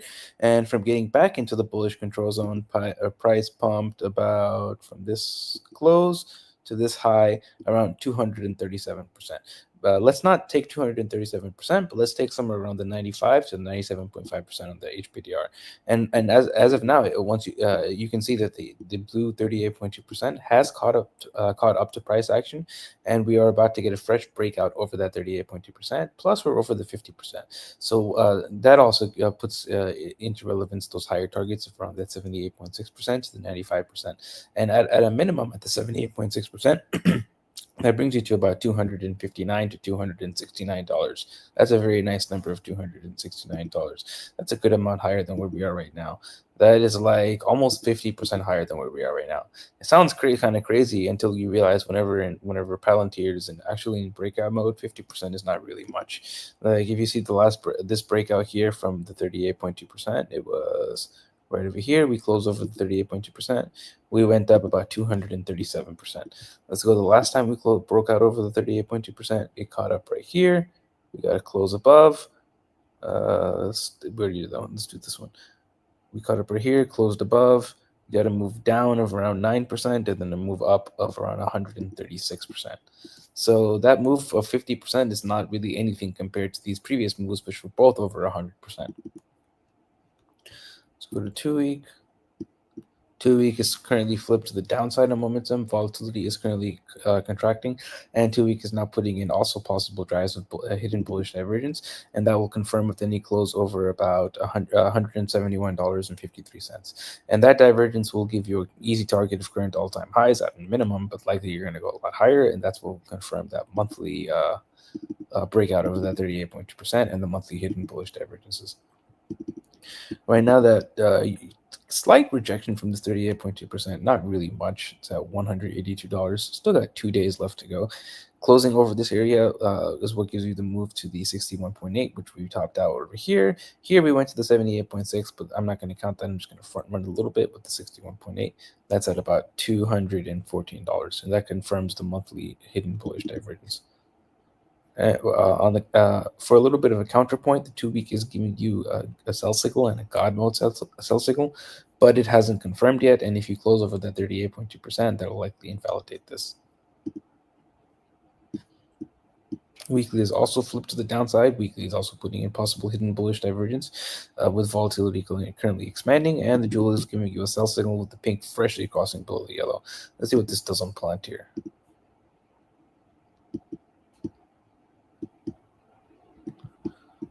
Right. There's some bearish divergence between these 2 points as well. I don't even have to look at the chart to see if there's a higher high, because I know it's Palantir. I know there's a higher high. Talked about it. This is my new NVIDIA. One of the few charts I won't have to look at the chart for to see if there's a higher high. Yeah.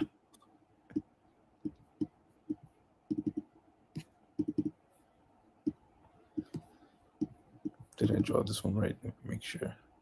Actually, on the weekly, you have quite the view on the candles.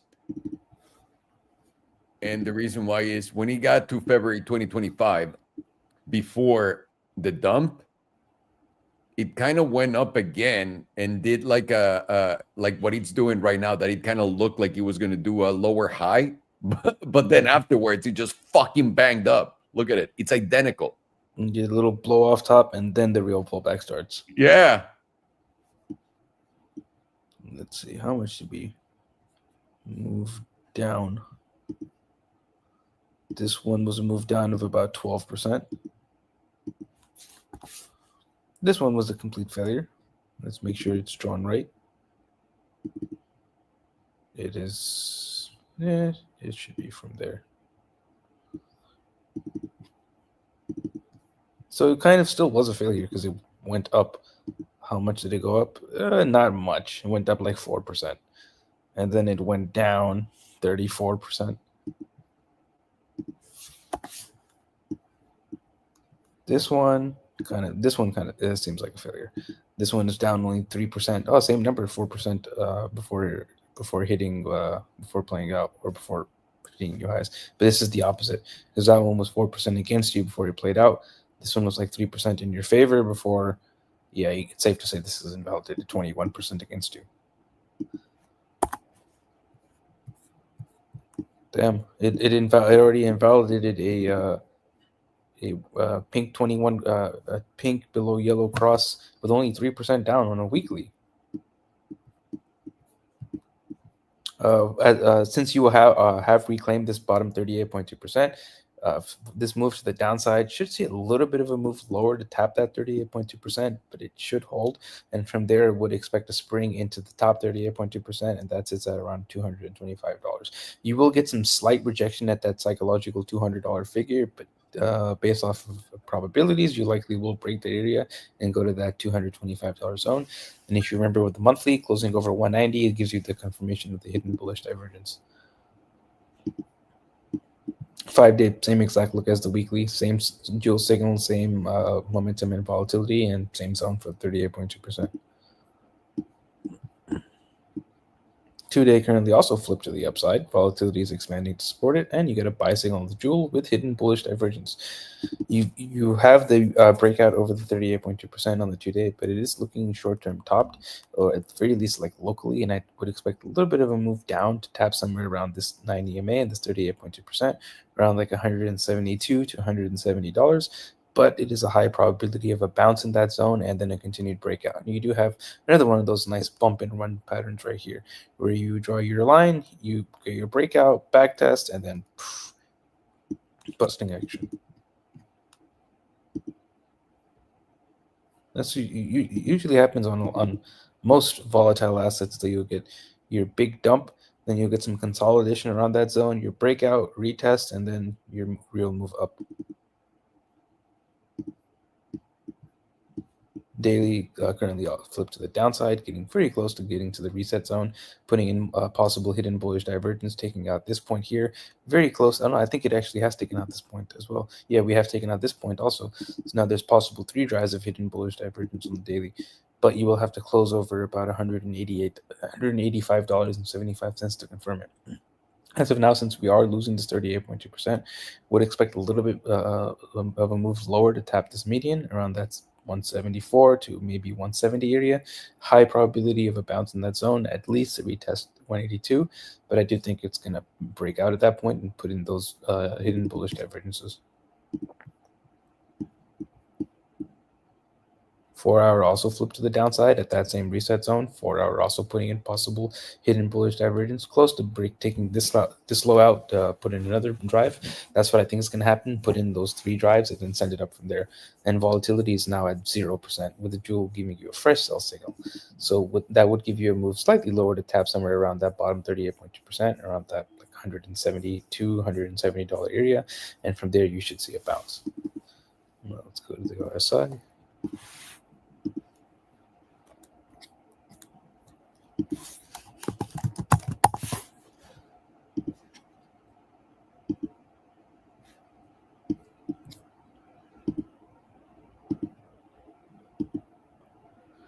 Interesting, the RSI just makes higher highs and higher highs and higher highs, not even putting in a possibility of bearish divergence. 2-week currently does have bearish divergence, but it does look like it will be invalidated, and it will invalidate with any close over about $171.53, which we are currently over. On the opposite hand, there is a possibility for a third drive of bearish divergence. We have 1, 2, 3, but this will confirm with any close below about $142.34. If that does confirm, you get an easy target of this 21 EMA at right around $127. But this still very, very likely will just be a macro higher low, and then you're probably just going to bust a new all-time highs from there. The only real worry signal, or like something very like worrying for going to all-time highs, would be if you take out this low here around $66, and you are currently like 3 times above this price right now. So not really much to worry about as long as you're closing over about $66. Even if you come down to $127, $120, that would just be an opportunity for another macro higher low before probably getting like 2x your money from there.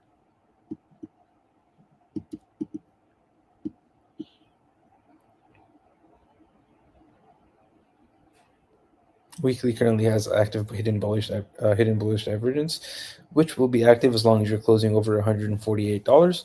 And your next target is going to be that simple moving average, which will be the easy move, which is right now at about $200, 199.73, and then the critical zone is at about 272. Very close to that upper range of the HPDR.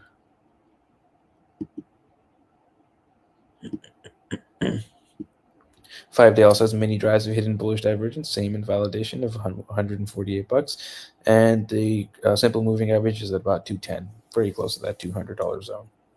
Critical zone is the same number of 275.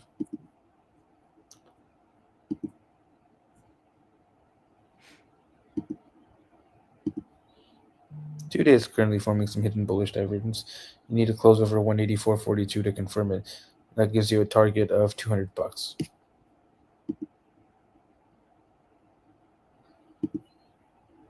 Nothing there. I will go to momentum.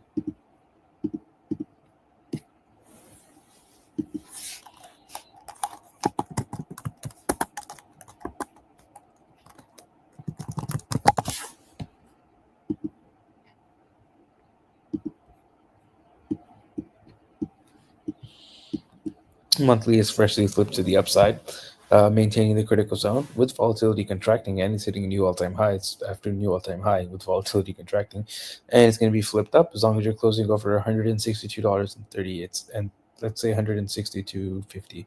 And this is off of the first extreme, so you have momentum freshly flipping back up.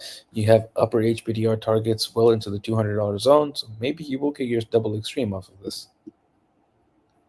See, are we taking out any lows? Zoom in on this momentum. No divergences. 2-week is currently freshly flipped up. Volatility is also contracting on the 2-week, and you're going to be flipped up as long as you're closing over $181.25. Weekly is currently very close to flipping back up. If it does flip up here, it will be maintaining the bullish control zone, putting in hidden bullish divergence, and it will flip up if you close over about $168.50. So that's also the same number to confirm that weekly hidden bullish divergence. 5-day, same pivot, same divergence. 2-day currently flipped up. Volatility is close to getting back into an expansion phase. And 2-day is also putting in hidden bullish divergence, and you will be flipped up as long as you're closing over 161.50. And the 2-day divergence is confirmed. Daily is currently flipped to the downside, volatility going into a contraction phase, and it will be flipped down as long as you're closing below about 182. You're very close to that number. 4-hour currently flipped down. Volatility is, I believe, contracting. It's currently expanding, but very close to going into contraction.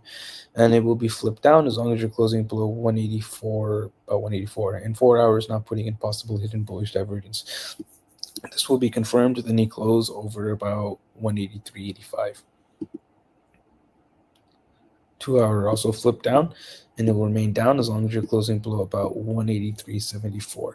Supports the idea of that move down to about 172 to 170 and then bounce from there. On the high time frames, Palantir is very bullish. It's always been very bullish since about 2023. It's remained up only, and you're getting momentum flipping up, remaining up within the critical zone as long as you're closing over about $163. From here, I would expect to get that double extreme from volatility. That does give you targets on the HPDR of somewhere around $250 to $275, which does line up with a lot of your RSI bullish divergence targets. And you are continuing to just hold your 5 and 9 EMAs on all of your higher time frames, signaling the trend very strongly to the upside. All of your higher time frame momentums are pointed to the upside. You are starting to freshly flip back up on the weekly and the 5-day, which will put in hidden bullish divergence if those do flip back up, and those give you targets along with the RSI divergence of somewhere around $200 for a round psychological figure, and then above there is around $225, and both of those targets would confirm your monthly hidden bullish divergence, giving you those targets into the mid to upper $200 zone. On the lower time frames, your momentum is starting to flip down from the daily all the way down to the 4-hour and the 2-hour, which I do believe will give you a little bit of a move down from here to tap somewhere around 170 to like 172, 174. And I do expect a strong bounce from that zone. And that lines up with your weekly of, I believe, your 9 EMA. Just above you, just around your weekly 9 EMA. And I do expect a buyback in that zone after reclaiming your 9 and then continuing upwards to tap that RSI divergence target of around $200. And the invalidation right now is going to be basically any weekly close below about let's say a tick below about 142 or a weekly close below 148. Either one of those two things. I wouldn't necessarily say you're gonna like take these lows out. I just think you're probably gonna come down to this 55 EMA around $120-ish, and from there, I do. There's a very high probability based off the higher time frames that you are going to get a reversal from this point and a new all-time highs. Although I think it's going to be somewhere from around 170, and then a move from there into like 200, which is all-time highs. Thank you, senor. Very clear. Rivian would be next for you, please. Rivian. Thank you. Rivian. Nada más Palantir en la trimestral. ¡Qué mamada! ¿Ha tenido cuántos trimestres en verde? 1, 2, 3, 4, 5, 6, 7, 8, 9, 10, 11. 11 trimestres en verde. No mames. Llegó a estar en los $6 con 40 centavos y llegamos a $190. Una apreciación para la gente que compró aquí abajo, digamos en 9, a donde estás ahorita en 1800%. Un 18x nada más en tu lana. Nada más. Y no tuviste que comprar el fondo. No te tuviste que haber puesto agresivo. Ve la subida de esta cosa. Acá se dedica Palantir. Palantir literalmente es lo que tiene el ojo de Dios. No te lo van a decir en voz alta, pero estos tíos pueden ver todo en todos lados a todas horas. ¿Ok? Se dice una empresa de seguridad internacional, de seguridad nacional, etcétera, pero es para que literalmente ellos sepan todo lo que está pasando acá en Estados Unidos y en todo el mundo también. Son unos cracks. Así que, y también cuando ves que Peter Thiel, que es literalmente el anticristo, uno de los servidores leales de la gente que maneja este pedo, cuando lo ves que se envuelve en algo, quieres estar ahí. Palantir es ello. Les dije que para mí era mi nuevo Nvidia y ahí vamos, continuando a la alza. Este gráfico es un poco irrelevante por los pocos datos que hay, solamente para que lo vean, que este subidongo comenzó cuando la volatilidad expandió y la volatilidad continúa en 100% en la trimestral y no está dando señales de calmarse. Así que continuamos viendo altos más altos por toda la tabla, muy por encima de nuestros promedios. El promedio más cercano es el 5 en los $102. El 9 está en los 65. Esto es una verdadera locura.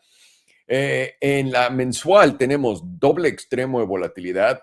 El segundo extremo de volatilidad fue lo que nos llevó hasta acá arriba y aún con la contracción de la volatilidad continúa, lo que nos dice que podríamos ver la volatilidad darse la vuelta y continuar y formar otro extremo. Pero tal cual como está, el movimiento continúa a la alza. Voy a ponerles el HPDR para que lo puedan ver y darnos cuenta dónde estamos. Apenas estamos llegando al 61.8%. Esto no está tan, vean, o sea, llegamos al 100% y lo rompimos. Estando en el 50%, 61.8%, pone objetivos bastante jugosos a la alza. Lo primero que queremos romper son esos $192 para poder dar esas continuaciones. Ahora, el HPDR en la mensual en esto, por los pocos datos, no va a ser tan correcto, entonces no voy a tomar mucho de él, pero 2 semanas ya es donde empieza a tener más sentido. Tenemos contracción de volatilidad, tenemos un movimiento alcista, estamos por encima de la media, venimos y rebotamos en la vela pasada en el promedio del 9, 1, 2 veces y ahora estamos por encima en la parte alta de la zona azul. Pero recuerden, venimos por arriba de la parte de la zona azul, caímos a la parte baja de la zona azul, rebotamos a la parte del 61.8%, caímos al promedio del 9, rebotamos y estamos encontrando un rechazo en los 180. Nos puede llevar esto a donde está nuestro promedio del 5, que es donde coincide con esta línea meme, que son los 168, si es que el movimiento no fue el que ya se dio. Y de perder esta zona de los 168, estaríamos viendo objetivos por ahí de los 150. No hemos perdido la media en un chingo de tiempo, desde obviamente lo que vimos en abril con los aranceles para Palantir, porque todo el mundo sabe que también para Palantir tuvo que sufrir por los aranceles.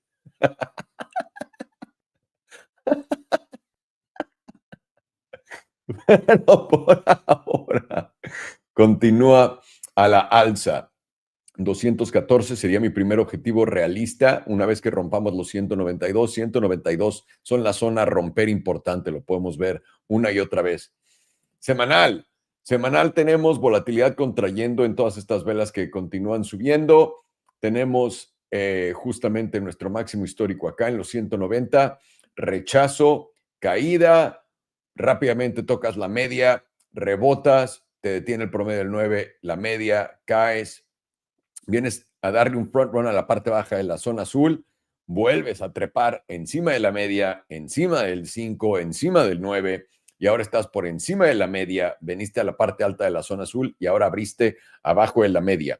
Lo que yo esperaría es un retroceso a los 174 hasta el 50%, que es donde viene el promedio del 9 y el 5, acá en los 168, de tener un breakout más profundón, sería por ahí de los 150 hasta los 150 más o menos. Pero esto debería de darte el rebote acá en los 165 e ir a buscar estos $200. Y de ahí, de los 200, 225 se volverían algo más factible.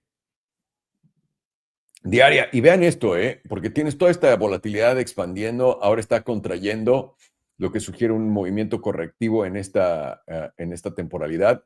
Por ahora tenemos nuestra media y nuestro promedio del 9 por ahí los 174, $175 y el 21 en los $170. La parte baja de la zona azul está en los 165 y para mí el extremo del 61.8% un poco más abajo en estos $150. ¿Qué nos está diciendo Palantir en estos momentos? Bastante sencillo, con un objetivo de 188 y 196. Ahí les va. En la de harina, para que no nos confundamos, en la diaria. Lo que parece que está haciendo Palantir es un alto más bajo, pero tienes bajos, bajos más altos, bajos más altos.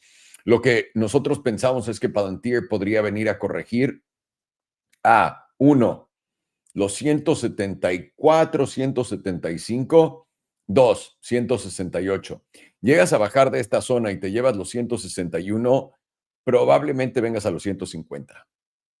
Pero va a costar trabajo. Yo usaría la semanal para darme idea de lo que estoy hablando, porque acá estos time frames son más pesados.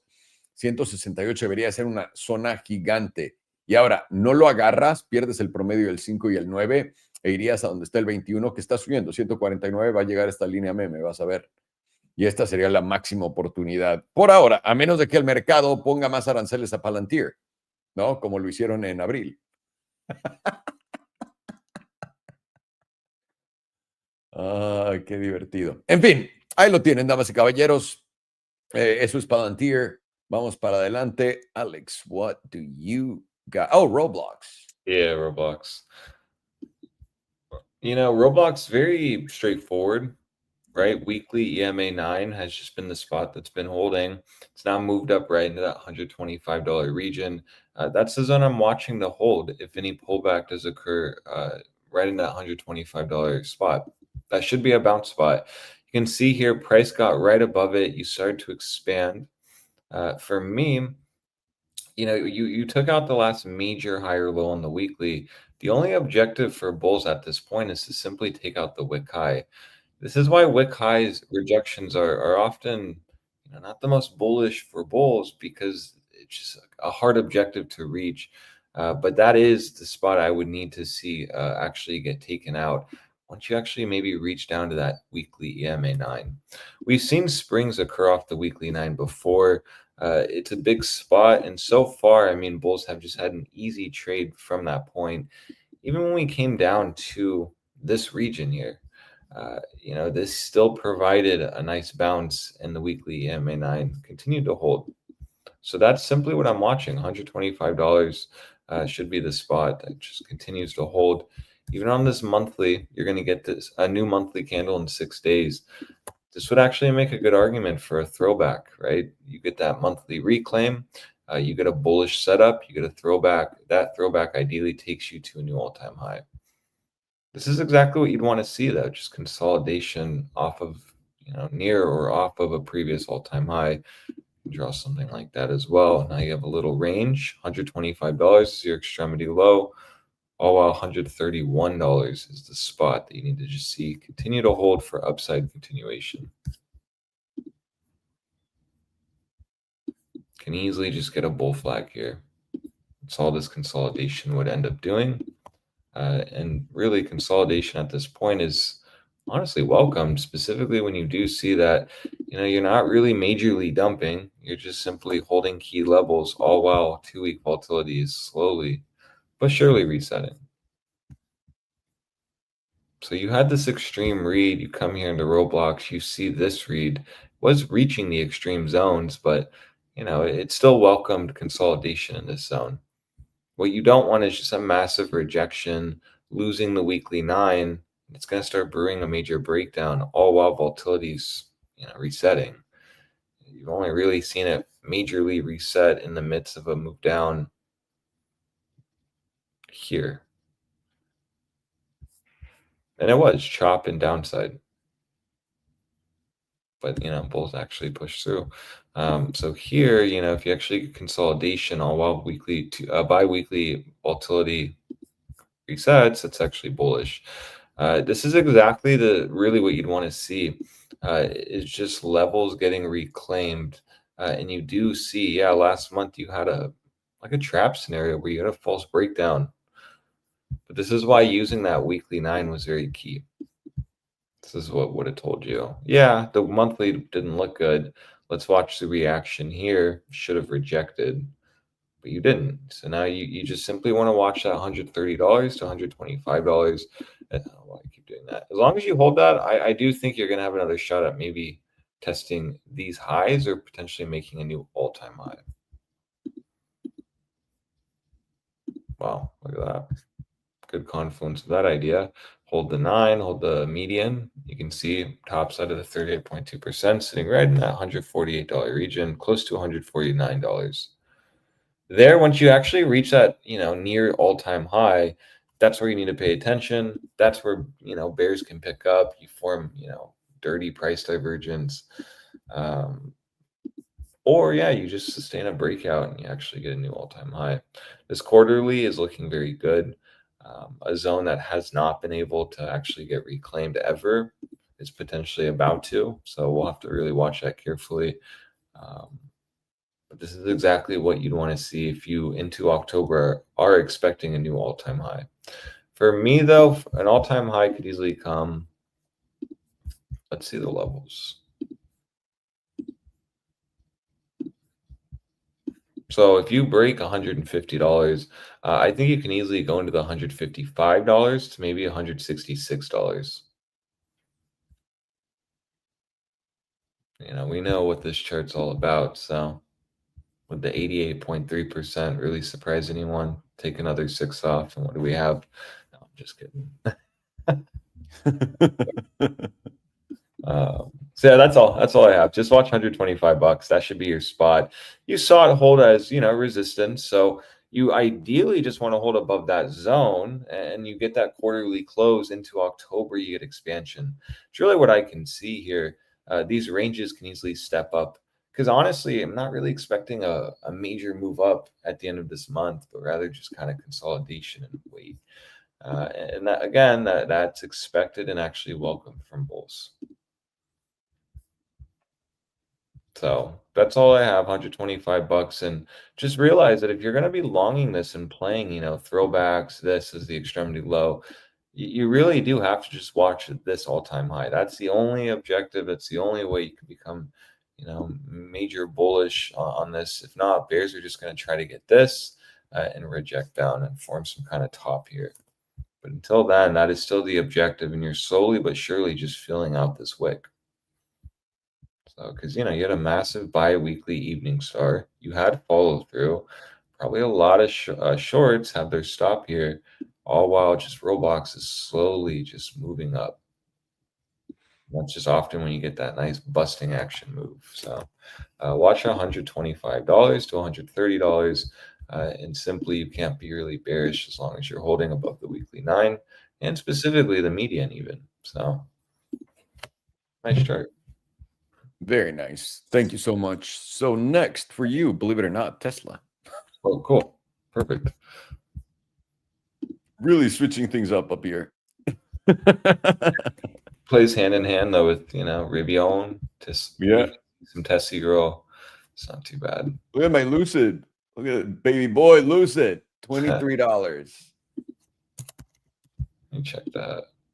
And Oh, and by the yeah. way, it looks like a piece of shit, but if you bought down here, you're already up No, but yeah, if 50%. you're looking, like if you're watching, like what you're watching, the little details I'm watching, it's like it's looking pretty good actually.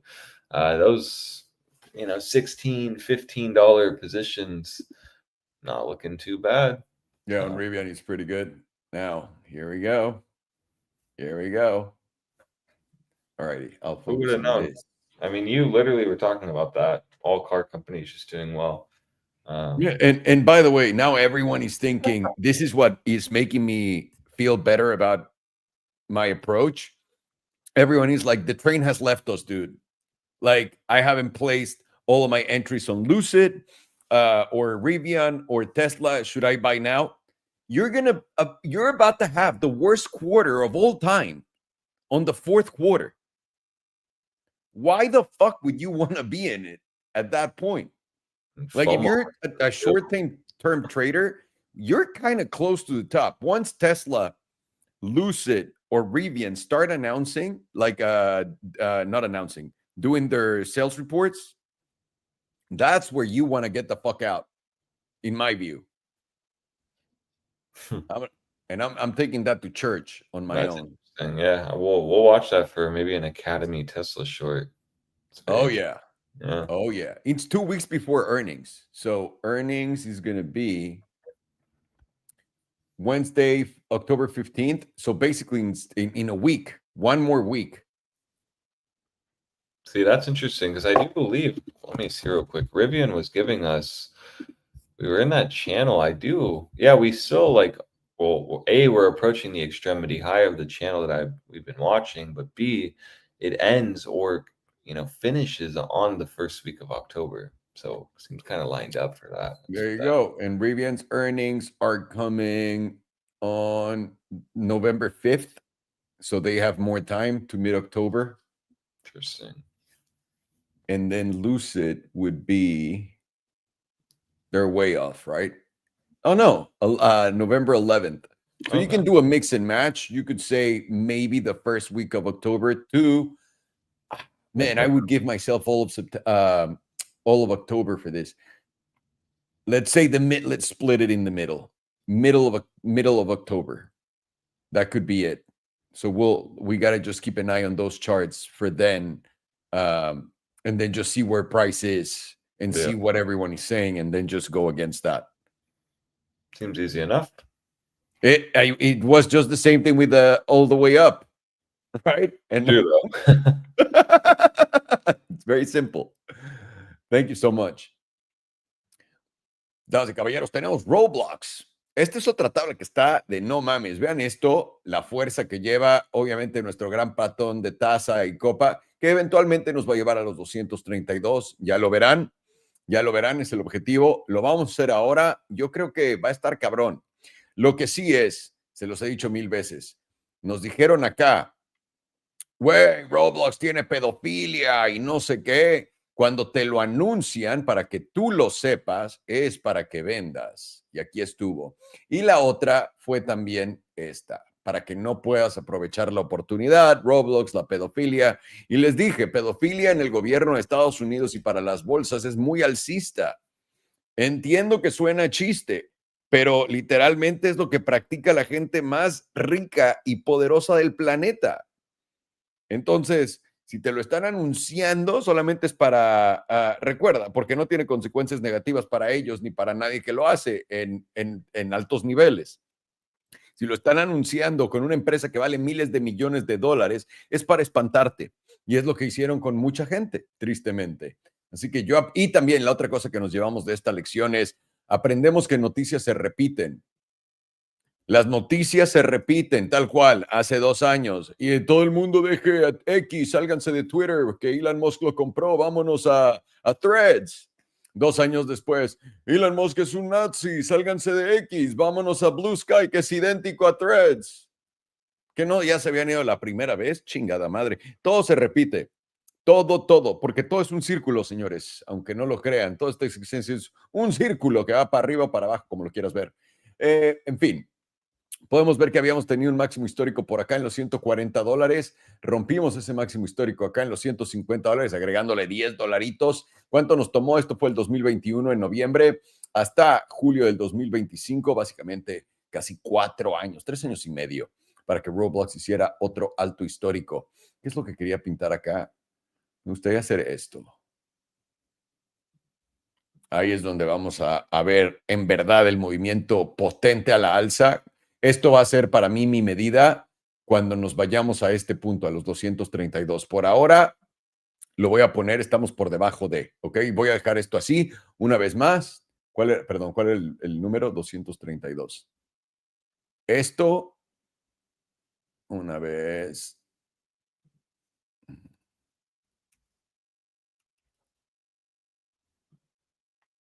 232 por encima de esta línea, ¿ok? Para que lo tengan presente. Una vez que empecemos a consolidar y cerrar temporalidades potentes. Pueden ver que estamos siendo literalmente altos más altos. Esto es vertical a la alza y ahora estás consolidando en la tasa, el patrón de la tasa y copa. ¿Cómo mides esto? Con dónde empieza la cabeza, que es justamente acá en los 126, al punto más bajo de la tabla, que fue acá en los 21.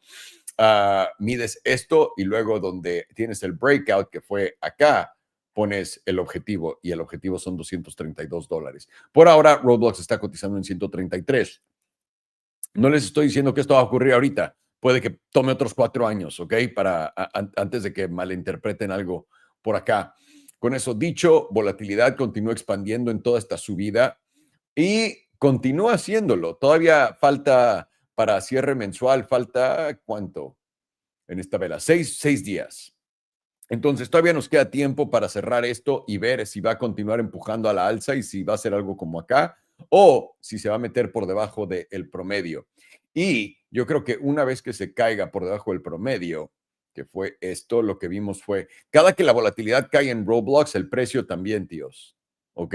Ahora, esta volatilidad fue a la baja, pero cuando está corrigiendo la volatilidad en la mensual, más probable un movimiento bajista que alcista. Así que tenemos nuestro promedio del 5 en los 117 y nuestro promedio del 21, del 9 en los $94. Bastante, bastante abajo. Yo no me preocuparía por nada si perdemos hasta los 99, quedamos por ahí de los $100. Por debajo de empezaría ya a pensar que algo extraño está pasando. 2 semanas tuviste el subidongo y ahora estás teniendo esta contracción de volatilidad, lo que sugiere probablemente una corrección. En este momento vamos a ver dónde estamos en el HPDR. Habíamos llegado a extremos justamente con esto, pero ya estamos aquí abajo. Venimos a la parte alta de la zona azul y estamos rebotando y estamos justamente ante el 61.8% y el 50%. ¿Qué es lo que queremos? Queremos cerrar por encima esta vela en 2 días de 2 semanas en 137.10. Si podemos cerrar por encima de 137.15, perdón, vamos a tener como objetivo los 154 o esta línea meme, cualquiera de los dos. Y aquí puedes rechazar también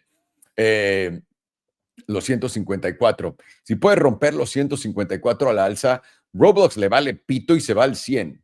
Entonces, esto podría llegar tranquilamente al 221, bastante cerca de esto. Así que vas a mantener un ojo cerca de esto. Semanal, tienes volatilidad contrayendo ante este subidongo. Estás justamente en la media. Estás en la media, tío. Acá, si rebotas con fuerza, te vas a los 140 y casi $149. Y de romper los $149 vas a poder ir a los 161. Y eso ya te pone en ese viaje a las alturas de la tabla. Un segundo. Diaria. Tiene un setup de volatilidad preparándose de los más calientes de toda la historia en Roblox. Sí, de los buenos. Voy a poner mi línea de volatilidad justamente acá en el 15%, que recuerden es lo que estamos buscando. Y tiene que ser plana, tío, si no me voy a volver loco. Y una vez que veamos volatilidad expandir, vamos a ver a dónde está apuntando el precio y eso lo va a seguir. Lo que estamos viendo por acá es el promedio del 21, lo tocamos apenas acá, lo tocaste apenas acá y vas a venir. Si vienes a tocar los $131, probablemente ya falle y puedas venir al 34, que fue lo que hicimos justamente en agosto. Y si no aguanta el 34, el 61.8% está justo donde está mi línea meme en los 126. Y de no aguantar tienes el S&P 100 en los $111. Poético, poético. Puesto fácil para todos ustedes. Esta es una tabla bastante sencilla. Roblox acaba de romper máximos históricos acá. Creó un gap rapidísimo que ya se cerró. Ahora, estás ante esta tendencia alcista. Es bastante fácil de spotear. ¿Ok? Si rompes esta tendencia alcista por acá, puedes corregir a los 126 hasta los 111.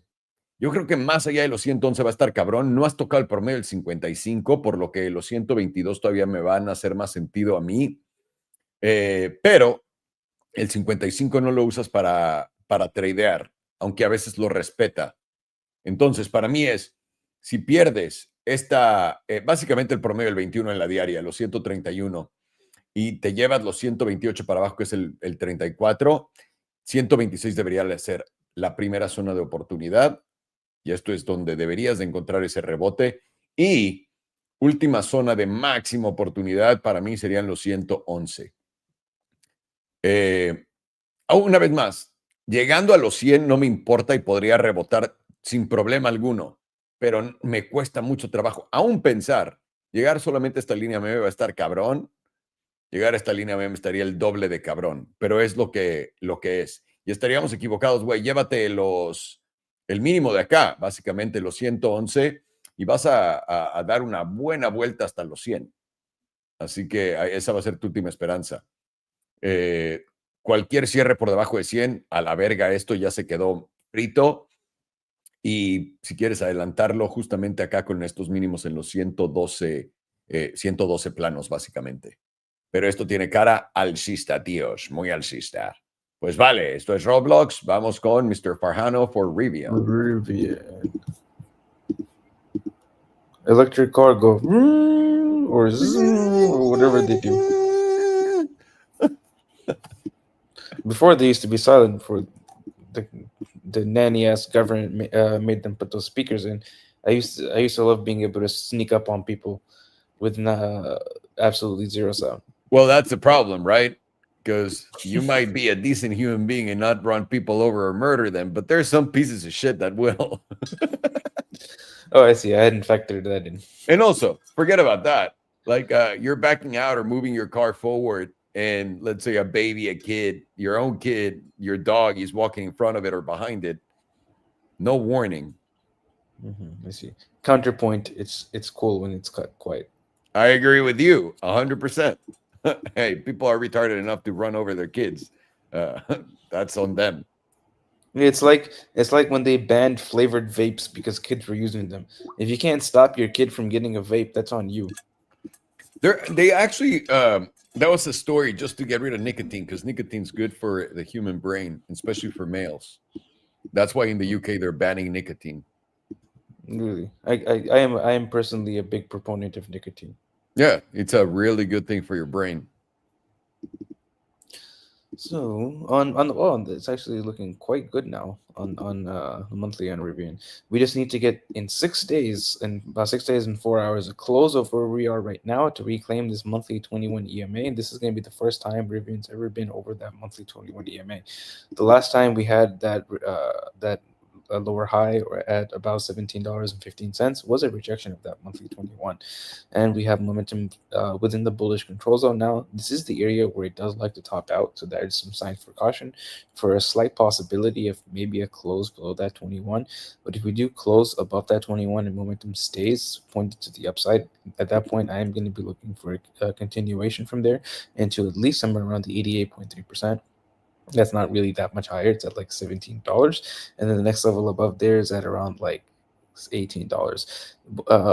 What will give you the I guess the confirmation for the move significantly higher will be a close over about $18.86. And I wouldn't, even if you get that, I wouldn't be looking. Well, one, it's not likely to happen anytime soon because that would be above the 100%, which tells you it's more likely to grind out a higher low somewhere around here while these ranges step up before you get that, if it even does happen. And it also tells you that once you get that close over there, that it's going to take several months for that to happen. And then 2, the next level is going to be somewhere around the lower 20s. Let's go into 2 week. 2 week is also pointing to the upside, getting very close to getting into the bullish control zone. Saying that 2 week is a lot lower on momentum does give me some confidence that monthly will remain to the upside. And let's zoom in a little bit on this, see if there's a higher low. From this, no, so there's not a higher low, so there's no bullish divergence. 2 week is very close to closing over this 38.2% at $15.07. Closing over there should take us to somewhere around at least the 61.8%, if not the 88.3%, and that would take us somewhere around like $17 to. I don't think it'll go that high on this move to 21. I think it's a lot more likely to stop somewhere around the 78.6, which is like 1880.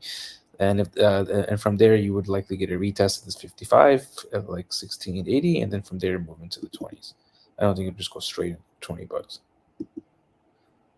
2 week is losing the sell signal on the jewel, by the way. Also, last time we lost it around this zone was over here, and then we went up to the 61.8%, actually the 78.6. Weekly is also pointed to the upside. It has a little bit more room to go before it's topped out, with volatility supporting it, and weekly jewels giving you a buy signal now. What you would like to see, if you want to see continuation further up into the 20s, is a close over this weekly 100 at around $16, and then springing in from that 100 into the 200, which is that 23. And the weekly does have a fresh silver cross, which you are getting now with this busting action green dildo to the upside on the weekly, and you have yet to get a retest of that 9 EMA. So if you do get a rejection of this 200, would expect to move down, retest that 9, and then bust into the 200. But if you get a close of that 200, then likely you're going to get a retest and one of those moves where the 9 is pulled into price action.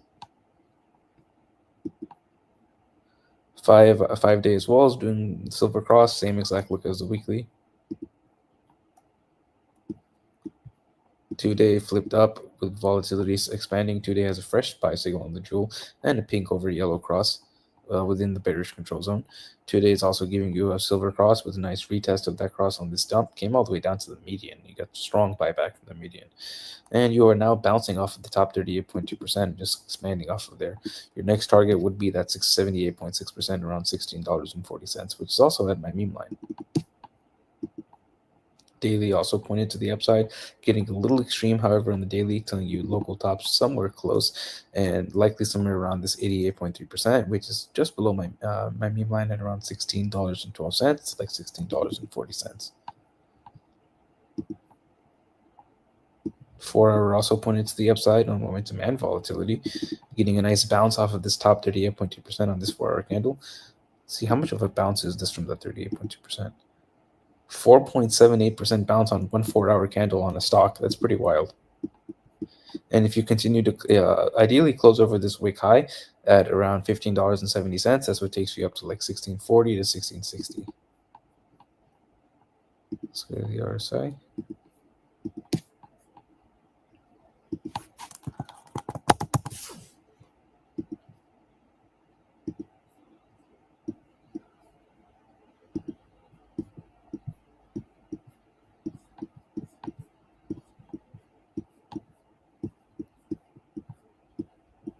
Yeah, you guys can stop watching all of your politics channels as well, because we predicted that Elon and Trump would stop fighting.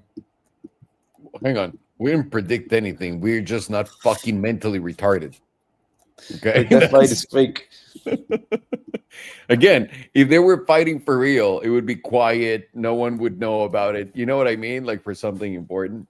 It's always, if they are telling you on the, like the Charlie Kirk, did you see the memorial? Yeah. Again, why are the news, why are presidents and everyone so focused on something? Because they want you to see it. They could have poisoned the guy, the people that wanted to kill him, right? They could have easily taken him out in any other way, giving him cancer, a heart attack, brain aneurysm, anything. They have the tech to do it. But instead, they chose to kill him in front of all of you. So they want to get a reaction from you. That's where it becomes obvious. Because all the really, really cool, evil shit, no one knows anything about. You only see what they want you to see, which is awesome that they have like that ability. And it was really that obvious from the beginning. And At that point, it was just a conspiracy theory. Now it's not. Now it's news. Yeah. It's crazy.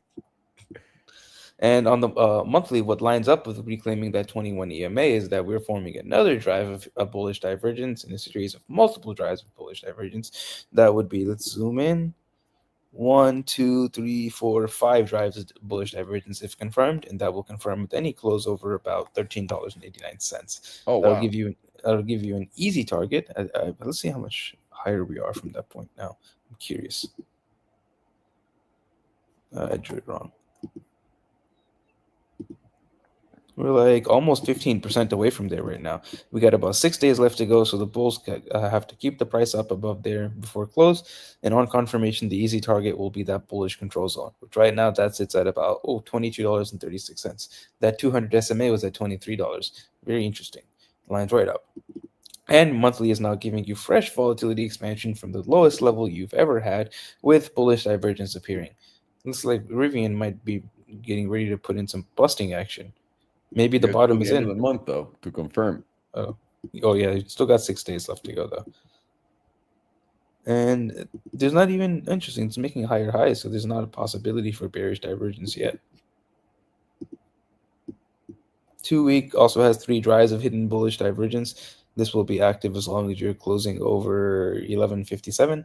Next target is the critical zone with volatility at extreme lows, and the critical zone sits at about $25.96. This level likely updates. Weekly also has 3 drives of hidden bullish divergence.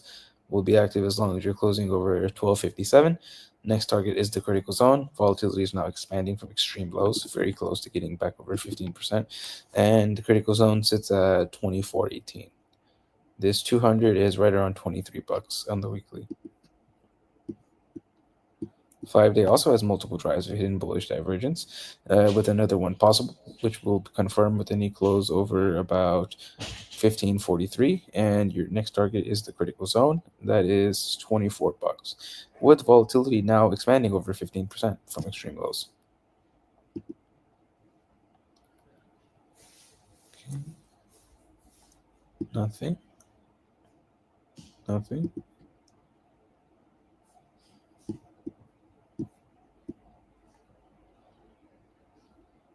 Nothing. And nothing. Now we'll go to momentum.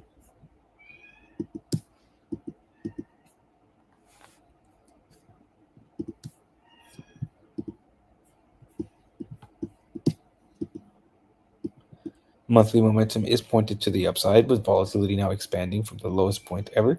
And you're going to be pointed up as long as you're closing over $13.10. And on this next projection, you are projected to be right at the edge of the bullish control zone. So if you are going to be bearish, this is the point where the pivot will go down. So it's going to come down to what this monthly pivot is on this next monthly open. Because if this pivot remains below price action and we enter into the bullish control zone with bullish divergence, there's basically all of the stars aligning for some nice busting action from there. Imagine this pivot goes to like $50 next month. Nothing surprises me anymore. Time to pack it up and go home then. Yeah.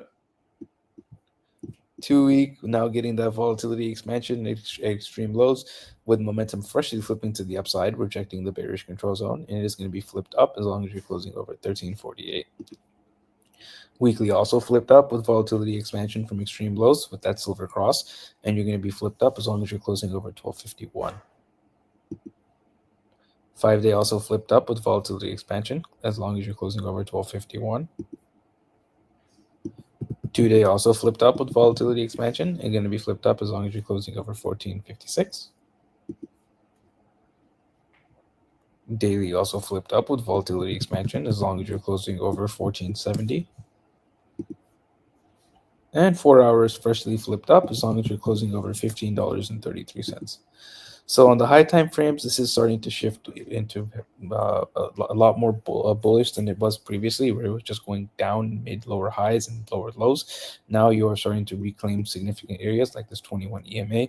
You're getting monthly volatility expansion with momentum pointed up. You have multiple drives of bullish divergence now appearing on the monthly, which will confirm as long as you close over $13.89. You have volatility with expanding with momentum flipped up on basically across the board. The only place where it starts to, it doesn't even flip down on the lower time frames. It just pivot is a lower, closer to price action, but it is still flipped to the upside and still within the bullish control zone and the critical zone on the low time frames, telling you you'd likely see some continuation from here to tap somewhere around that low to mid $16 area. That's where you likely find your first zone of resistance. And as long as you can hold over that $16 area specifically, or not really necessarily hold over that $16 area, but close over 13.89 on the monthly, and then back test from 16 to about $13-14, should see a move from there into tapping the bullish divergence target, which is around $24, and then the weekly 200 SMA, which is at about $23, and that would give you another point of confluence for that $23 area is getting two closures over your weekly 100, which takes you to the 200, which is that $23 zone. And right now the invalidation is going to be, let's see, come on, either getting a tick below about $11.57 or a weekly close below $12.57. Either one of those two things, and then I think this is probably going to break down and then continue the monthly trend of lower highs and lower lows. But right now I'm moving to somewhere around $16-ish, maybe some slight rejection there. I don't think that's going to be anything really to worry about. And then a move into somewhere, assuming we confirm that bullish divergence, then a move into that 200 at around like $23. That's a big if, assuming we confirm that bullish divergence. Yeah, and that there's like we said, everything looks so the best at the top, and looks more bullish at the top, and everything looks the most bearish at the bottom, right? And like there's going to be continuation. Just putting it out there for everyone. These companies are about to have the worst quarter of their fucking life on the fourth quarter of this year. That's it. What would you say your max price is before the rejection? So for me, it has to dick around and trap as many people as possible. Rivian loves doing that. I think you're going to get past this high at 1886, and somewhere around here, it's going to fuck people over at around the $20 to $22 mark. I can see that. It lines right up with that weekly 200, because it is going to move down with every close. This is the monthly 34. This one. What price is it now? 20? 2087. So I would expect this would be the easy one. Like this would be by the book. Didn't surprise anyone in my view at 1885. I think this one is the one that's going to fuck people over. The 22 one, because at the time, once you get 22, you're over the 34. You're going to think, oh my God, this is it. I already got a winner. And then right here, just go. Yeah, that fits my bias, so I like it. Not only fits your bias, let me show you something else that will allow you to see it even better. So normally we get these bottoms April, right? A year later. Then you have like these pumps into August, almost September-ish. And then you get really bearish action at around October. And you see it back here too. Like up August, and then comes October, November, December. So temporality-wise, it should also, if it's always been terrible around December for Rivian, this should be the worst ever. Just like we're threatening, like with Tesla, all-time highs right now, just because they're going to have a great month, a great quarter, just based on the tax incentive ending, right? Like the government fooling people into buying these cars. What's going to happen, by the way, is in 30 days, their sales are going to be so bad, they're going to have discounts that are equivalent to having the tax incentive or even more. How much you want to bet? So, yeah, that lines it right up with a little bit of a move up. Like if you could say it would be a blow off top, then it release those, get your nice rejection, your shooting star, and then you can dump it from there. And Tesla's going to trap everyone, by the way. Tesla's being more aggressive going towards the top because they're going to trap everyone under the robo-taxi AI promise right now. they're making people forget about actual sales, and that to me is like very sus. So I'm just looking at those things. You know, could And be very it, conspiracy, or it putting could on actually just keep making me putting on money. the putting on the conspiracy theory hat, maybe because Elon was a big fan of that H1B thing, maybe they made a compromise to where he wouldn't make a big deal about it if Trump approved national robo taxi like testing. That would give you a nice girthy green dildo on Tesla for a blow off top. That would be a nice, yeah. That would be a nice add to everything else. Because I mean, right now it's got all the bullish momentum. Forget about charts in the world. So let's see. I think we're gonna play this right. I feel better than ever about it now, because now everyone's bullish to the point where they can't even see anymore. I like it. All righty. Thank you, sir. We'll get to Tesla right now. Speaking of which, right with Alex, 1 second. I'll do this quick.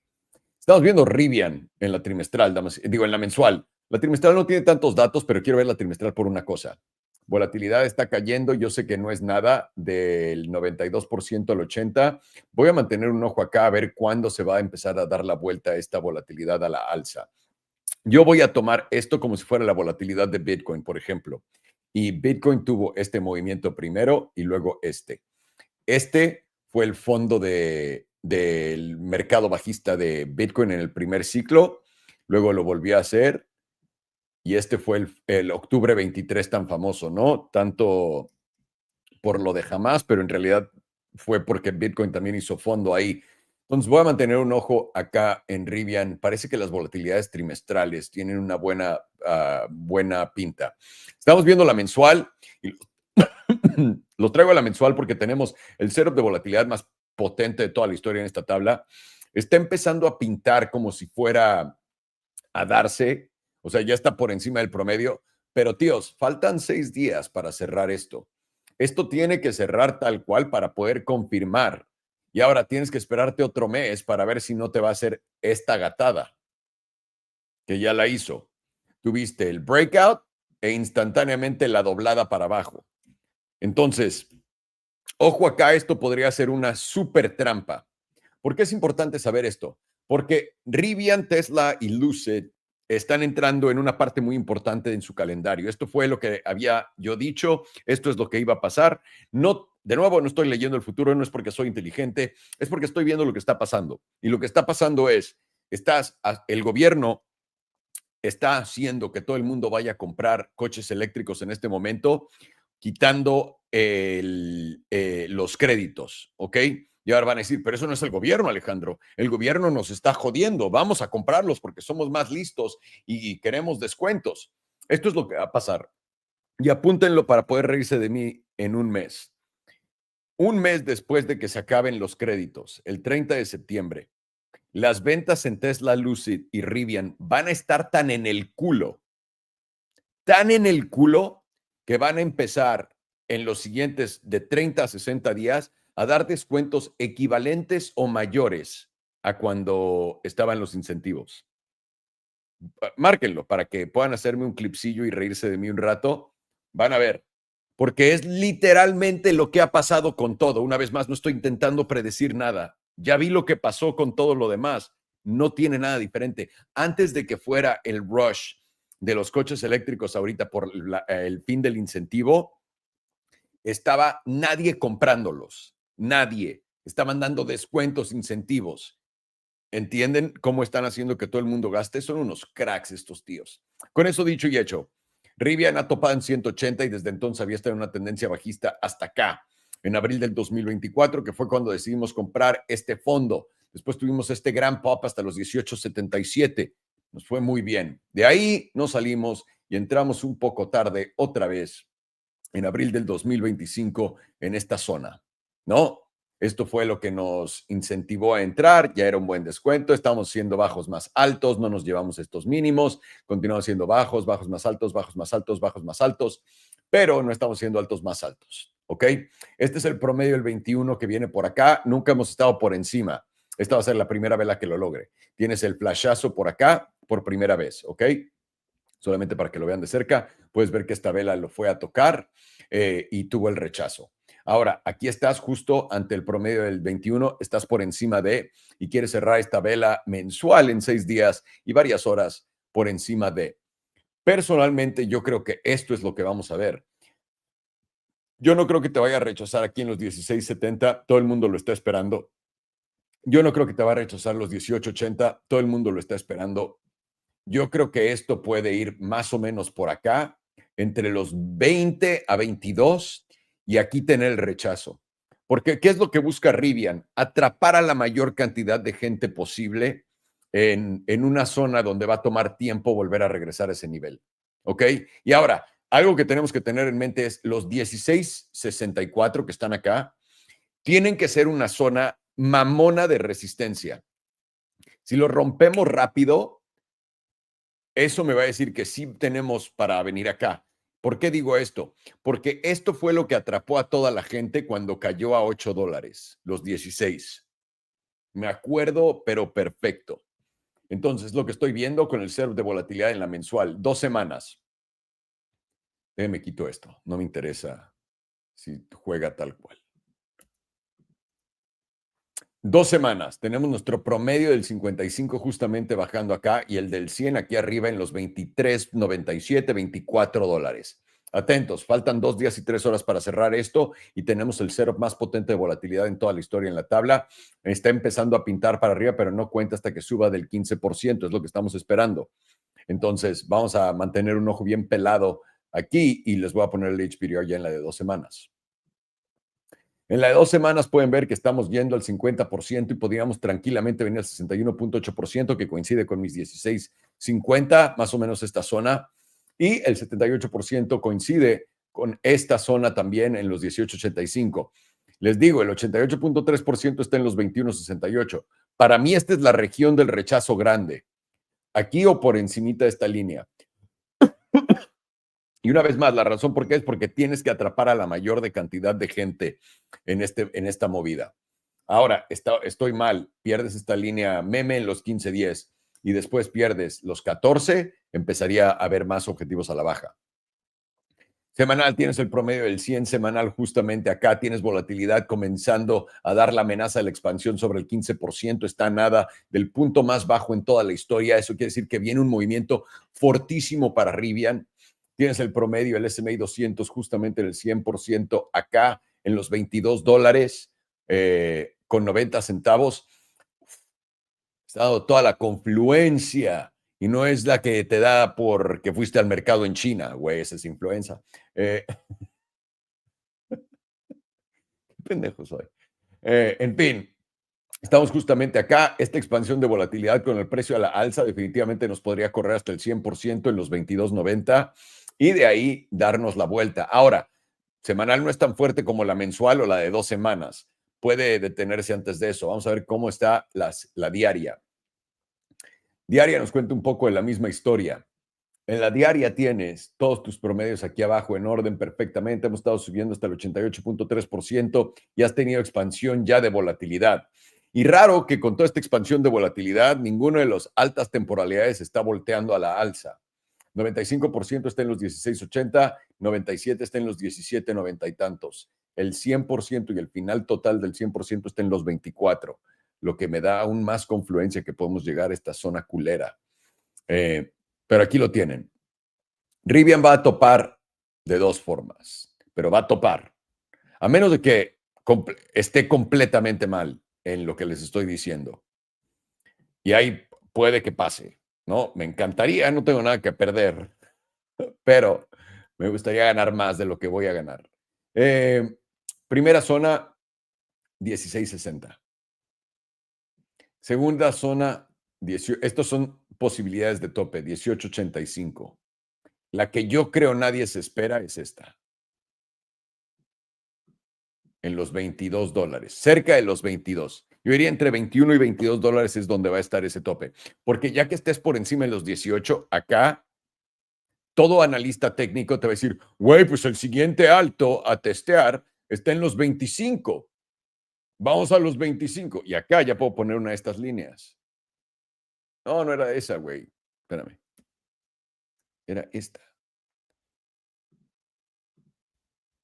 acá, en los 24.55, me atrevería a ajustarlo un poco más.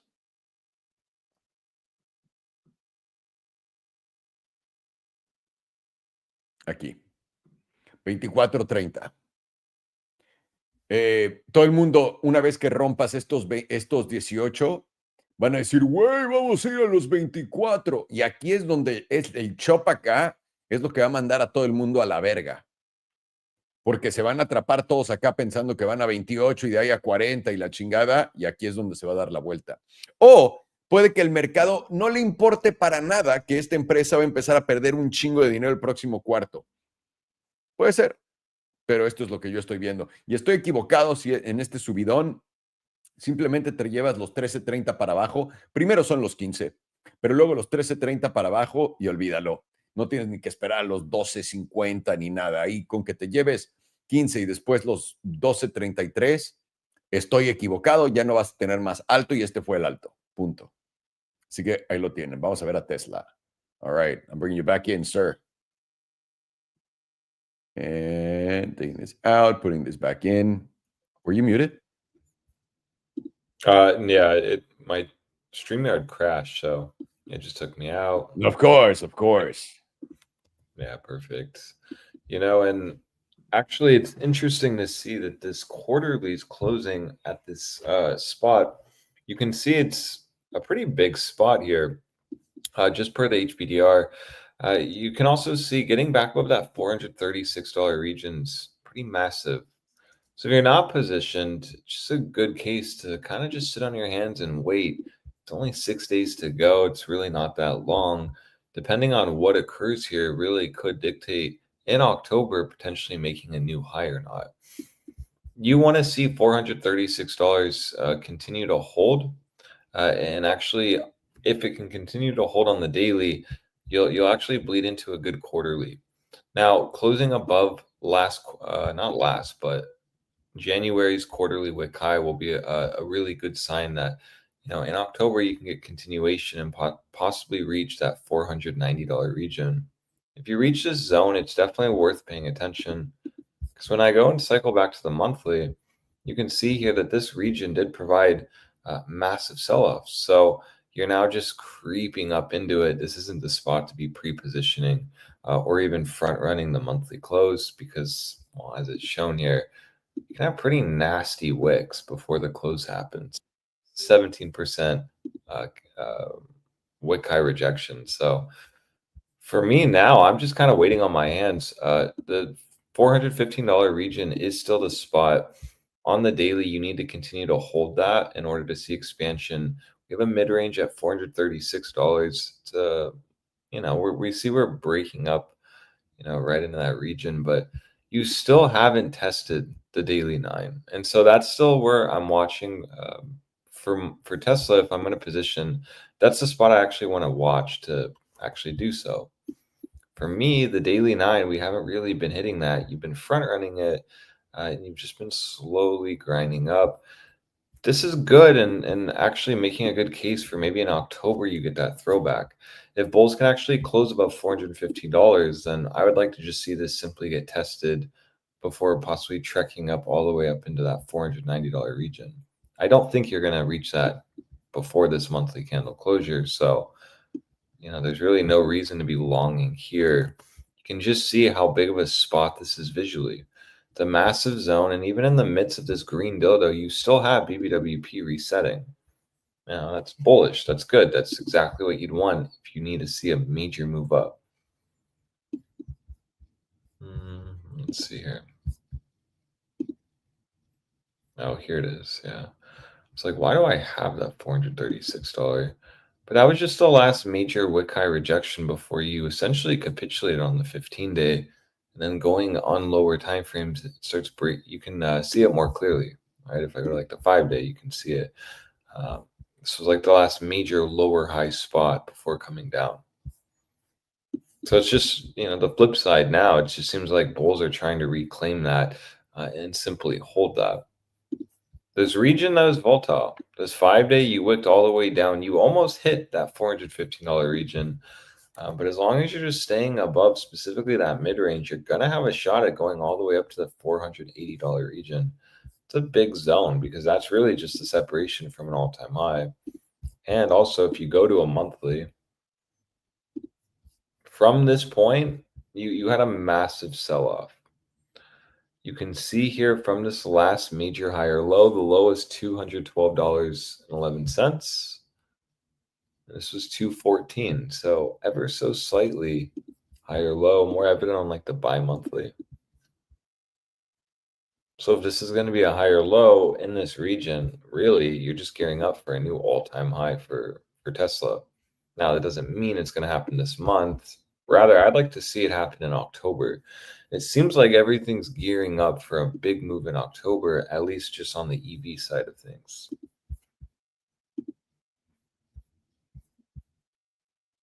Because look, once you got that weekly above that 415 region, the following week, I mean, you did just go up 16%.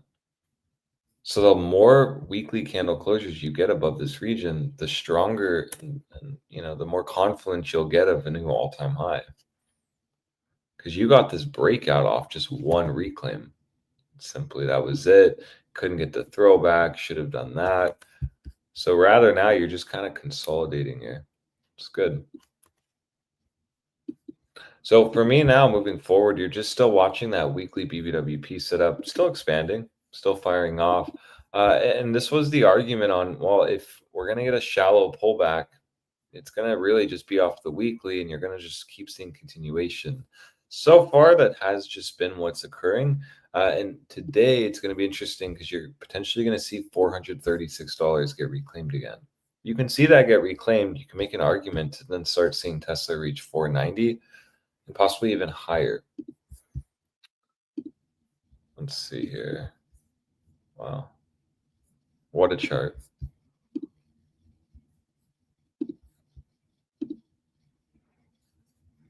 So I'll go back to the monthly. I think it'll be better. You can see the 61.8% sitting right in that $486 region. The 50% is sitting right into that $440 region. 430, I guess, be better. So you're just caught within this range. Actually lines up pretty nicely with the meme lines. So, I mean, in summary, you're just kind of watching for a breakout. You're not positioned. Absolutely no reason to position on Tesla now. You can just see here, even on the quarterly, you're in the midst of a major breakout. I don't think this is just going to reach $1,000. It's absurd, but this can quickly update in 6 days, and that's worth watching. I want to see $415 hold. If it can hold and we can actually get back above that, and I'm saying hold on like a daily, leading to a quarterly closing above specifically that $436 region, that can then be a really good argument for a really bullish October for Tesla. And then you're either just making a new high or you're going to get very close to it and roll over. So it's definitely worth paying attention. I still think Tesla looks very bullish. And today, if you reclaim $436, you could just start making your way up to that 490. So really, anything can happen in this range. You've seen explosive moves happen before, and it's just from this time. And that's all you've ever had. So it's definitely worth watching, definitely worth paying attention. And it's promising to see even daily volatility contracting in the midst of a bullish breakout. Again, just that's what you'd want to see if bulls are in control. So, oh, we even see Bitcoin hitting that $114,000 region. It's getting there. But you know what? I got my trades already set. I'm not moving shit. I'm never leaving. It's like that DiCaprio thing. I'm not moving them anymore. That's it. I'm done. What was I going to say? Yep, that's basically it, boys. You guys have a free Wednesday now. Go enjoy yourselves, unless there's something else you're missing and you want to say before you go. Nope, nothing for me. Just watch the Discord and watch that 114,200 region. That's where bulls' hopes, dreams, and aspirations lie. So, yeah, you might want to consider taking some profit from that academy long around that zone. Nice. Well done, senores. Thank you so much for that. Much appreciated. Let's look for more trades and let's fucking get it going. Thank you. Thank you, Buenas boys. tardes, hasta luego, muchachos. Adiós, Cochiloco. Adiós, Alex. No, Ricardo, todavía no he probado la gran ayahuasca. Todavía no. Pronto, cuando tenga algún tiempecito en algún lado correcto, se va a dar. Cuando se dé, se da. Es lo que, como yo lo veo. No necesito buscarla, porque puedo hacer muchas cosas ahora con mi cabeza. Es una mamada. Y todos podemos, pero pues no le dedicas tiempo, no hacemos ejercicio de espíritu, ¿no? Ni siquiera es espíritu, es lo que hay, lo que vive en tu mente, tío. Bueno, estamos viendo en Tesla, a todo el mundo, bueno, es Rivian, a todo el mundo le debería dar igual todas las pendejadas que estoy diciendo. Pueden ver la fuerte línea de tendencia alcista en la que va Tesla a buscar estos máximos históricos, por supuesto. Y una vez más, solamente porque me pregunta Rick acá, entonces, ¿darían el bajón estas empresas como Lucid, Tesla, Rivian y luego a la alza después de poner sus descuentos y que las ventas suban? No.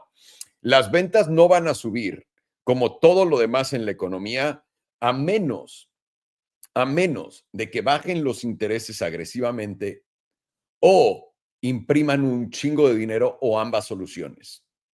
Entonces me van a decir, entonces, ¿por qué estás invirtiendo en Tesla?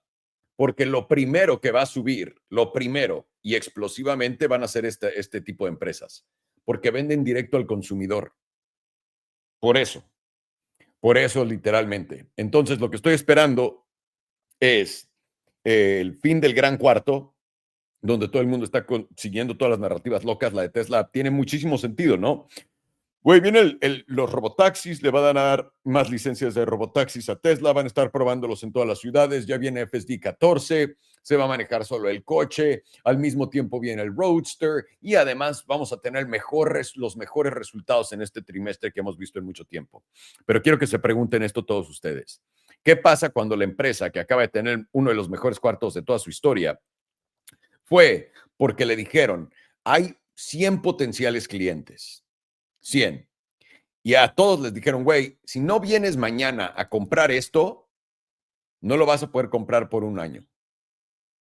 Y 80 clientes de los 100 fueron a comprarlo.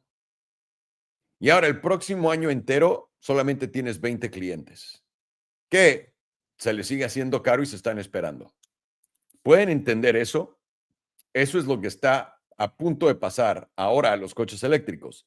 Ya le pasó a los coches normales, ya le pasó a los inventarios de negocios, ya le pasó a los relojes y ahora le está pasando a los coches eléctricos. Una vez más, no estamos diciendo nada nuevo, no estamos intentando adivinar el futuro, simplemente estamos viendo lo que ya pasó. Y esperamos que se repita como todo en este planeta, que se repite, todo es un ciclo.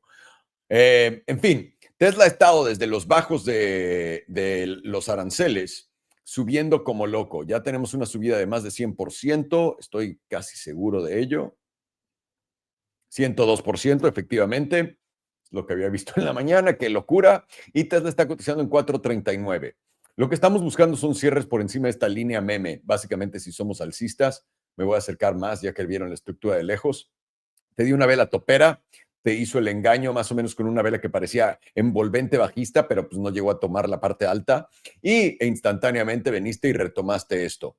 Yo lo que estoy buscando en este momento es 1, 2, 3 cierres diarios por encima de esta línea amarilla, en los 428. Eso me diría que voy a ir a buscar los 489. ¿Ok? Y eso es el máximo histórico. Vamos a romper el máximo histórico y vamos a reventar. No sé. Hay una parte de mí que dice que sí, simplemente por lo alcista que se ve. Pero hay una parte de mí que dice, güey, ¿cuánta gente está esperando esos $500? Y cuando hay mucha gente esperando algo, normalmente no pasa. Ahora, me da igual. No estoy agregando a mi posición ahorita en Tesla. Ya tengo un 100% en lo que le metí hasta ahora, pero aunque no lo crean, quiero perder todo eso para poder volver a bajar. Y van a decir muchos, ¿pero por qué? Por impuestos. Si pasa más de un año, después de que compras la posición, pagas 10% sobre tus ganancias en vez de 30 y tantos por ciento. Entonces, para mí es una diferencia grande. Aunque, de todas maneras, para mí lo que quiero hacer es acumular Tesla a largo plazo. Me da igual ganar 100% en este pedo, por ejemplo. es más a largo plazo porque los múltiplos son una locura, una locura. Entonces, por ahora Tesla viene de hacer este máximo histórico en diciembre del 2024, cuando Trump fue elegido y todo el mundo dijo, Elon Musk es el güey más rico del mundo porque es el presidente de Estados Unidos. Y ahora estamos acá, ¿ok? Después de haber tenido una corrección de 55% a los 2.14, estamos reventando en los 4.39, el doble literalmente, y ahorita lo que queremos ver es eso.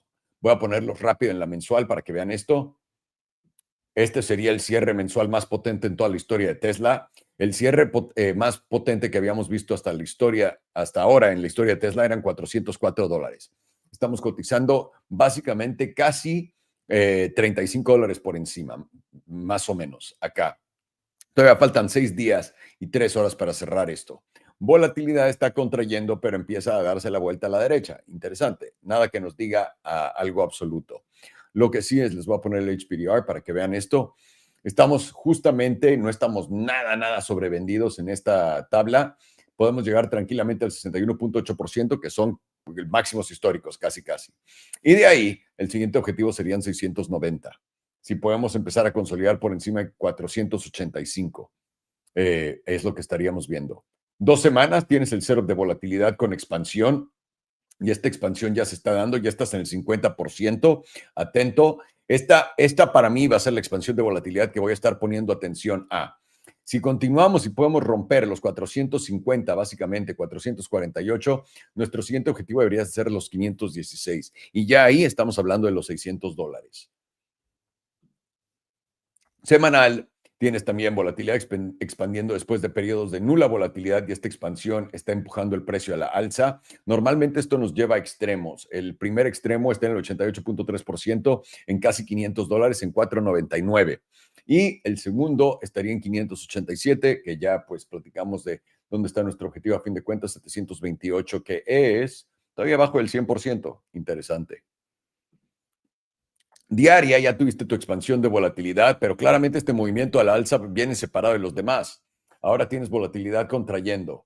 En lo que tienes volatilidad contrayendo en la diaria, habías venido hasta el 88.3% acá y desde ahí caíste hasta la parte baja de la zona azul. Esta parte baja de la zona azul debería de funcionar como resorte, si es que no los 421 en el promedio del 9 o el peor escenario los 414 para poder dar un rebote fuerte. Personalmente, yo creo que los 4.14 sería la cosa más elegante que podría hacer Tesla para chingarse a todos. ¿Por qué? Porque es justamente la zona de breakout. Una vez que cerraste por encima te dio estos movimientos al alza acá y acá también. ¡Pum! Cerraste por encima y vámonos hasta arriba. Entonces, una retesteada de la zona de breakout para mí es del libro. Esto es un retesteo de la media y eso nos podría llevar para arriba. Ahora, grandes oportunidades para todos ustedes puestos. ¿Quieren entrar en long en Tesla en un trade o quieren agregar a su posición que están enfermos si lo quieren hacer, pero cada quien haga lo que quiera? Primera oportunidad en esta línea meme, una vez más, en los 429. Segunda oportunidad, 414. Más allá de esto, me cuesta trabajo pensar que si rompemos esto a la baja, de que vamos a continuar. Si rompemos esto a la baja, esto fue un SFP y ahora vamos a ir a buscar esos objetivos a la baja. Pero normalmente Tesla lo que hace es una semana antes, 2 semanas antes de sus resultados, y sus resultados van a venir el 15 de octubre, si no me equivoco. 15 de octubre, exactamente, en 3 semanas. Normalmente 1 o 2 semanas antes hace tope y para el resultado que es buenísimo, nunca sube. Eso pasa 7 de 10 veces en Tesla. Entonces tengan eso simplemente pintado en la cabeza para esto. Y de nuevo, si llegas a perder los $402, olvídate lo que te estoy diciendo y este fue el tope. Personalmente, yo creo que sí podríamos ir a los 489. Y aquí es donde yo ya, y no me interesa también, por cierto, si me voy a ir aquí, si voy a ir acá, no me interesa, porque a fin de cuentas lo que yo estoy viendo es el último trimestre del año para esta empresa, que va a ser así. Entonces, por eso no estoy preocupado, no estoy pensando en el tope.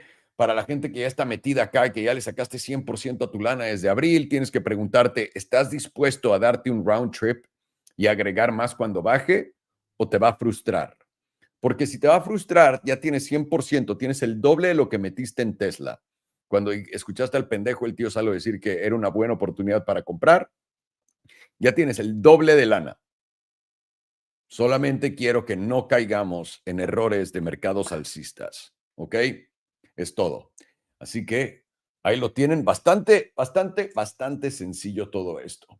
Para mi amigo el dólar, antes de irnos, sigo esperando la capitulación de esta chingadera.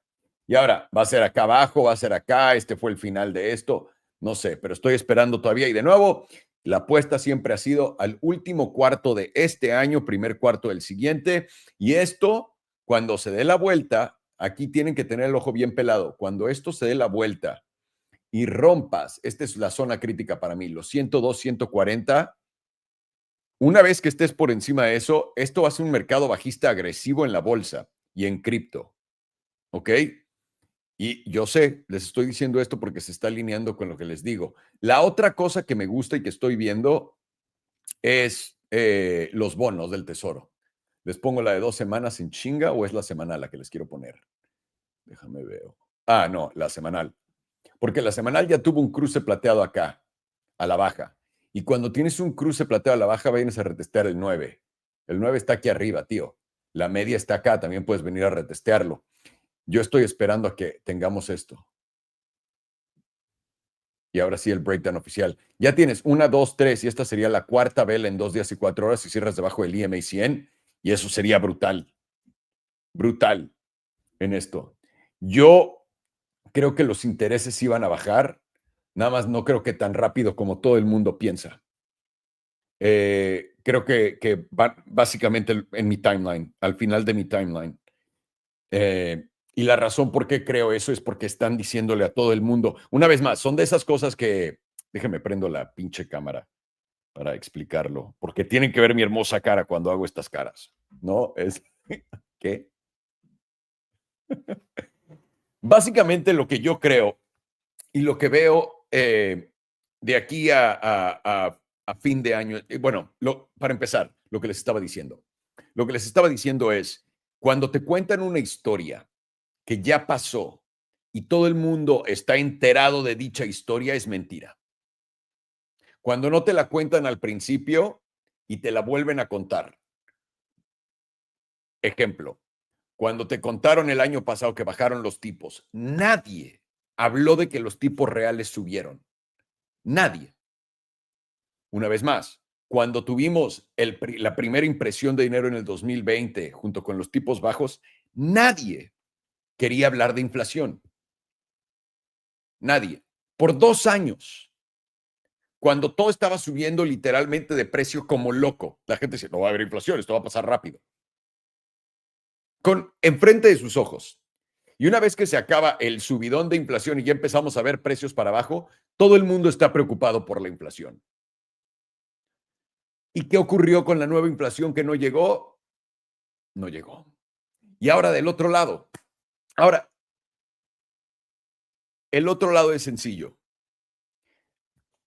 Al año pasado le dijeron a todo el mundo, vamos a bajar los tipos y todo el mundo dijo que iban a bajar. Cuando no bajaron y subieron, nadie dijo nada. Nadie. Y ahora que bajaron los tipos, sale Jerome Powell a hacer un speech súper, y ahora cada que habla Jerome Powell está súper hawkish, ¿no? Que es malo para los que quieren ver intereses bajos. Entonces, bajó tipos y se puso en plan de no van a bajar. Y luego instantáneamente todos los pacos que no aprendieron del año pasado, ahora están aquí repitiendo lo que algunos otros dijeron. Güey, los tipos la última vez subieron. Ahora, cuando todos ustedes están enterados de eso ya, y ya lo creen, la segunda vez, no la primera que fue la buena, la segunda vez, eso es normalmente mentira. Me cuesta trabajo creer que estamos muy lejos de tiempo a que los intereses bajen. Y me voy a dar hasta el próximo verano en los intereses, no lo que les había dicho yo de que caiga todo este pedo, no, sigo con lo mismo. Pero con los intereses, a que tengamos intereses bajos el próximo verano. De nuevo, cuando todo el mundo te está diciendo, los bancos mismos te dicen que subieron sus tasas para los préstamos del casas. Pero cuando veo mi oferta sigue abajo en los intereses. Simplemente empiecen a ver estas cosas. La realidad está enfrente de todos nosotros. Lo que pasa es que estamos escuchando tonterías que nos hacen ver otras cosas. Está justamente enfrente de nosotros. Vamos a jugar esto, a ver cómo nos va. Continuamos honestamente rompiéndola y espero que continuemos en este paso. ¿Por qué no? No nos cuesta trabajo. Creo que sale bastante natural y hemos aprendido muchísimo hasta ahora. Y pues espero no cometer mis errores. Otra cosa que dice Ricardo también en la pandemia, ¿se acuerdan? Bueno, viene la pandemia, nadie creyó que nos iban a encerrar y no les pusieron 3 veces más que iba a haber otra pandemia y que iban a haber encierros con diferentes virus también y no ocurrieron. Es prueba de cómo funciona esto. Literalmente es la receta secreta de la casa, cabrones. Les estoy dando las perlas de las joyas de la reina, ¿no? No sé qué significa eso. Me voy. Les mando un fuerte abrazo a todos. Muchísimas gracias por quedarse hasta acá conmigo y con el buen Farhan y con Alex. Les mandamos un fuerte abrazo. Para quien quiera aprender también niveles para invertir, cabrones. Invertir, olvídate de trading. Vean todo lo que tenemos en el Trading Academy. El puto curso de $29 que les prometo no me va a hacer millonario, se los juro. Les va a ayudar a poder entender una tabla para poder entender lo que estamos hablando y puedas aprender en dónde son los puntos interesantes para todos ustedes, ¿ok? Para poder entrar, para poder salir. Es todo lo que me importa a largo plazo. No que hagas trades todo el puto día como enfermo como yo. No lo hagan. Les mando un abrazo, pórtense bien. Gracias por todo. Nos vemos en la próxima. ¿Cómo es que no? Oye, Alma María Rico y Jorge Nitales, ¿se acuerdan de esos güeyes?